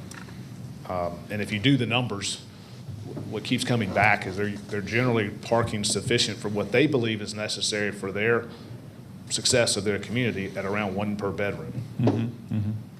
Okay. Do we have the reboot? Okay. Can we get that?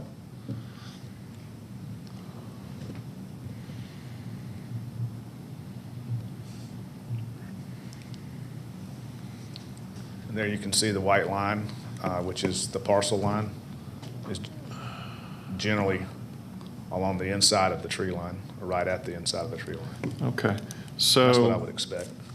So I'm trying to superimpose your plan on that, and while it does appear that generally there is a pretty good healthy tree line, a lot of your plan, I'm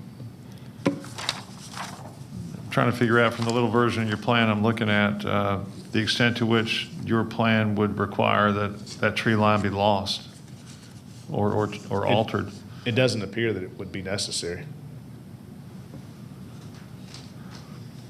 Are you willing to stipulate or specify that the existing tree line will remain as is, or is that anything you can do?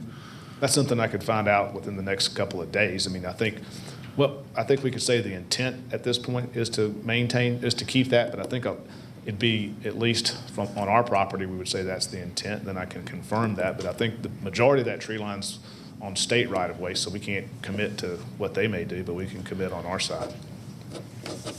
That I can't, you're right, we can't ask the state to do anything on their side, but that's all I'm looking for. But I think we can make that commitment. I'd like to, I believe that can be accomplished, but I also like to believe that I give you accurate answers, and I don't want to commit to something that our plan doesn't allow. But my understanding is this plan allows that, and we can commit to that. But you'd agree with me that since you already cited it when the issue of acoustics or sound mitigation came up, you cited to this healthy tree line. So I'm not being completely out of bounds and asking questions about the ability to maintain the trees on your side of that line as part of the sound mitigation. I would not say you're out of bounds with questions, no. Okay. No. Thank you. Certainly not publicly. Thank you very much for that. Okay, Commissioner Dance, thank you. Or do you? That's all I had, unless someone else has Just questions. one clarifying question. I think last time we talked about the possibility of switching the 2 buildings that were closest to the county-owned site to effectuate, basically, you lose the premium view and price point, but it reduces the need for the variance. Is that something where there's are those 2 still kind of equally feasible, kind of as scenarios? And B, is there a reason to think that there's kind of anything else that we would lose from either more the comprehensiveness or the ability of the site plan to work better together if you did go to a scenario where that setback wasn't encroached on or required a variance? Just want to make sure I understand kind of what we gain, what we lose, and see how that balances. In this instance, let me start with one of the objectives of a setback is to ensure that buildings are set back from a property line because of what's on the other side of the property line. You want houses set back appropriately distances. You want commercial buildings or any other types of buildings set back appropriately from a property line because of what's on the other side. Here, what's on the other side is undeveloped land, and it'll stay that way. So there's not a encroaching owner that you're bringing a building close to. Now, that being said, it's still a quote required setback. With the plan that they have prepared and presented, what they were trying to do is arrange those Lego pieces in a more intentional manner. You put the parking to the inside.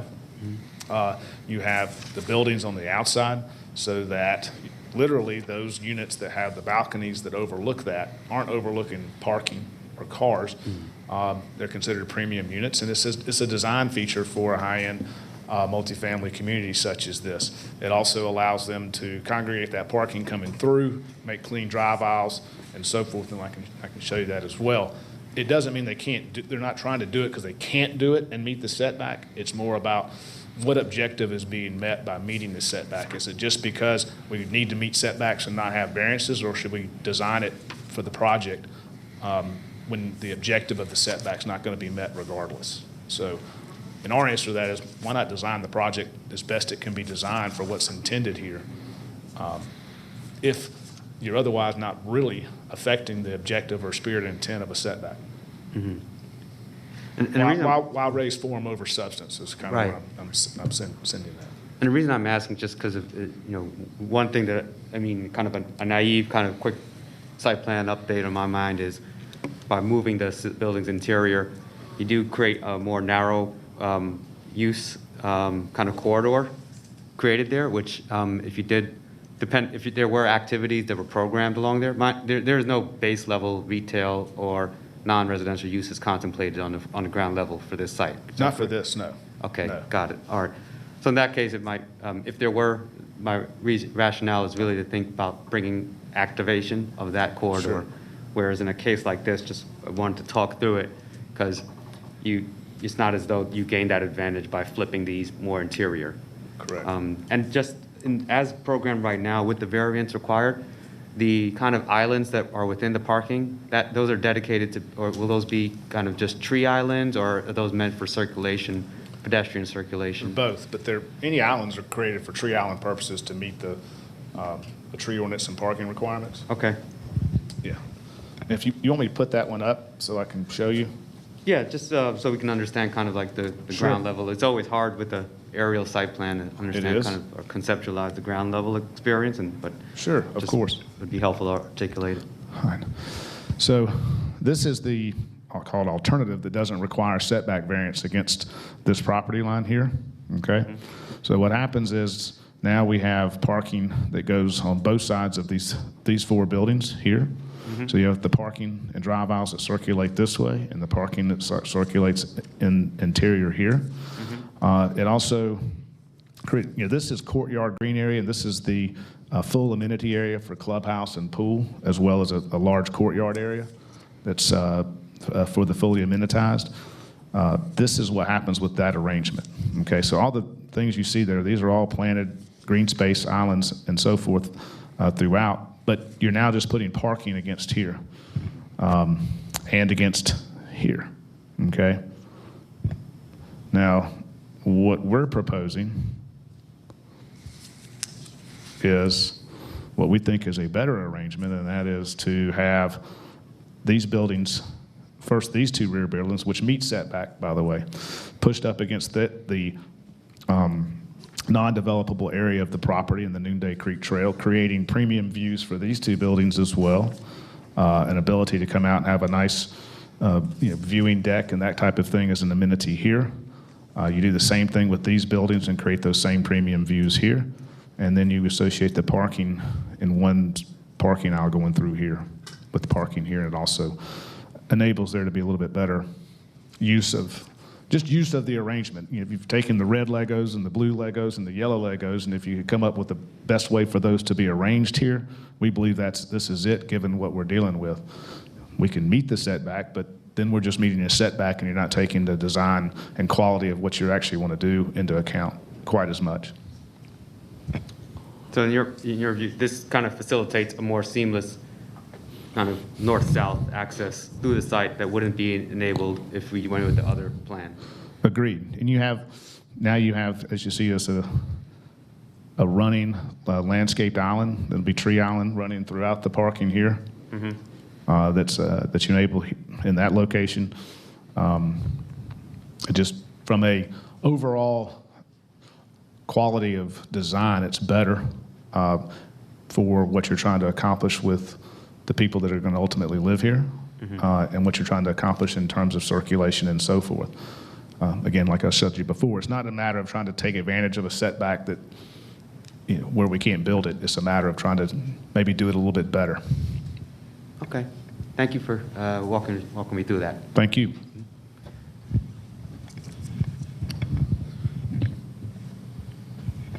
Anyone else?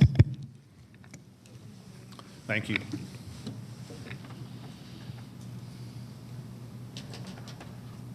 Does anyone need to speak to any other member of staff?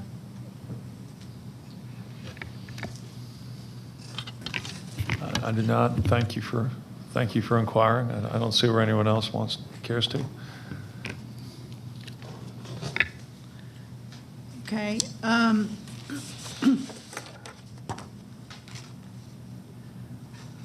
I appreciate everyone's time and efforts here. From the analysis of the staff, that this is consistent with the use in an intense area with major traffic corridors and their recommendation of approval. I would make a motion to approve, subject to the stipulation letter of October 27th, and subject to all staff comments and recommendations. I would indicate that I appreciate all staff comments and recommendations today that indicate that traffic, stormwater, sewer capacity, impervious surface, and all such issues are not an issue in this matter, and that would be my motion. Okay, we have a motion. Is there a second? Second. We have a second by Commissioner Hughes. Is there any discussion?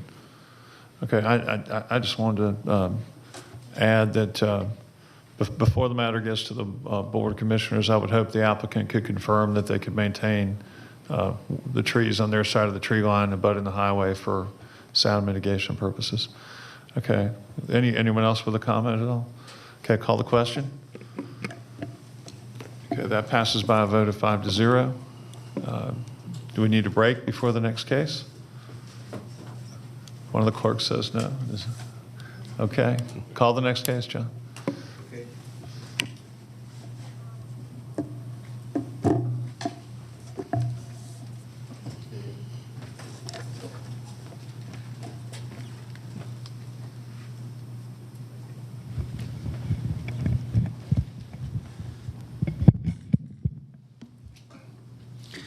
And the next case, Mr. Chairman, has a companion special land use permit with it. Would the board like to hear these two together? Yeah, yes, again, unless there's some objection from the applicant, yes. And the applicant is shaking her head. There's not an objection. Thank you. Okay, rezoning case Z72 of 2021, Serious Tree Services LLC, care of William Mazareos, request rezoning from GC and R80 to HI for tree processing in land lot 911 of the 19th district. The property is located on the north side of Flint Hill Road and on the west side of Sanders Road. With its companion special land use permit number case, special land use permit number 9 of 2021, Serious Tree Services LLC, care of William Mazarejos, request a special land use permit for tree processing for chipping, grinding, and reduction of material in land lot 911 of the 19th district. The property is located on the north side of Flint Hill Road and on the west side of Sanders Road.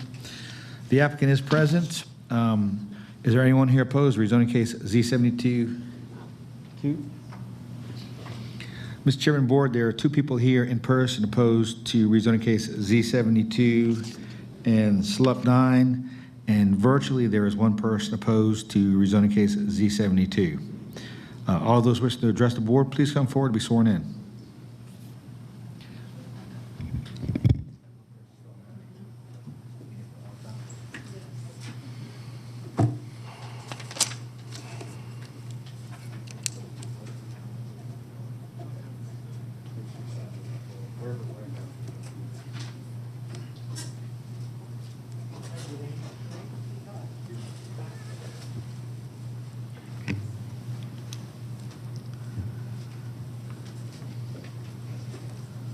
Good afternoon, Commissioners. Good afternoon. I am Janae Prince. I work for Parker Poe Law Firm, but I'm not a lawyer. I'm a planner. In fact, I used to work as a planner for Cobb County. Our client, Mr. Mazaregos from Serious Tree Services, is a Cobb County small business owner. He is already located here in the county, and he's just looking to expand his business. We were here last month with this application, and we knew that there was some opposition, and we wanted to hear from the community what were the issues and see what we could do about it. So we did hear from them, and Mr. Mazaregos took some time to sit with this information, and we met with him last week, and there was a little confusion because he is a small business owner. He's never been through any sort of zoning process before, and he wasn't quite sure how to approach this situation. So when we met last week, I sort of, spelled it all out for him and provided a lot of information. And he still needs more time to reach out to the community to try to figure this out, to see if the concerns can be addressed, and so that he could adjust his application in a way that would be acceptable. So at this time, we are respectfully requesting a deferral to the December 7th Planning Commission meeting, just so he can work on all of these things. He may amend his application a little bit. We're not sure yet. It wasn't enough time for him. He is new to this. Okay, anything else at this time? No, sir. Okay, thank you. We'll hear from the opposition.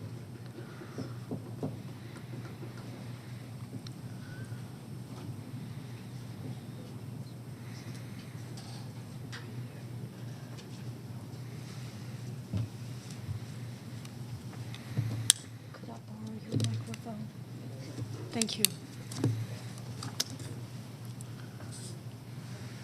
Thank you. Commissioners and staff, thank you. Can you hear me okay? Yes. Thank you. This case was continued. Can we get your name to start? I'm sorry? Can we get your name? Yes. My name is Alice Carnahan. My husband is here as well. We're in opposition. This case was continued from October 5th at the applicant's request over our objection. And my husband and I met with the applicant and his representative a good bit after the continuance was granted on October 5th. I represent the neighbors. As I said, my name is Alice Carnahan. My husband and I moved to our home on Sanders Road 20 years ago. It is in the block of Sanders Road between Powder Springs Road and Flint Hill Road. We love our home. We love our neighborhood. Our neighborhood has virtually no turnover, and we all own our own homes. George's and my home is located directly across the street from the proposed tree processing facility. We are vehemently opposed to the rezoning request for the following reasons. One, OSHA has determined that wood dust is a carcinogen. Wood dust can cause not only cancer, but also many other devastating respiratory conditions. Our block of Sanders Road includes 8 single-family homes and a Cobb County school bus depot. It was here when we moved 20 years ago, and we were told that our block's zoning was changed to general commercial when the depot was built. Approval of Z72 would endanger the lives and health not only of the residents of the homes, but also of the Cobb County employees who work at the school bus depot. The proposed tree processing facility would be immediately next door to the depot. 2, the noise would be unbearable. Serious Tree Services, the applicant, states on its website that it is open 24 hours a day, 7 days a week. They want to do complete tree processing, which entails machinery cutting up and grinding trees night and day. The site for which they are requesting rezoning to heavy industrial is not suited for such zoning, as it would irrevocably harm the quality of life of nearby residents as well as of Cobb County employees. 3, heavy truck traffic. Fully laden logging trucks weigh more than twice the current weight limit on Flint Hill Road. They would ruin the road. Should this proposal be approved, the county would be required to resurface Flint Hill Road frequently because of the damage the trucks would cause. Further, there is a great deal of traffic already on Flint Hill Road. I respectfully submit that the applicant's September 29, 2021 letter of stipulations does not address the concerns I have just noted. The City of Powder Springs has written to object to the tree processing plant. In her September 24, 2021 letter, Tina Garver noted her understanding that, quote, there will be significant and unpleasant high noise levels and potential dust pollution associated with commercial wood processing, which would negatively impact current and future uses in the area. Her letter included an email from Powder Springs resident John Pruitt, who lives on Powder Springs Road. He noted in part that there are several residences, as well as an events facility and a retirement community that are situated within a few hundred feet of this area. To permit such noisy businesses at this location would be a nuisance to the residents in this area and would decrease residents' property values as well. Mr. Pruitt, whom I have never met, wrote eloquently, quote, I have lived here at 3256 Powder Springs Road nearly all my life, 54 years, and I just want to be able to enjoy my peaceful little home when I retire.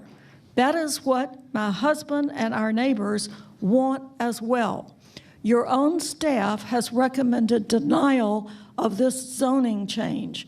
We heartily concur. If this proposal is approved, it would ruin our health, the quality of our lives, and it would destroy the value of our homes. Please vote no to Z72. Thank you. Okay, thank you. Anyone else for the opposition? Can I ask her a quick question before she takes her seat? Council, is that fine? Is that okay at this time? I don't see anybody else for the opposition. So, there is somebody online? There's somebody online. I can wait. Okay. We'll bring her back. We have 4 minutes and 38 seconds still for the opposition. Hi, can you hear me? Hello, can you hear me? Yes, we can. Great. My name is Anita Payne. I live in the Harcourt Manor subdivision, 900 feet away from the proposed site.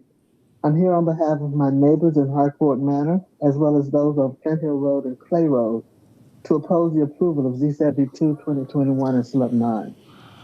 The proposed use for tree processing would generate a tremendous amount of noise, sufficient to disturb the quiet enjoyment of the residents in over 500 homes in 3 subdivisions within walking distance of the site. The applicant stipulates that in addition to the 100 trucks operating in and out of the site, tree processing will take place 12 hours a day, from Monday through Saturday, and 6 hours on Sunday. Tree grinding will take place 9 hours a day. The applicant's proposed stipulations also include locating the wood chippers 600 feet away from the residences on Sanders Road and 900 feet away from those on Brass Drive. This action will in no way prevent the horrendous sounds generated by that operation from destroying our quiet lifestyle and property values. We will be trapped in our homes along with the noise, unable to sell and move. No one wants to buy a home in an area bombarded by the sounds of trees falling and saws grinding 12 hours a day. Residents in an area of Greenfield, Massachusetts that are joining the tree processing operation are protesting. They say that the noise is so loud that it feels as if the house is literally shaking. Studies show that the level of exposure and duration of the noise associated with wood machinery can produce noise at decibels high enough to cause environmental health and safety concerns, including increased blood pressure, increased stress, fatigue, vertigo, headaches, sleep disturbances, annoyance, speech problems, reading and learning impediments, aggression, anxiety, and withdrawal. This is simply an incompatible use. Because of the adjacent homes, there are issues that cannot be mitigated to allow the proposed land use. Please do not approve this rezoning. I have some comments on slub 9. Should I proceed now? Yes. Please do not. Thank you. Please do not approve slub 9. The proposed use is again not compatible with the residential area. The community concurs with the staff analysis of the application, which states that it fails to meet 8 of the 15 considerations that the DOC uses in determination of whether or not to grant a special land use permit. There will be a significant adverse effect on the neighborhood. The use is not compatible with the neighborhood. The noise from the proposed use will result in a nuisance. The enjoyment of surrounding property will be adversely affected. The property values of surrounding property will be adversely affected. The site or intensity of the use is not appropriate because it is adjacent to a residential area. The proposed use is not in compliance with Cobb County law for special land use permits. Please do not approve it. Thank you. Okay, thank you. Please stay tuned in case any of the commissioners have any questions. Is there anyone else for the opposition? Or we're actually out of time. Okay. Well, with that, the public comment portion of the meeting is concluded, and this case is in District 4. Commissioner Hughes. Thank you, Chairman. Ms. Carnahan, if you could come back up, I just wanted to ask a quick question.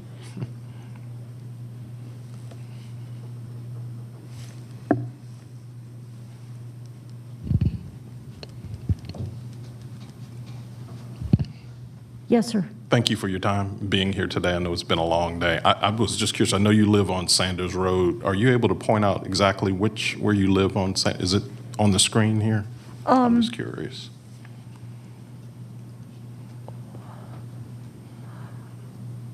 We live. Ah, there it is, I think. Sorry. Is it 3921? It's 3921. Okay. Sanders Road. It's the third house from Flint Hill Road, and it's immediately across from the land that the applicant is proposing. Okay. And you also mentioned you represent other folks in the area. Are they neighbors I nearby? personally went to all of our neighbors when this first came up and did a flyer, and they all told me they were completely opposed to it because I wanted to know. Okay. I appreciate that. Thank you. That's all I had. Thank Unless you. any other my fellow commissioners have questions. Okay. If I could have the applicant's representative come back.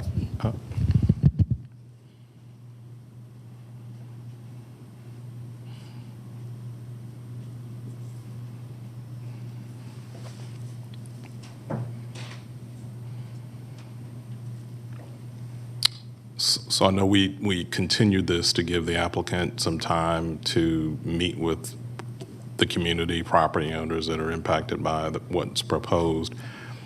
Are there any assurances that this is going to take, a meeting of some sort is going to take place between now and December?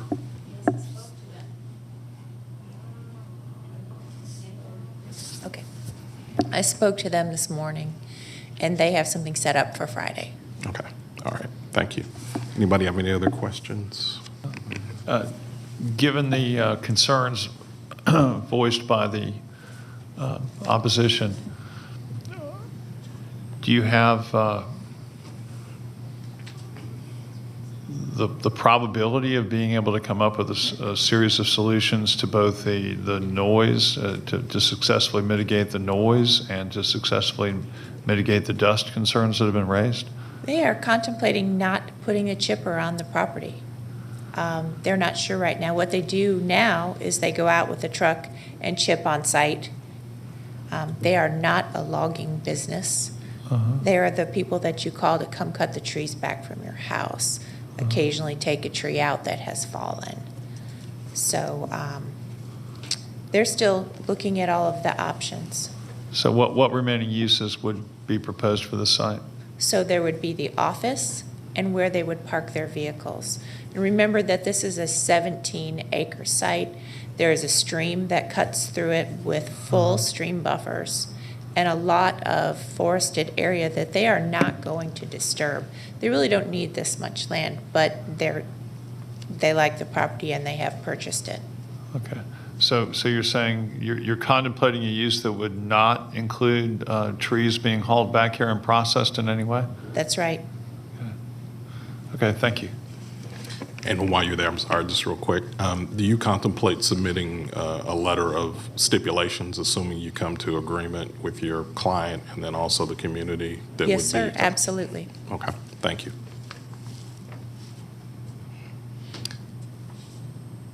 With that being the case, I'm going to recommend, I think now is the appropriate time to continue this case until December, the next Planning Commission public hearing, which is December 7th, along with the special land use permit number 9. Yes. To hold. I'm sorry, hold, excuse me. Okay. Change that to hold. Planning Commissioner Hughes has moved for a hold of the rezoning case and the land use case. I'll second. There's a second from Commissioner Vaught. Is there any discussion needed at all? Call the question. That passes by a vote of 5-0. What's the clerk's recommendation at this time? All right. Is everybody fine to call the next case? We'll call the next case.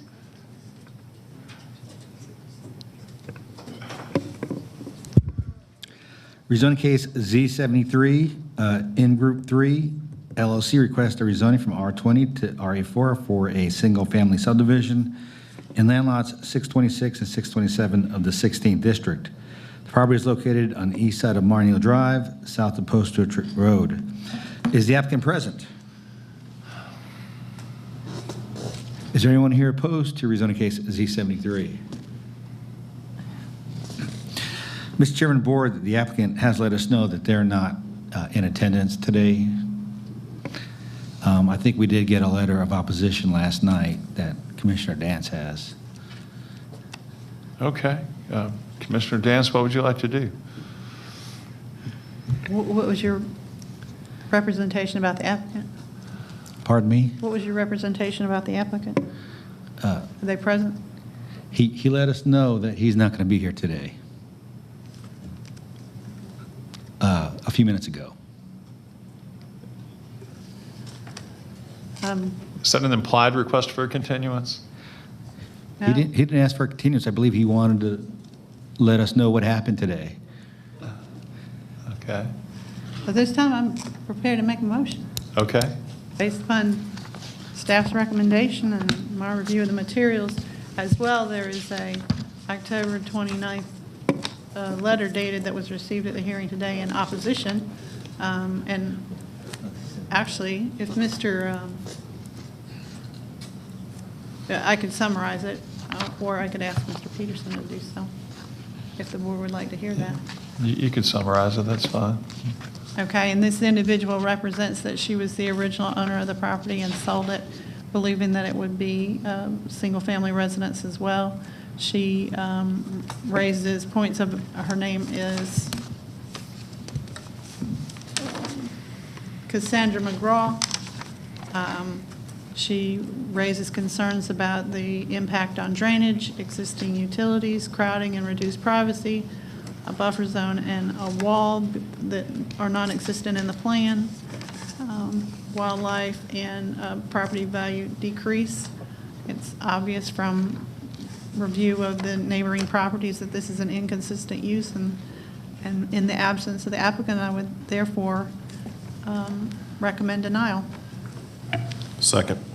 We have a motion by Planning Commissioner Dance and a second by Planning Commissioner Hughes. Is there any discussion whatsoever? Call the question. Okay. The motion for denial passes by a vote of 5-0. Can we take a 5-minute break at this time? Thank you.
All right, we're back. And John, go ahead and call the next case. Yes, sir. Rezoning case Z77, Blue River Development LLC, request rezoning from RSL to RA6 for a townhome community in land lot 208 of the 17th District. The property is located on the south side of St. Drive, on the west side of Sandtown Road, and on the northwest side of Austell Road.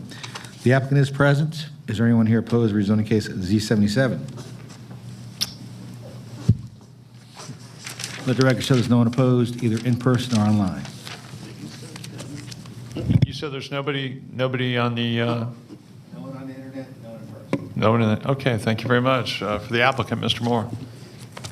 Thank you, Mr. Chairman and Planning Commissioners. I'm Kevin Moore here on behalf and pleased to represent Blue River Development in this application for rezoning of 5.01 acres on Sane Drive, Austell Road, and Roberta Drive.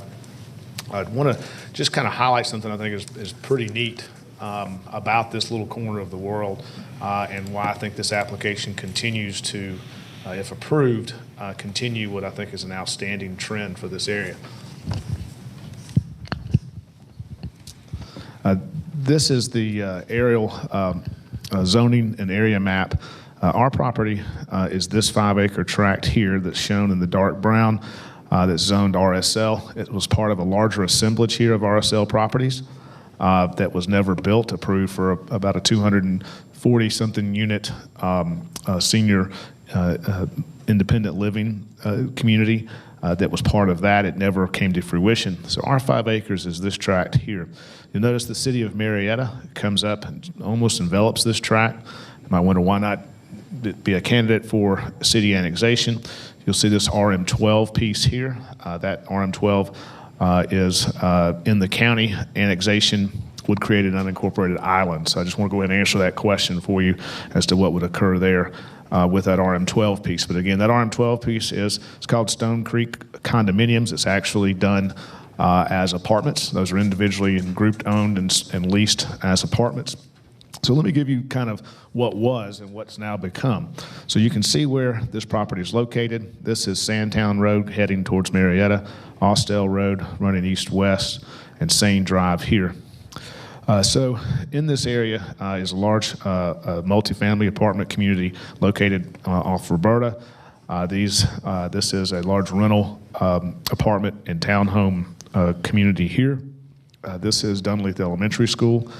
This is another multifamily community that's located across Sane Drive here. I've already told you about the RM12 and that location.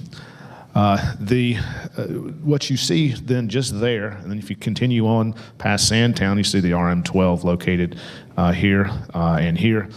All of those were built many years ago, and what had become of this corner of the world where you have Sane Drive hit Sandtown was an intensely developed rental community. It was one community after another built and leased and rented, and those were built probably starting about 40, 45 years ago, and then 30 and 35 years ago built and have been rented. But what's happened in the last 10 years is a real change here, and I think it's pretty remarkable, and it's a good thing to see. First, the county. This is Osborne and Sandtown Road. That's zoned RM8. It was zoned 4 years ago to RM8 for a townhome community of just right at 7 units per acre, a for-sale townhome community. Those do have a lease or rental restriction, and the county approved that, and that's now been built, and it's a great-looking community of townhomes.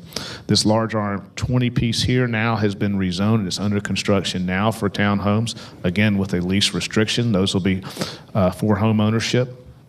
A townhome community right at 8 units per acre that is being built and developed now, right here in close proximity to this property. In addition, recently, the city of Marietta approved this property here on the other side of Sane Drive from this for another townhome type community that was zoned at around 7 units per acre. Again, with rental restrictions. So what you've seen now is a transition from all of this area that would have been, from a land use perspective, RM12 apartments, multifamily types of communities. Instead, what's being developed now and sold is home ownership. It helps to balance out this corner of the world in terms of the rental versus home ownership.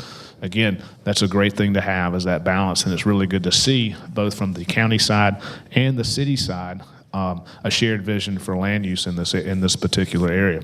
So what we are proposing is on this 5-acre tract is a townhome community.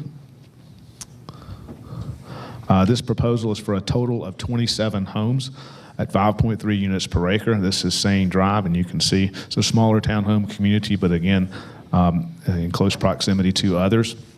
As part of our discussions, though, and after reviewing staff's recommendations for approval,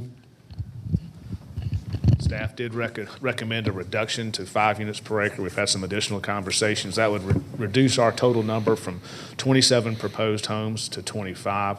And we're in agreement with that reduction. So by my presentation here, we'd be agreeing to reduce it from 27 to 25. That would bring it within staff's recommendation for approval at 5 units per acre, which is 25 total homes. Also, I wanted to, of note, is attached to our stipulation letter dated October 27th. We were in receipt of a letter from Dobbins Air Force Base, from the Department of the Air Force, from Mr. J. Thomas, whom I had a couple of different conversations, and we exchanged correspondence. A very small portion of this property clips one of the zones. It's not one of the accident prevention zones that would impact development of this site for residential purposes, but it is one of the zones where the Department of Defense, Department of the Air Force does call it out for noise attenuation. But they sent a letter dated October 12th with their recommendations based on their land use studies and land use guidelines. That essentially the short phrase would be acoustic rated construction style would be used here to reduce noise due to its proximity to Dobbins Air Force Base. We have agreed with those recommendations and in fact expressly stated so and attached this letter to our letter of stipulation so that it was incorporated in full that we would be utilizing noise attenuation or acoustic rated construction elements and methods in our construction of the proposed townhomes. Primarily that consists of, by way of example, double pane windows.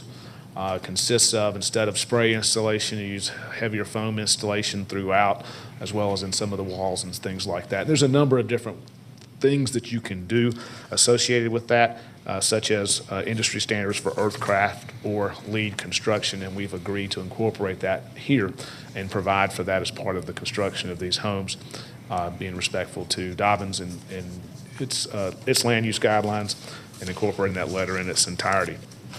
With that, again, we are requesting now at 5 units per acre would be the lowest density approved in this area since 1960. Essentially, where this is located, nothing has been approved at 5 units per acre that low in this area. We are coming within and consistent now with staff's recommendation for approval. We have met and incorporated the Department of Air Force and Dobbins Air Force Base's recommendations for this project. And respectfully request your recommendation of approval to the Board of Commissioners. Thank you. Okay, thank you. That closes the public comment portion of the meeting, but you can just stay right there. Is there? Sure.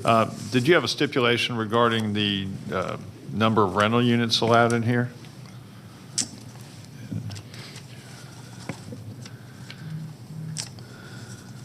This one does not.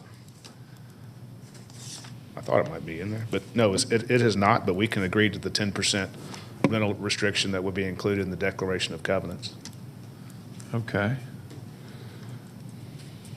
And the date of your stip letter is what? October 27th. I had it this morning at 6 a.m. I apologize. And that's why I knew about your agreement to live by the county or by the Air Force Base request. Yes. Okay. So I also had a concern. I saw in the staff comments there was actually a provision, and I'll probably ask Carl Carver about it in a minute. Mm-hmm. But he had a provision in there where he said stormwater runoff reduction is required per the Georgia Stormwater Runoff Manual. It's comment 12, but then it says, unless it is determined to be infeasible during plan review. So do you know of any conditions that would render it infeasible? I'm not aware of any conditions at this point. You wouldn't have the full engineering and full hydrology. I know that that's a standard stormwater comment that is required runoff reduction, but then I believe if it's not feasible, they look for alternative methods of compliance or alternative methods of trying to achieve the same result. Okay, and then I saw where there was another issue where capacity has to be confirmed with the city of Marietta as to, was it sewer? Was I correct in that regard? It said one place in the staff comments that a certain capacity issue had to be confirmed with the city of Marietta. And there's not a capacity issue here from the city of Marietta for its utilities.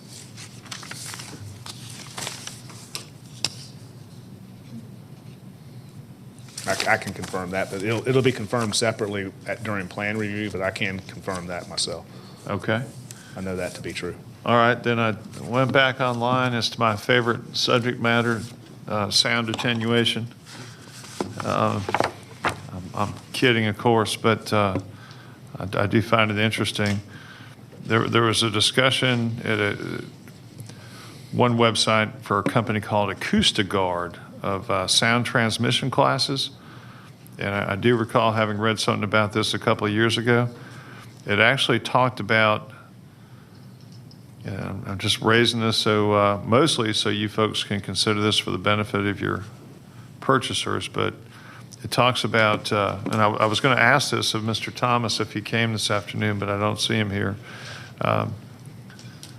It suggests that at certain frequencies, that sound attenuation works very well, but at low frequency, for low frequency sounds, those below 125 Hz, whatever they are, that includes common noises coming from airplane engines, large trucks, and heavy equipment, that standard sound attenuation measures may not be as effective, but that green glue is a cost-effective, easy-to-use product that can add to your soundproofing assembly to reduce low-frequency sound emissions. So what I'll do for today in my motion is specify that you're to use green glue. However, perhaps between now and the Board of Commissioners, you folks can determine or find out what green glue is, first of all, and whether or not that will benefit you. And then there's do you know anything about green glue yet? No, not at all. I'm not an expert in that field. I would ask if there is a motion coming forward that specifies something that specific of a product that you would consider including, or something of a similar nature, so it's not specific to one product or one company. That's fine. I'd appreciate that consideration. Thank you. Certainly. And then the other was just simply, it talks about sound transmission classes, and it talks about STC ratings, and there was it seems like there was a classification specifically referred to as a luxury class as opposed to standard. Are you familiar with that? I'm not. Okay. The place where that came up really was asked to I think that was a purpose-built student housing project where I was raising it, but there most of the noise, the source and the concern as to noise was completely different. That was mostly as to internal generated noise, as opposed to in your case, it's going to be coming from the sky. So, okay. All right, and so I've already heard you say you're fine with the deletion from 27 units down to 25? Yes. And you're fine with the net density of 5 units an acre, correct? Correct. And you're also fine with the stipulation as to 10% rentals? That's correct. And just for the benefit of everyone else, the Dobbins specifically stated that what they request, that if it's approved, a stipulation is added to require the use of noise-reducing construction materials and methods. So that's the language that the Dobbins letter uses.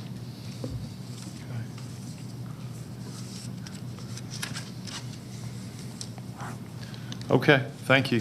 Thank you. Any other questions for the applicant? I'm sorry.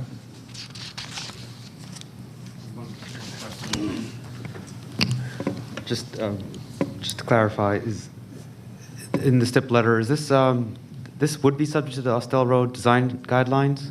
This is not. This would not be, okay. I was just trying to reconcile it, because I think in the staff analysis, there was a checkbox that indicated it would be, but just wanted to confirm. I don't believe, and I said that pretty quickly. I just don't think the design, if they are, it's fine. We would be compliant. We're complying with them with what we're doing anyway. So Okay.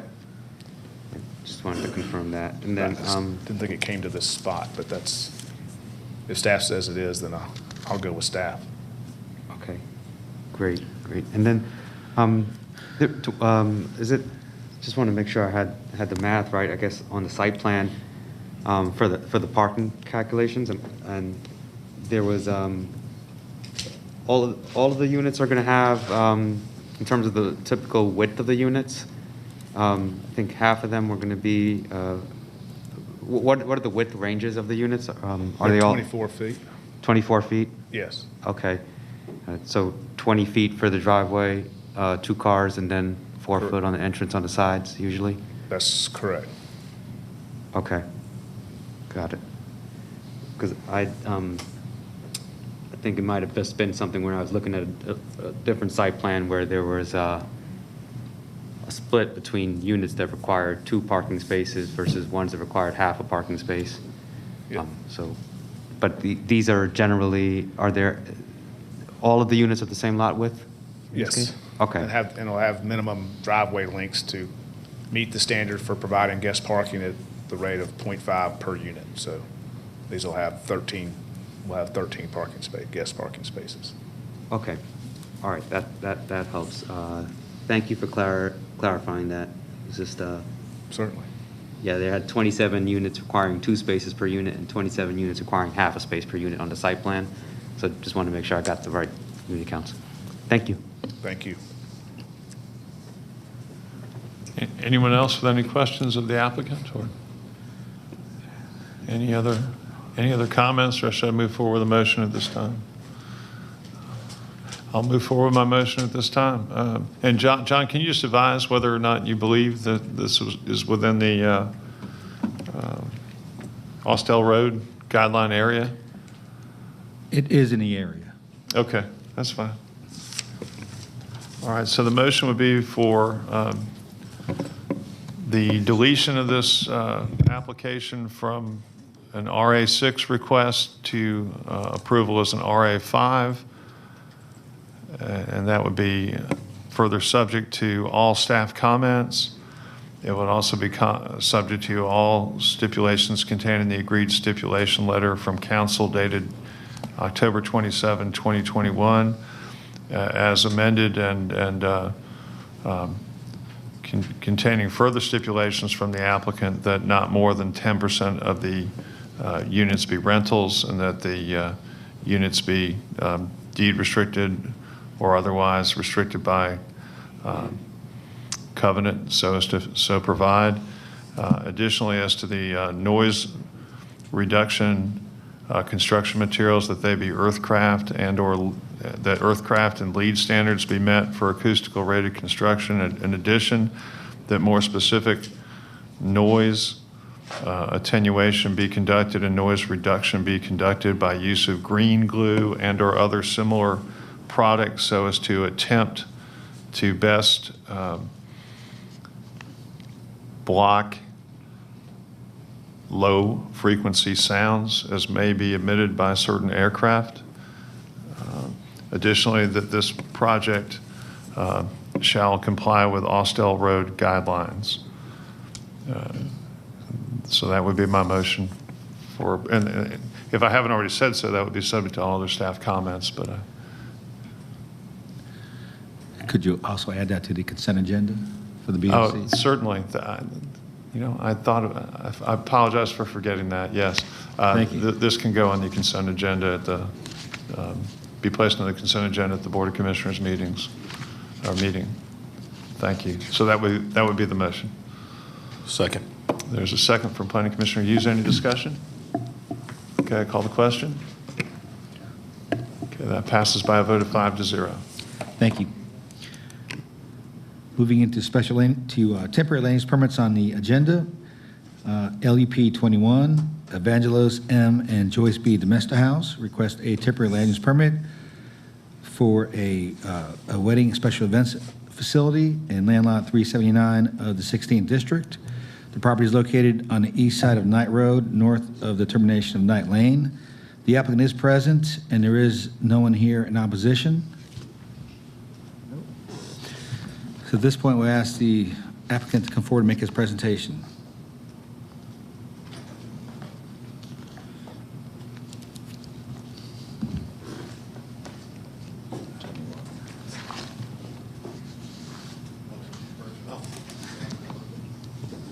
This is that one you took down.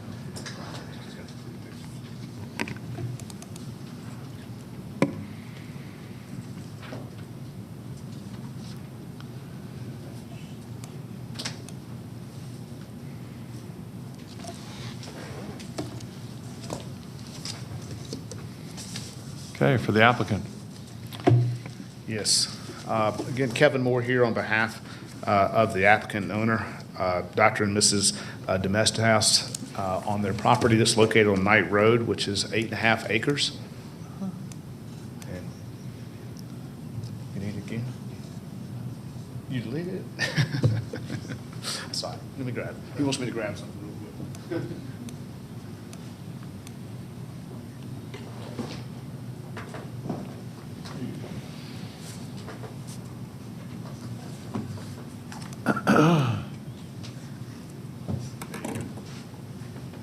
I think the presentation had been accidentally deleted, so he's going to reload that, yes. Okay. But I'll continue on because it won't take that long. This is a renewal of a temporary land use permit that was granted and approved a year ago. I thought it'd be great since there are now some new members of this planning commission who potentially have not seen the pictures of the Domesta House property. It's located on Knight Road. The purpose of this temporary land use permit is to allow him to have a limited number of private events at his property. It's an extremely unique property that he has put together. He and his wife live there. The purpose of him doing this is so that there is a way that he can leave this to his family as it goes forward, and so that there is at least a way it has to pay for itself rather than simply being sold off and developed in the future. Because as you will see in the pictures, the great care is pretty amazing what he has done there. He opens it up to the community, to the neighbors, does special tours for them many times during the year for their use. Also acts as an equestrian facility for a couple of horses. And the main thing I want to do is show you these pictures, but also to remind you what's in our October 27th stipulation letter. When this was ultimately approved by the board a year ago, there were very specific stipulations and conditions. This was granted for 1 year to come back as a renewal. There's very specific stipulations on the number of events, no more than 10 events per year. No more than 2 in 1 month. No event shall have more than 35 people. Agreements on limitations on time, both at days and times on when it can occur, so that during the week it does not go, like on a school night, does not go late. Only times you can go on Friday and Saturday nights. Any nighttime event has to conclude by 10. So you'll see there's great care taken throughout these stipulations to be courteous to the neighbors. Also, I think it's really important that what has been submitted to the county and to Mr. Peterson is the letters, 2 primarily letters of support, one signed by over a dozen adjacent homeowners that live in Ebenezer Farm, which is adjacent to, in support of this application. So as we kind of go through these, you'll see his house, his greenhouse, and the gardens really that he has created there over a period of time. He first bought this property. It was almost a dilapidated condition, the house was. And then he and his wife and his family have really poured their heart into it. It's 8.5 acres. They provide for parking on site and provide for all of the enjoyment for different types of events. But again, very controlled and very limited. as part of what is being proposed and continues to agree for. And again, this is only for 1 year.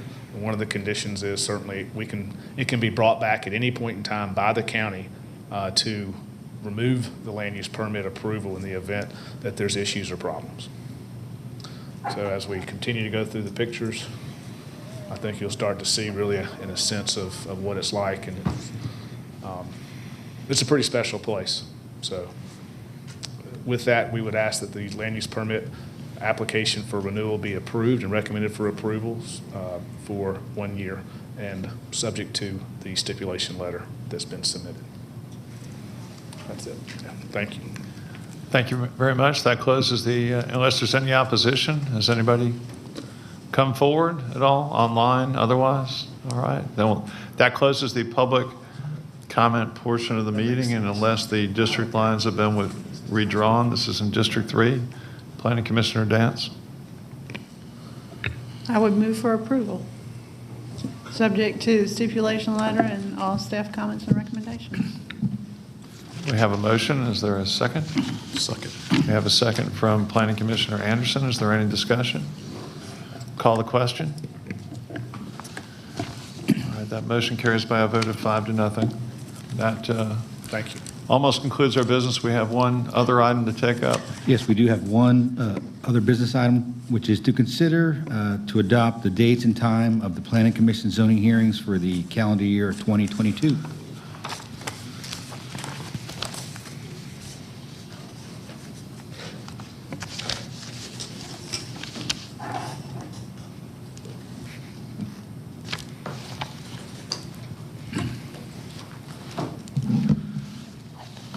All right, so we have a motion to approve the proposed calendar that was circulated at the work session last week, correct? No revisions have been made since then? Is there any discussion on that point, or can we move forward with the motion? I'll entertain one. So moved. All right. Second. There's been a motion made to approve and a second to the motion to approve the proposed slate of meeting dates next year as submitted and circulated at the work session last week. Call the question. That passes by a vote of 5-0. And then we have perhaps minutes to go over. Or, so we have the, do I have a motion regarding the beige and pink sheets before us? Move to approve the minutes of the zoning hearing for Cobb County Plan Commission dated October 5th. Okay. Second. We have a motion by Commissioner Hughes and a second by Commissioner Dance to approve the October 5, 2021 minutes. Is there any comment? Call the question. That passes by a vote of 5-0. As to the pink sheet, Move to approve this minutes of the special called meeting, agenda review work session for the Cobb County Planning Commission dated October 25th, 2021. Second. okay, motion by Commissioner Hughes, second by Commissioner Dance. Call the question. And that matter also passes by a vote of 5-0. Are we supposed to have a motion to adjourn, or do we just simply, yes? Okay. Can I entertain a motion to be adjourned at 3:31 p.m.? So moved. We have a motion by all four of the other planning commissioners, so I'll second that. Call the question. And that passes by a vote of 5-0. Thank you, everybody, and